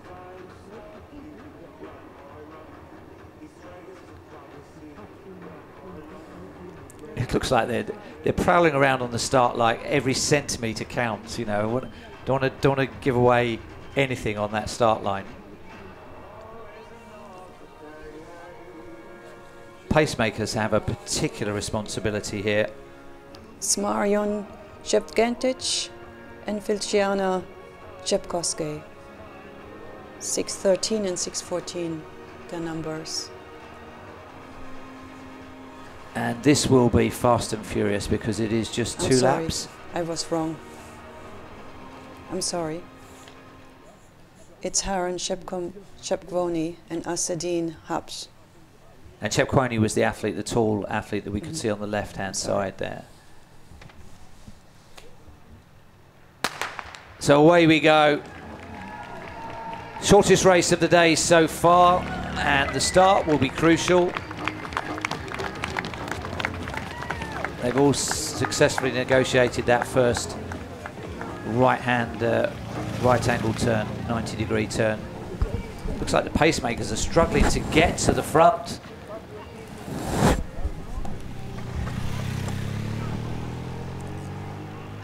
So steeplechasers, 1,500-meter runners, 5,000-meter runners. Nobody could ever claim to be a 5K road specialist. It's a relatively unusual distance, but when it comes up at this time of year, just less than a month after the Olympic Games, the possibilities are extremely exciting. Reminder, the world record is 12:51 for the great Joshua Cheptegei. Few people placing bets. Jonathan Pillay says 12:40. Philip Fromm says 13:01. Dondo Harahap says 13:16. And Lethu Makwanazi says 12:50, which would be a world record by 1 second. We shall see. They are well strung out, which has been a telltale sign to us in the previous races that it has gone out super quick. Yeah. And again here, like in a track race, it's a 5K after all. So we'll have a quick look around the graphics showing the course. We saw it in the women's event. It's a different starting position, but it is the same finish gantry and the same run into the finish, 2 laps of this campus circuit. And they have gone out really quickly. Look at the gap there is. In less than 2 minutes of running, from first to last, we have fully 50 meters. And it's not unusual to go out relatively fast on 5K road races compared to the track races, which are more tactical. The 5Ks on the road, often the athletes go out fast. Well, I just wonder, I mean, there's 3 pacemakers in there. I just wonder if they'll try and take a kilometre each or something like that. Somebody to 1K, somebody to 2K, somebody to 3K, and then get on with it, lads. It's all yours. Because it would be very hard for one athlete to take it to 3 kilometres out of 5. I think they will assign the honours. But they are all in position at the front there. And the usual suspects, including Mukhtar, you can see there, extreme left of shot. Kajelcha, the tall figure in the centre. They're all going with this, so this could be exciting over the next few minutes.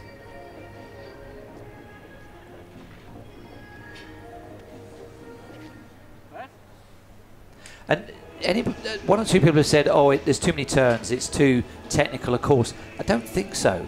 With those times we had at 10K, you know, the stopwatch doesn't lie, does it? Well, that's true. It's a fast course, but of course there is the but, right? You have an out and back course.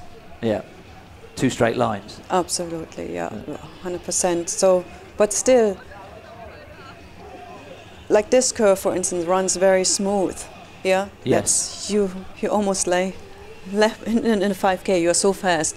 You go like a car racer, gently left, and then you have the long straightaway ahead, a little bit downhill slightly. You get a good momentum so early in the race. I don't know why you would take a drink on board in a 5K. That's a surprising move from Mukhtar Idris there, but he almost had to go out of his way and accelerate to pick that up. We'll see if that... Sometimes you never know. Maybe it's a little nervousness. Sometimes you are... I just announced the, pacemakers wrong, so I'm sorry. Yes, sometimes you're just too, you're just too nervous. But well, the pacemakers... It's fast. I wonder how let's see what the 2K time is. Yeah, they have found their way to the front nicely, but it's probably the most strung out race we've seen. It's at 19 athletes, and there's now probably more than 100 meters between first and last after a kilometre and a half less of running. Yeah, this is full out. You can see the heat haze there, can't you, rising off the tarmac. A beautiful part of the day. We might yet reach 20 degrees, which is pretty decent for September in Bavaria, ahead of the Oktoberfest. And hopefully some of these athletes, especially those coming off the track pace of Tokyo, one more thing to show for their summer. A lot of them had really good Olympic Games, but a world record, that would be amazing, wouldn't it? Or even just under 30 It's a long season. Each time you have Olympic season, you have the trials. First you have all the preparation, then you have the trials, then you have any big events like any World Series or so, and the Golden League, and then you have the high point of the year, and in addition now this race too. So it's a long season. So the predictions are being adjusted, I think. Matthew Kimeli, there's a few for him. The range 12:57 to 13:07 seems to be where the smart money is for those of you. 5:12. Look at this. 5:12 for 2K. Goodness me.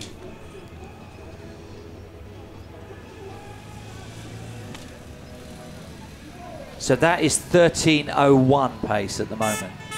2:38 for the last kilometre. So right around 30 minutes. The world record 12:51. You never know. That is a big pack in contention, and pacemakers still working. Or are they? Is that still one pacemaker on the left-hand side? I saw one still too. Yeah.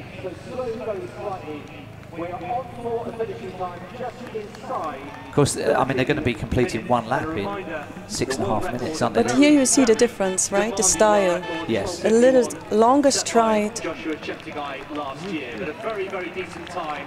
And they're into the 3rd kilometre. Already the last lap. Yeah. It's exciting to see shorter road races, isn't it? Where it's just so frenetic. This is that right-hand turn. Yes, that's the sharpest of the course. Kibcumber now starting to make his presence felt behind Mukhtar Idris. Idris, remember the man that took a drinks bottle on the first lap? I wondered whether that was wise, but he's the superstar. He knew what he was doing, and he's in the lead at the moment.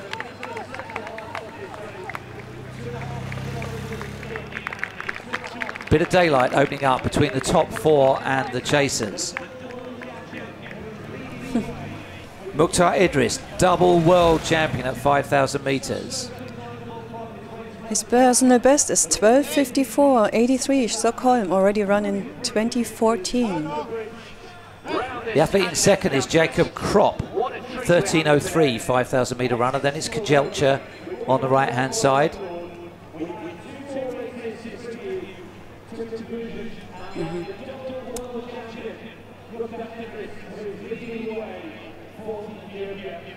So Mukhtar really taking this on at a relatively early stage. We've still got 5 minutes to run.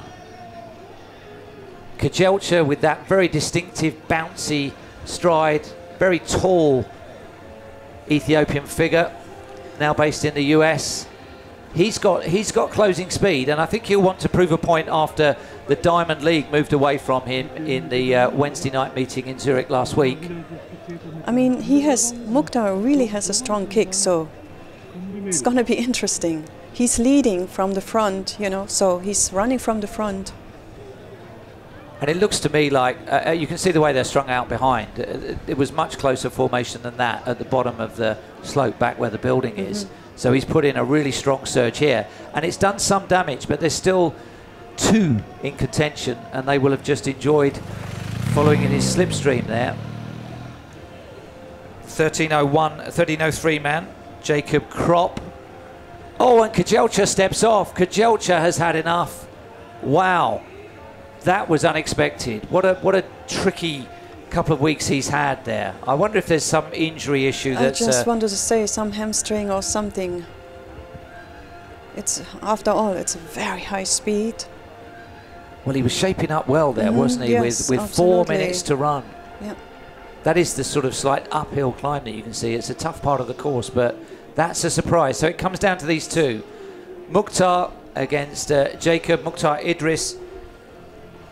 Jacob Krop. One, a double world champion. One, relatively unknown. I've not seen Jacob Krop run before. He's quick, and is he opening up here? 2:37, they're getting quicker.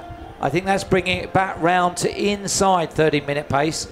And I think the time that I have for him is a track time. Yeah, and it says 13:03. I mean, from Doha 2019. It's his personal best. Oh, it was track time from the World Champs 2 years ago. Yeah. Okay, well, he's certainly leaving his mark. You've got few chances still to win those ADIZERO Adios Pro 2s. The instructions on how to are on the screen now. High school in 2001, he was already...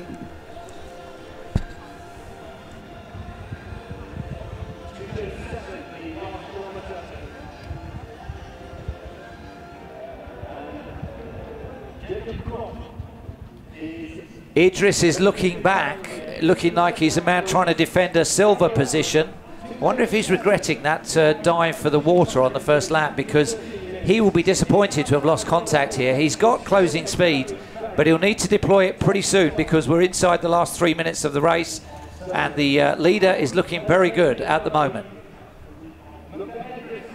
Not going to be too far outside an absolute best for the distance, although you can't really compare road and track times, but having the run of his life at the moment. Jacob Krop. He was already, 2001, I just read this here, in high school, very successful, and now really coming out. In the last, I would say, 2 years, he was a 2019 World Championships finalist. Well, 10:29 means that sub 30 minutes is possible. He will accelerate over these closing couple of minutes, but there is a bit of a charge going on behind. And it looks as though Mukhtar is going to have to yield second place, although is he reviving?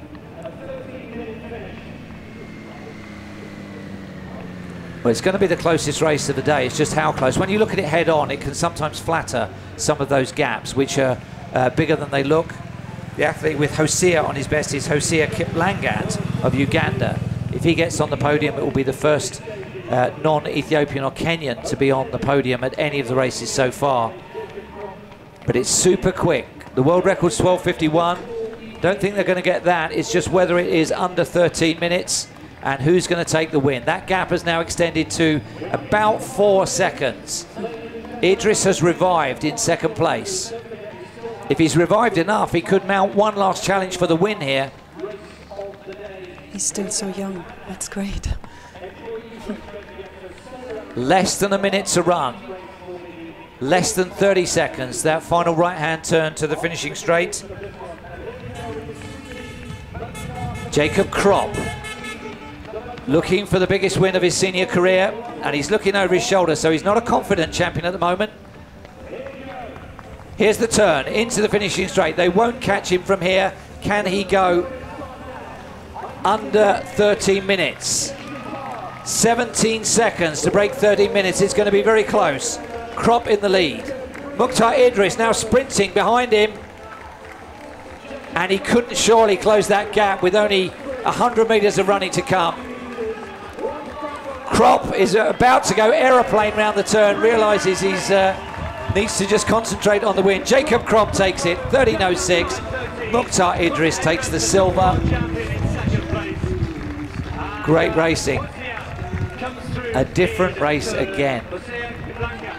From Uganda, our first three home, just outside 13 minutes. There is... Well, that's a big series of scalps there for Krop to take. He looks unflustered at this point, doesn't he? I think around that final turn he thought about putting the aeroplane arms out, and then he realised who he'd got behind him. And also, well, in the end he was 6 seconds outside 13 minutes, but it was a lifetime best for him. But well done to Jacob Krop. Brilliant run there. Took his time.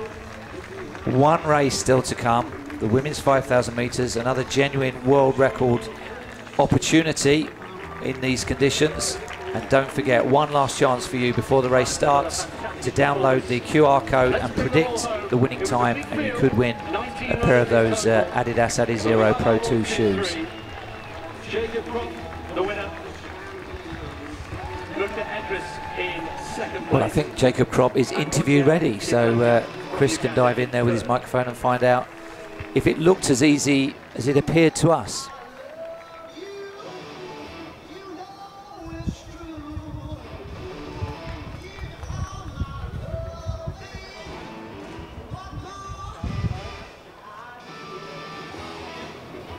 Jacob Krop, well done. Many congratulations. Tell me, how was that race for you? The race was hard, but I thank God I finished well. Yeah. You've had a good season, haven't you, in the Diamond League this year. When did you feel that it was important to make your move on Mukta Idris? I was finishing about 4 kilometers, then I was able to move now. And you felt good throughout the race? Yeah. Tell me about the course, the 2.5 kilometer loop, 2 laps, was it good? That was a good, but because the course was faster. Yeah. And were you expecting to run such a quick time today? No, I didn't expect to run, but thank God I finished it. And tell me about your shoes. How did they feel today? This is now is the best for me. Yeah. The best shoes for you. Brilliant, excellent. And tell me finally, what is your next race? When will we see you again? Maybe after some rest. Some rest, yeah? You're going to take some rest, maybe go back to Kenya? Yeah, brilliant. Well done today. Our winner of the 5K, Jacob Krop, ladies and gentlemen. Well, the reality there is he had to run that quick to hold off Mukta Idris. I wonder if Mukta Idris plays this back, whether he will wonder about that dive for a drinks bottle in a 5K race on the first lap. Cost him a bit of energy, cost him a few strides, and in the end that was all he lost by. But it was a good one to take down for the champion, Jacob Krop. We will have their medal presentation ceremony. That is race 5 out of 6. And let's have a look back and see how the race unfolded.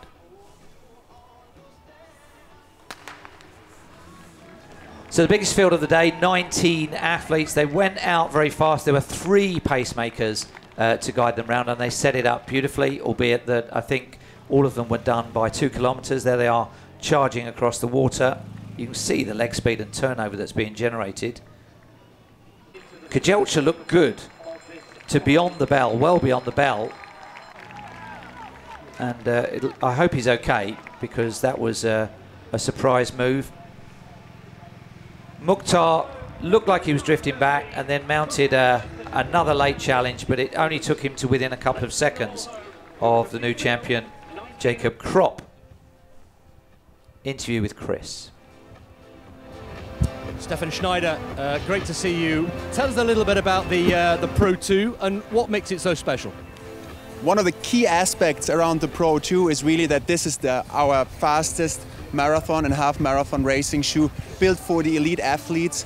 Basically, it's built with athlete insight from the very first moment of the design and engineering process. And how surprised have you been by the success that your athletes wearing this shoe have had in the last few weeks and months?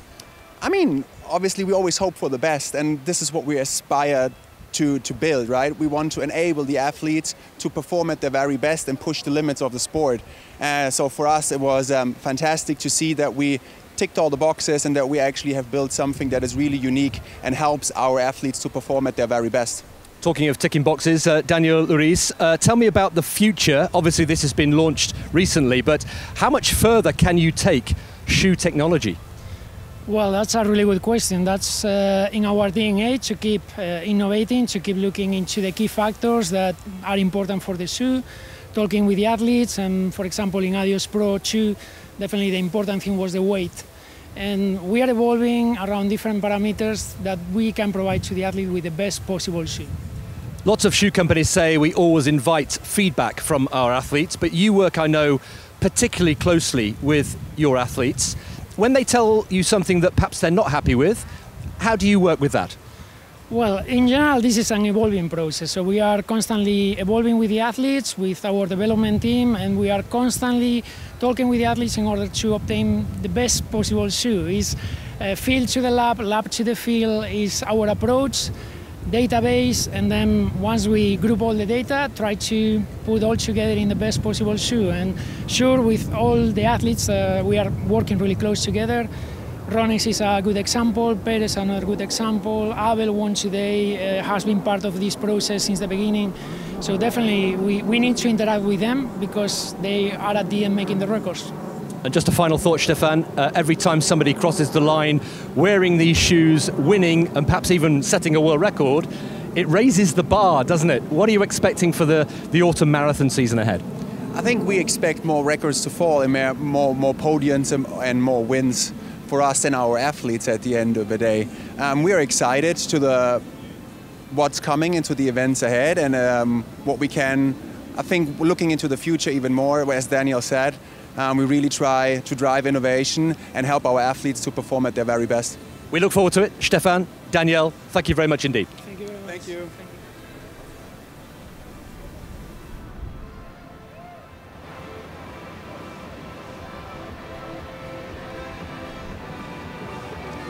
In mid-September in Herzogenaurach.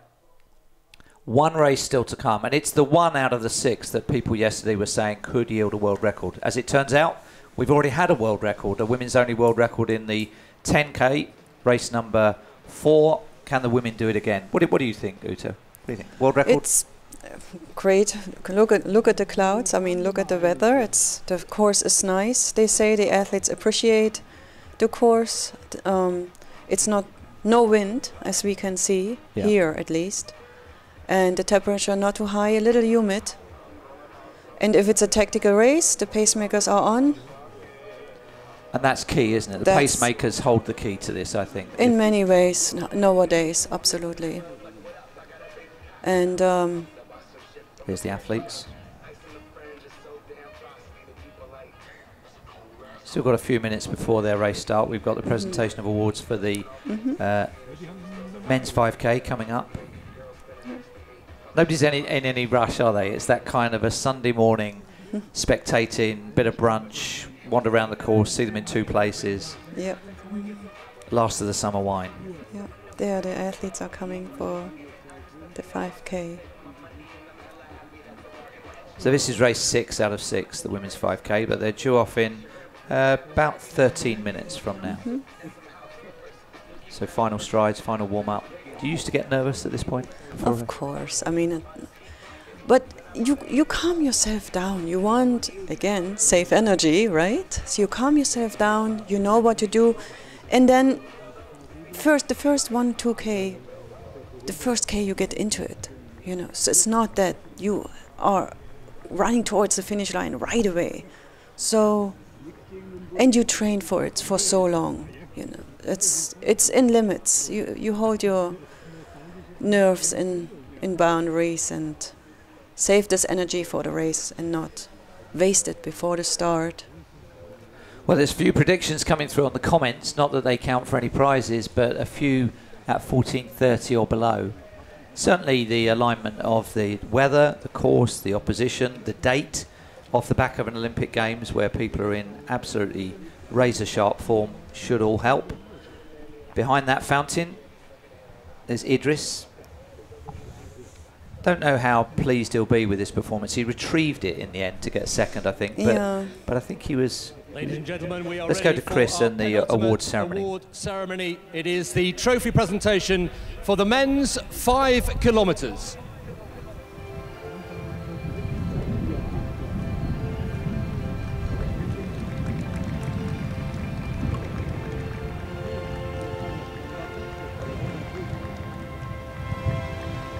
brilliant race, 2 laps of the track, and in 3rd place in a time of 13:13 from Uganda, Hosea Kiplangat.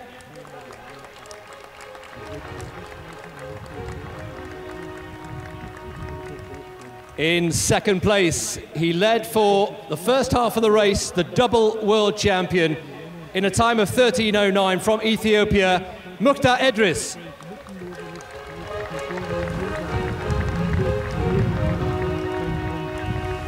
But our winner today, a really, really strong finish in the last 2 kilometers, in a time of 13:06 from Kenya, Jacob Krop.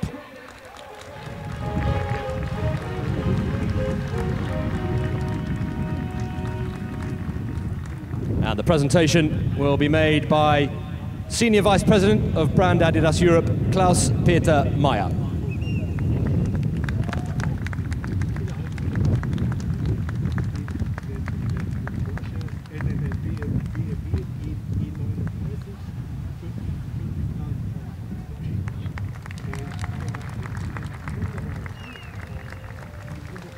Ladies and gentlemen,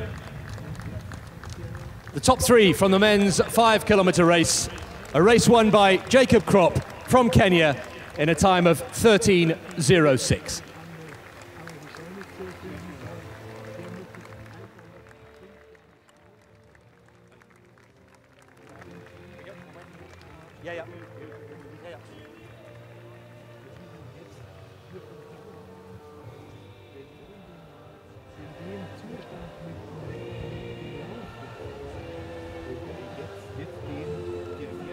So to the strains of Queen. Wasn't clear whether he's ending his season here, but he didn't seem certain about where his next race is, so he may be on a little bit of a break coming up. Our final men's champion of the day leads us into the final race of the day, the women's 5K.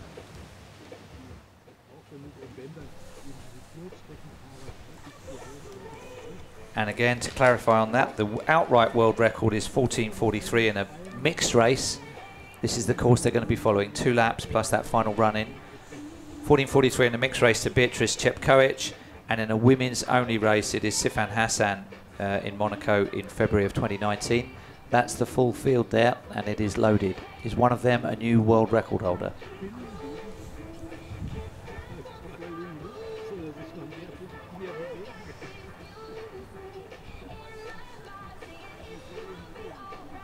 (15:08) amongst the more pessimistic predictions coming in from Phoebe Gorogodo. You've still just got time as we update the weather forecast to 19 degrees, so we may still hit 20. Still just got time to enter that prediction competition to win a pair of the Adios Pro 2 shoes, if you can correctly predict the winning time here using the QR code that you can download from Adidas social media. 5 minutes left to do that. And the weather gods have played nicely today, haven't they? So fantastic, yeah. Of course, as an athlete, you always say it could be a little cooler and a little less humid, but it also could be really cold and rainy in the beginning, in the mid-September. So, and now the athletes maybe stretch a little bit, do some more strides, get ready. These are very exotic birds, aren't they? Is it a falcon? Could be. These are not falcons. Oh, so beautiful. Thank you, cameraman, whoever you are. Yeah. Great job.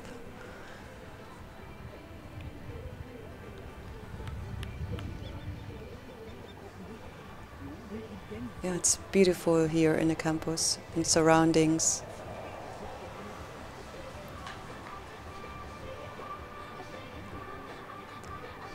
So here they are warming up, getting ready for this last race of the day. 5K woman, 2 loops. And we've got 7 minutes to race start, 7 minutes, so we'll be introducing some of the bigger names to you. This is the nerve jangling bit where they try and get their breathing going, settle their nerves. Last chance to win the shoes. 1 or 2 people on the comments are saying they can only work the QR code in certain territories. I'm not sure how that works, but there's only one way to find out if it works in your territory. Follow these instructions.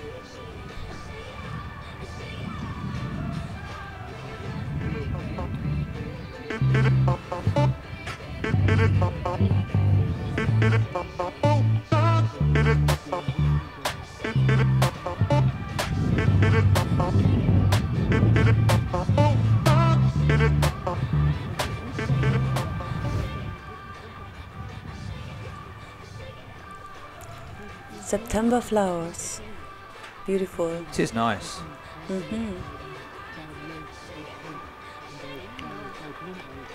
A flower greeting for the women before they go on the 5K start.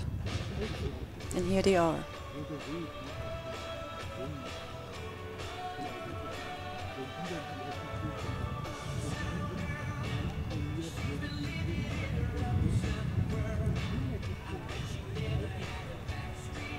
Our cameramen are waiting too on the right side with the motorbike. I think the element in this race, which it has been in some of the best ones we've seen so far, is that it's hard to win.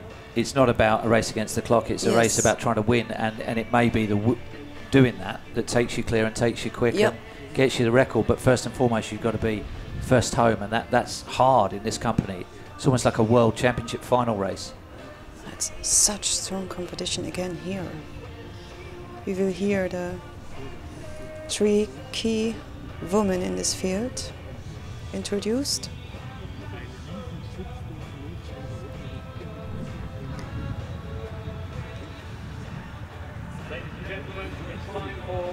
So Chris Dennis on the introductions for the final time. Brilliant day so far. We've already had one world record. Will we see another one in the women's 5-kilometer race? Let's mark your card straight away. The figure to look out for, 14:44, is the world record in a women's only race. Sifan Hassan set in Monaco in 2019. We have 14 athletes on the start line in bright sunshine here. Your support is greatly appreciated. So let's take you through one or two of the big names in this final race for today, the women's 5K. First of all, from Kenya, she was 4th at the World Championships in 2019 in Doha in the 10,000 meters. From Kenya, Rosemary Wanjiru.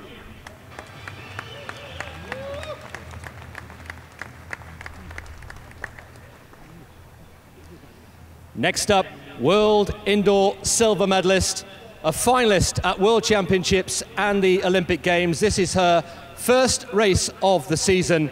25 years old, very familiar figure on the track from Ethiopia, Biratu Dawet Seum.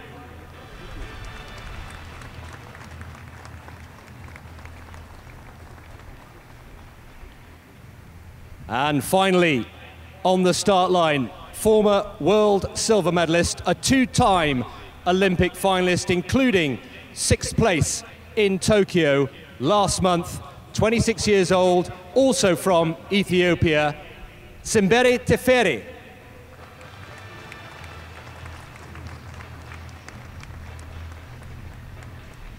So the athletes ready to go in our final race today. Remember, we've already had one world record today. We need your support. Can we see a second? The world record mark to beat, 14:44. And here to call the race for you for one last time, Uta Pibik, and first of all, Jeff Whiteman.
can see people gathered on the balcony in that grand building in the background. I think more than 1,000 people around the course. It was estimated to be between 500 and 1,000 people would be here. I think it could easily be double that.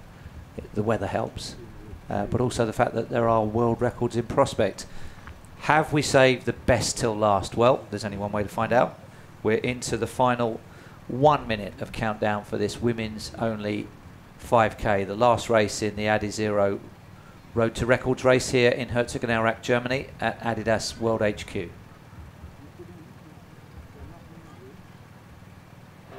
you're just joining us, it's Jeff Whiteman with Uta Pipig on commentary on the live stream. Hope you're enjoying it wherever you are, whatever time of day it is. If you have stayed up, you've seen one world record. If you can stay awake, this is the course they're going to run for another possible world record shot. That's where they start, and it is 2 laps of the axe-shaped course before that final run into the finish. It's not yet come down to a sprint finish. Road races don't always. It would be quite exciting if we had one, but I think times are the order of the day here, and this was always destined to be one of the best shots at a possible world record. 14:43 outright world record, 14:44 women's world record. Stand by for our last race.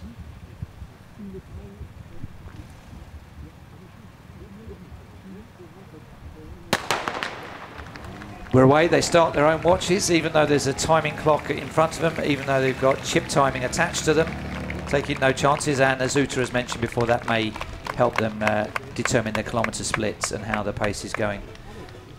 Especially in the second part of the race, often when you are in your own zone, in your own race, maybe in the top 3 and focus to do maybe a PR, so you want to have double check your own watch. Off they go, fast. Again, looking like a track race here. Yeah, it looks like they're sprinting from certain angles, doesn't it? Yeah. So the 2 pacers, Mariam Jepengaitic, she's got number 613 on her back, and Feliciana Jepkoskai. And I think they'll be tasked with around about 2:56 per kilometre. They'll have to judge that by feel a little bit. At this point in the men's race, they were already strung out in single file, so it suggests that they're running it in quite a controlled way.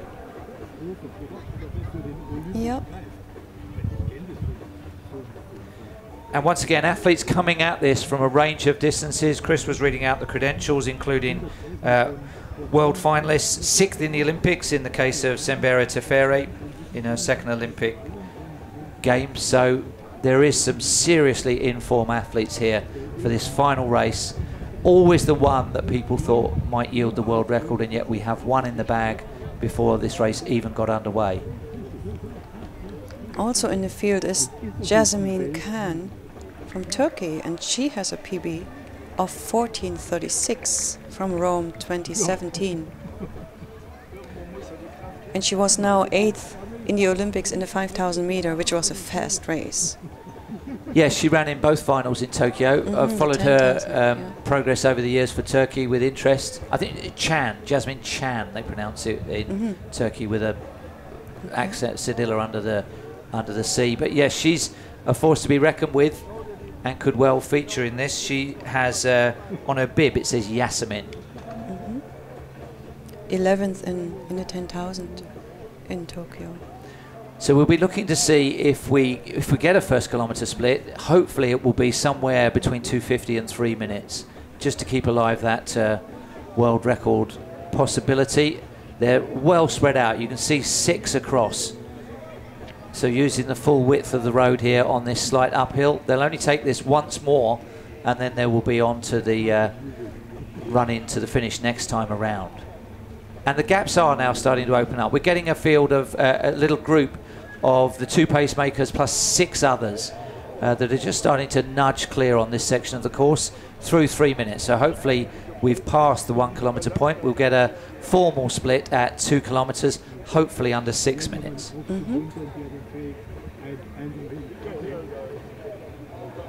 It looks fast. Well, the predictions are coming in around 14:46, 14:39. And Kuan Walker has been on the money on one of the previous predictions, so he's saying new world record. 2:57 for that opening kilometre. So we are on schedule for a world record, but the group is just starting to fragment a little bit at a relatively early stage. I think the bigger names have managed to cover that break. So the athletes that were introduced on the start line are no further back than 6th place there. And I don't see any pacemakers left. So I think we can see Semberi at the front, who was 6th in that Olympic final, in the pink singlet closest to the camera. She's the athlete you would have to say is in form. 6th in Olympic final. Absolutely, and then also personal best 14:15. That's a good number. Yeah. That's very fast. And is she going for this? It looks think like she is. she's just already moving. Yeah.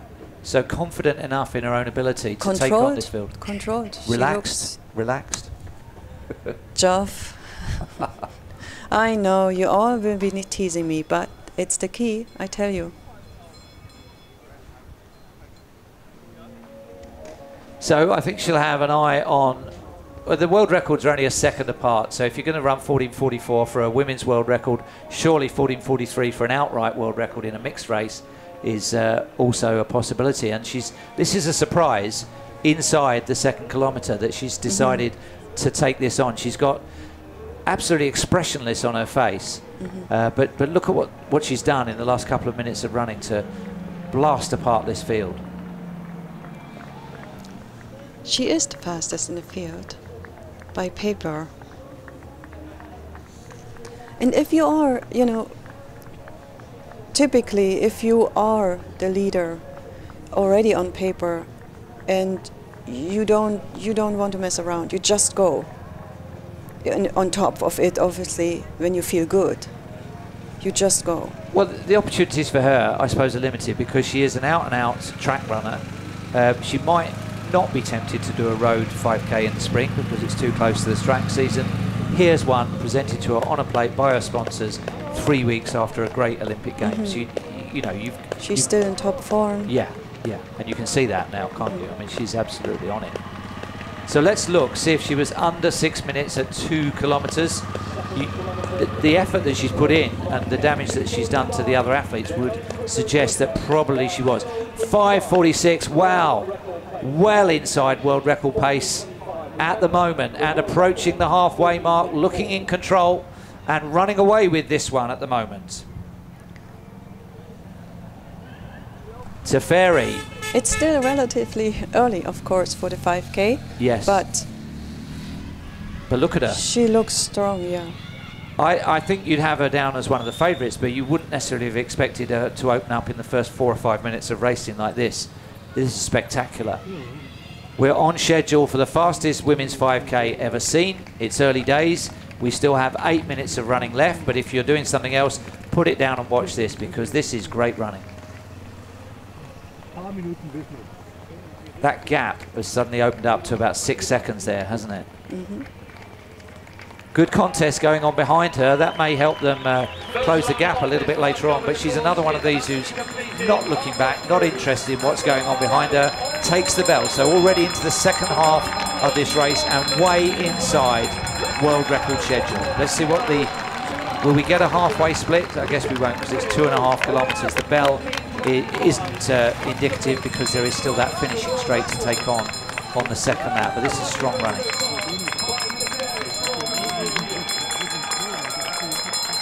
It's still at the time of the race where you should feel relatively, strong. Yeah. You still can dig really deep here in the middle part. Still, manage your energy levels as good as possible, not wasting all yet, because the last 1.5K could be really crucial if you overstep now in your efforts. Well, she nearly overstepped that curb there, didn't she? I don't think Just she quite slightly. saw the drop the other side of that. She didn't probably see it also.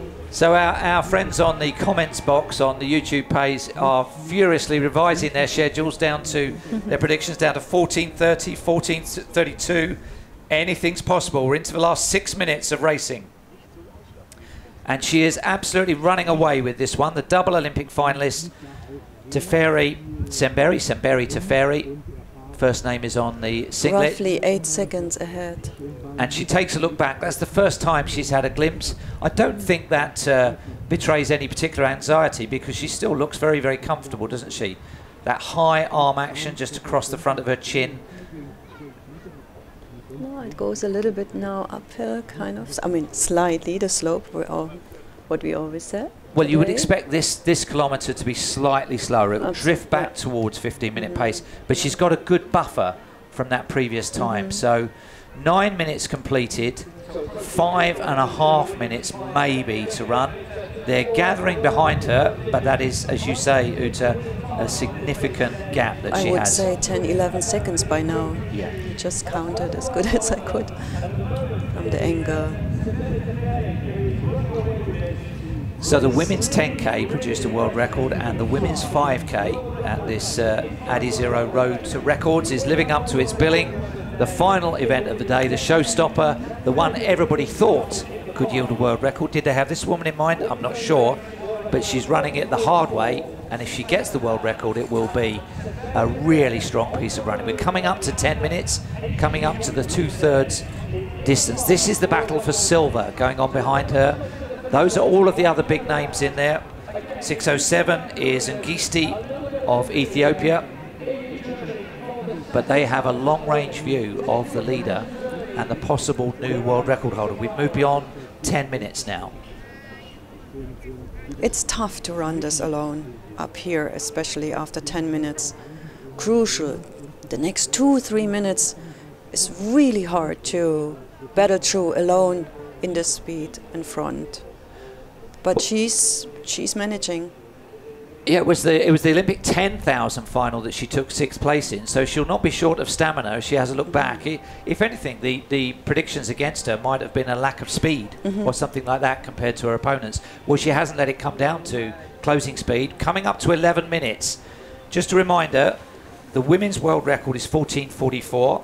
The outright world record from a mixed race is 14:43, and it's a Sifan Hassan world record that she's going for and is still on schedule.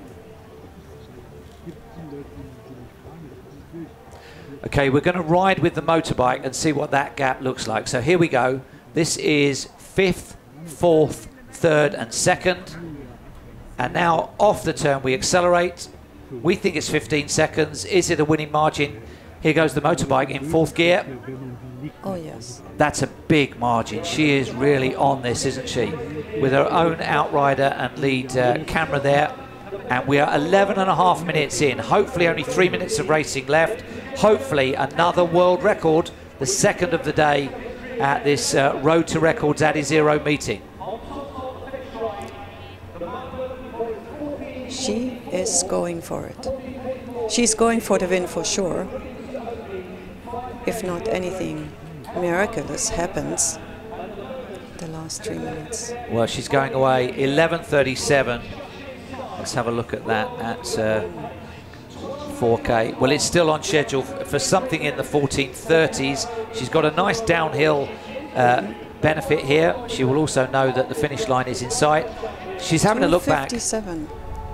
Fantastic. Yeah, could she even break 14:30? We'll have to wait and see what sort of a flourish she can muster at the finish. But those are world-class athletes, and the heat haze is between her and them. She is so far clear. She looks good. Looks brilliant. Absolutely. Yeah. 2 minutes Really of running nice. left. Come on. 14:43. Go, go, go. Absolute world record. The Hassan women's only world record, 14:44. And we know this loop. We know how much running there is left. To go. She's feeling this a little bit now. That's exciting. Coming up to 13 minutes. 1 minute and 3/4 to break the world record. People are saying 14:47, 14:31. It could be quicker than that. Look in her face. It's starting to hurt. Come on. She's a 10,000 Olympic top 6. That's 2nd, 3rd and 4th. 1 minute and a half to break the world record. A Sifan Hassan women's only world record. I think she's going to smash it. I think she's taking women's 5,000 metre racing into a new territory here. She looks fantastic. Come on. All about the effort now. Oh, is she talking to herself? Urging herself on. Oh, she's digging deep. She's hurting, yes, but I think soon it will feel good. So the turn is coming. She can do it. So less than a minute to break the world record. This is the sweep, then the turn into the finishing straight. 14 minutes now, 44 seconds to break the world record. And here she goes in the final stretch. She is going to absolutely annihilate the world record. She is going under 14:30. Fantastic. It's been one of the great runs of all time. The final race of the day is going to be a massive new world record, and it is going to Semberi Teferi of Ethiopia. What's she going to run? Previous world record, 14:44. She's going under 14:30, and we round out the racing with a second world record at the ADIZERO Road to Records. This is second place, and Melkanat is going to be very close to the old world record in second place as well. What astonishing racing. Wow, that was a Sifan Hassan world record, and she blew it out of the park.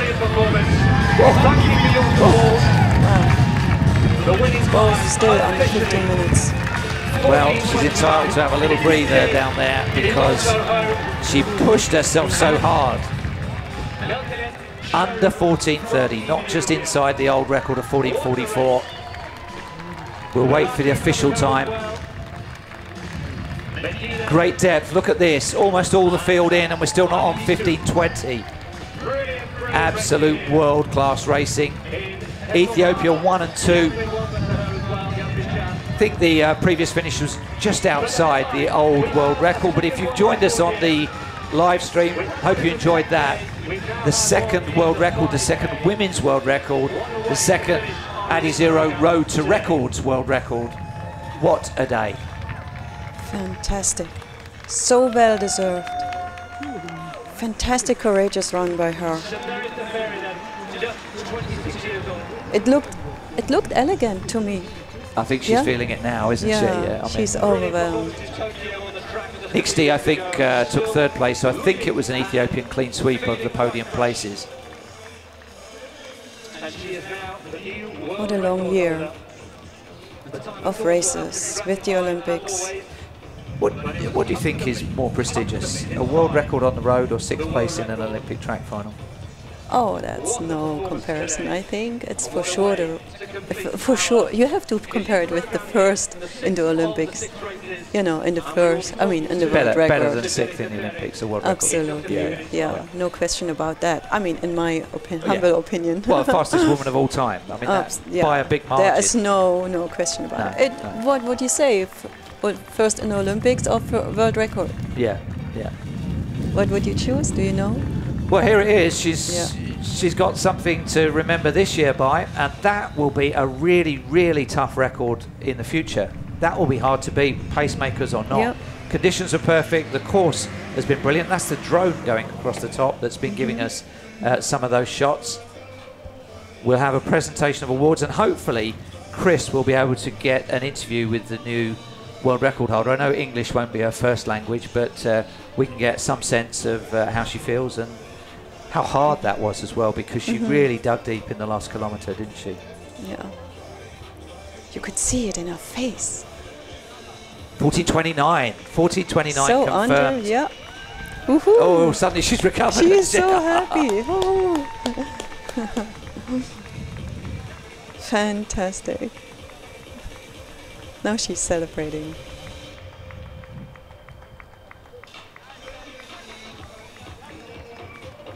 And somebody's put, I will stick with my 15:08 prediction. Well, I hope those of you that were able to enter the competition for the prediction did predict 14:28. I suspect not everybody will have done. If you did and you got into the competition, well, good luck in the draw for those ADIZERO Pro 2 shoes. And Geoff, you were only off 7 seconds. That's nothing, not even 100 meters. That's How right. about that? I said 14:35 and you said 14:37. I can't remember. You know, I know you won. I was wrong, though. I didn't predict it as quick as that. I think in every case where the winner has taken it on themselves to take on the pace, they've had great times. Chris with the winner. Well, what a performance. What a way to finish our track program today in the elite races. Another world record, Simpere Tefere, 14:29 in the 5 kilometers. Congratulations. How did it feel? Hadda world record kuda afur katuri digdemi sagalo jin figde amma maltu sitti dagama. Jalqaba kiyyaa fi waaqayyo hunna naaf ta'e sana gargare waaqayyoon galateeffadha. Baay'ee gammadee jira.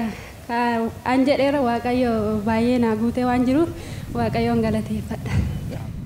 First of all, I want to say for God helping me to did this world record. I am say thank you, and I am very happy in this time.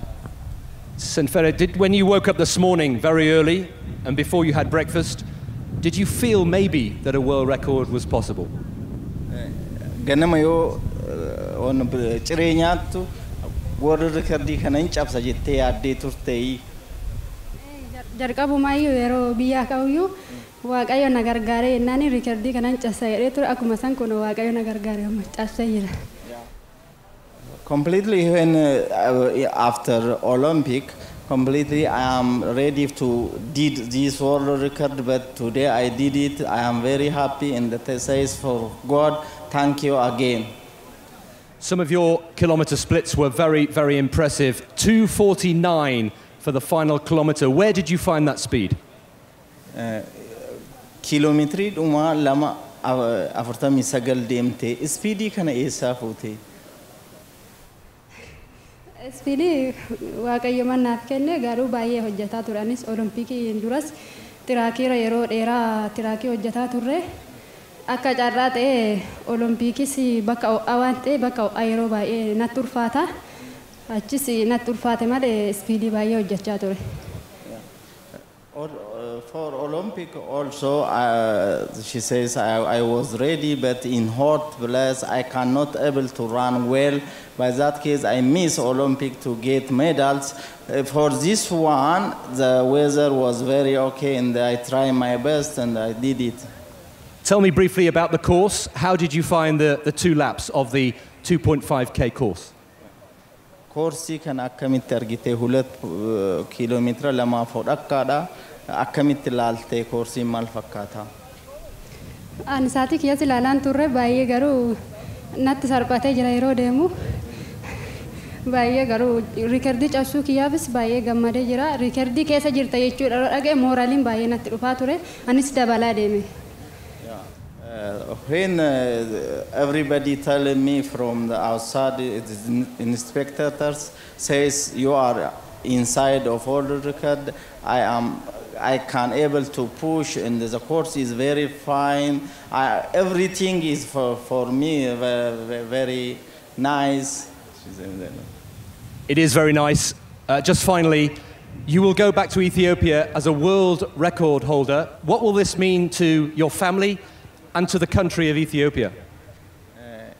Amma yoo gara biratti deebitu, gara biyyaatti deebitu, world record haaraa fiddee maatii keetiif, biyya teetiif maal jechoodha, maal sitti fakkaata world recordiin kun?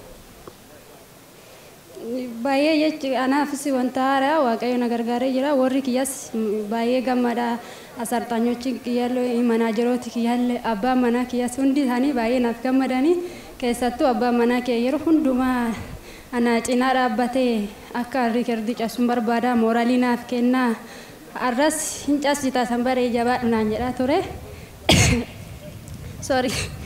Isas waaqayyo haa eebbisu umurii isaas haa dheeressuun jedha. Wanama kan amma adidaasiin Nike irraa fudhatee kana hoo akkamitti kophee dura kasiifanii ture siifanii. Caamichi baay'ee natti tolee jira. Adidaasis baay'ee galateeffadha. Caamaa akkanaa nutti agarsiise.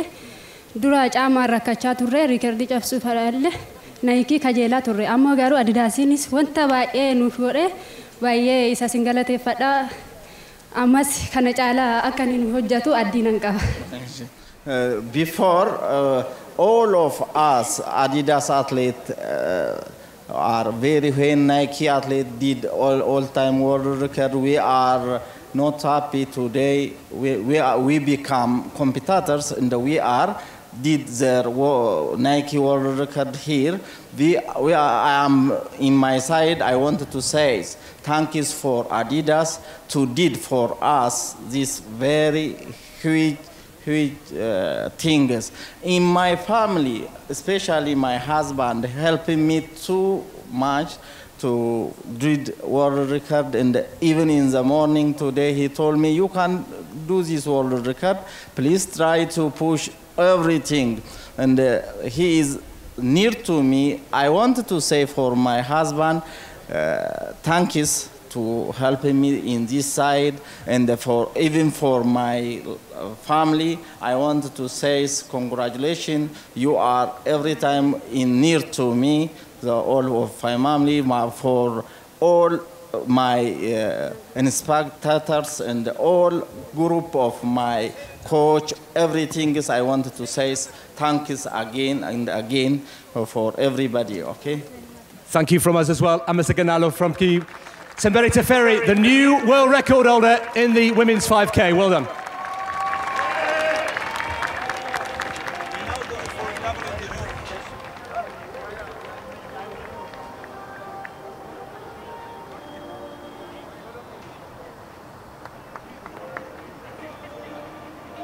Margins, but convincing. Decent, yeah.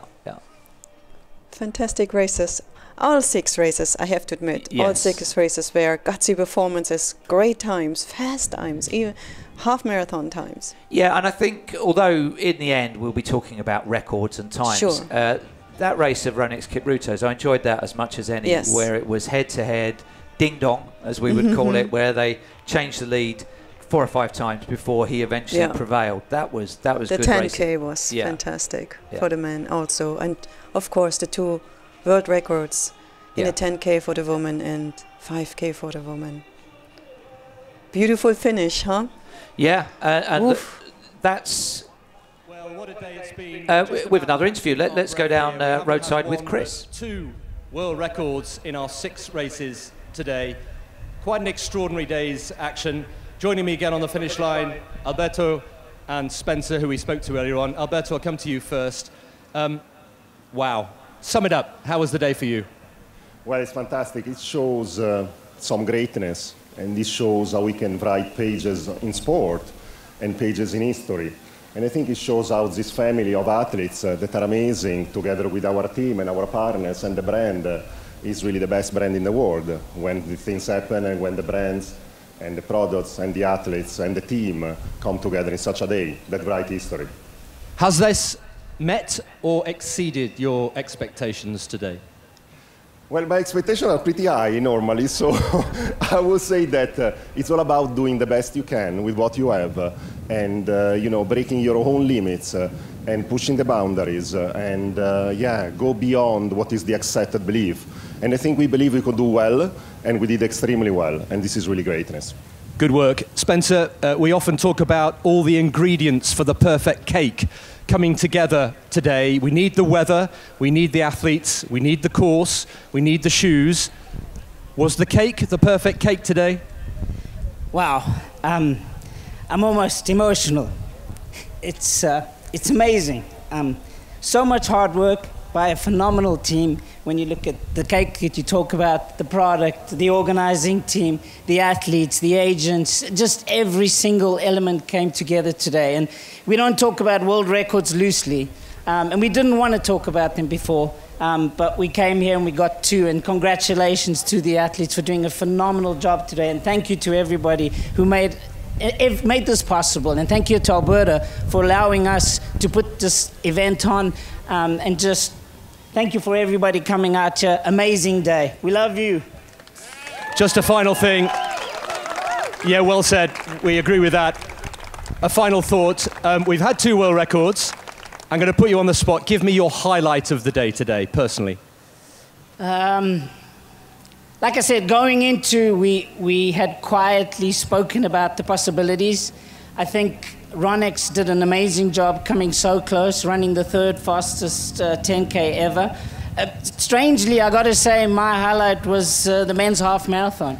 I think Kibcumber did a phenomenal job running a massive PB, and that's what this is all about. It's not just about world records, it's breaking your personal records and providing those athletes with the products and the stage to do that. So that's my highlight, the men's half marathon. Thank you very much, Spencer. A final quick thought from you, Alberto. What will you take away today from the day's racing? So to me there is one takeaway, and it's about people. This is a brand of people. Success is driven by people. People is our team, are the athletes or our partners, and is our home. So this is about people, and greatness about people. Thank you for everyone. Thank you very much. Alberto, Spencer, excellent.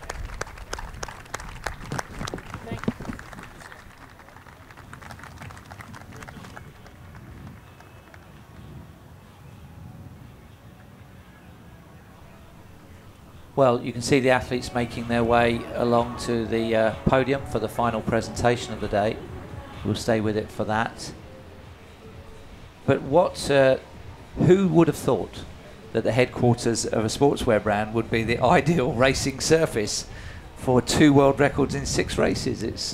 It was good though, wasn't it? The setting was part of the cake, as they said. Yeah, it's a wonderful, very important ingredient for the cake. So what do you take away from it? The shoes. The shoes are definitely making a difference to our sport, and we have to roll with that. You know, it's creating opportunities for athletes to redefine what constitutes a quick time. We've had some great racing. An Olympic year, I think, always creates another level of competition, but I think this has been put on at a couple of weeks' notice, and as the guys there said, it's a people thing. Who would have thought that you could have created an occasion, an event, and a set of performances as good as this at such short notice? It's been incredible. It's humbling. It's humbling to be part of it, I think, also, and see the efforts of the athletes again and again, huh? Yeah, and an even bigger picture than that. In a year where we've been locked down, where we haven't been able to do things, where we've been restricted, where we can't have contact, where athletes can't train or race, suddenly when the restrictions get lifted, you can put on something as great as that. Yeah. If you are set free, well, there are limits we all overcome. We are ready for our Let's hear from final Chris for our award final award ceremony. ceremony. It was, of course, the women's 5 kilometers.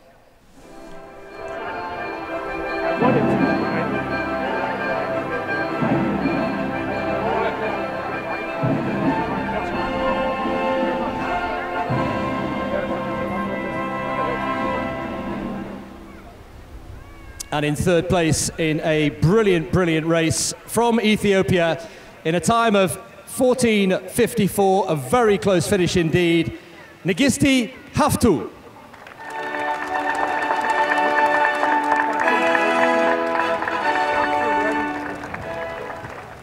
Second place by literally the width of a vest. It was so, so close indeed.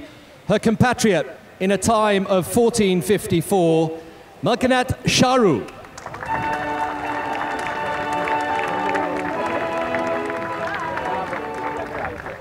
But the winner today, a very, very special performance from a very, very special woman, beating the previous world record by 15 seconds. The winning time, 14:29, from Kenya. Seferi Temberi. From Ethiopia, we've got a typo. Let's do that again. Semberi Teferi.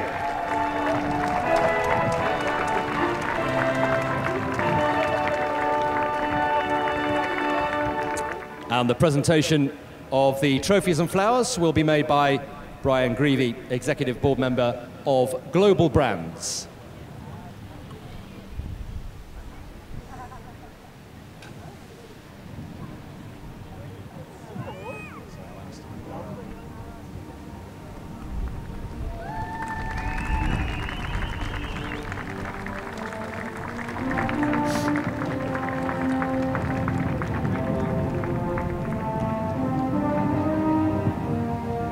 It was our last race of the day, but it was a thrilling, thrilling race. And a clean sweep for Ethiopia. Once again, congratulations to our 3 first placers here in our final race. Nigisti Haftu, Melkenet Sharu, and of course, from Ethiopia, a proud moment for Sembere Teferi. World record holder, 14:29.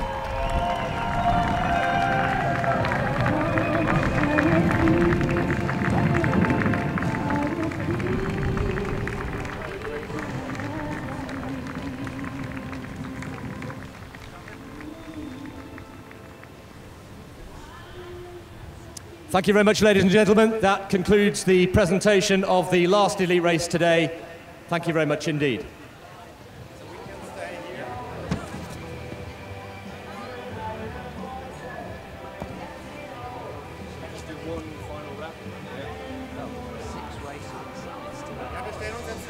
It's still only lunchtime. I've never seen back-to-back racing like that. Of course, it helps that people are running at world record speed. And the fields are only less than 20, but it's hard to remember back, isn't it? There were so many great moments layered on top.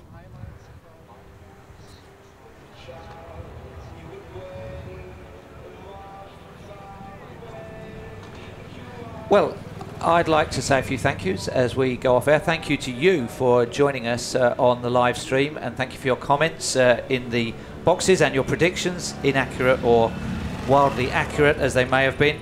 Thanks to Uta Pipig, my co-commentator. Thanks to our producer Marcus and our director Rennie Hypen. And we'll go over to Chris Dennis, our host, for the final word. Goodbye.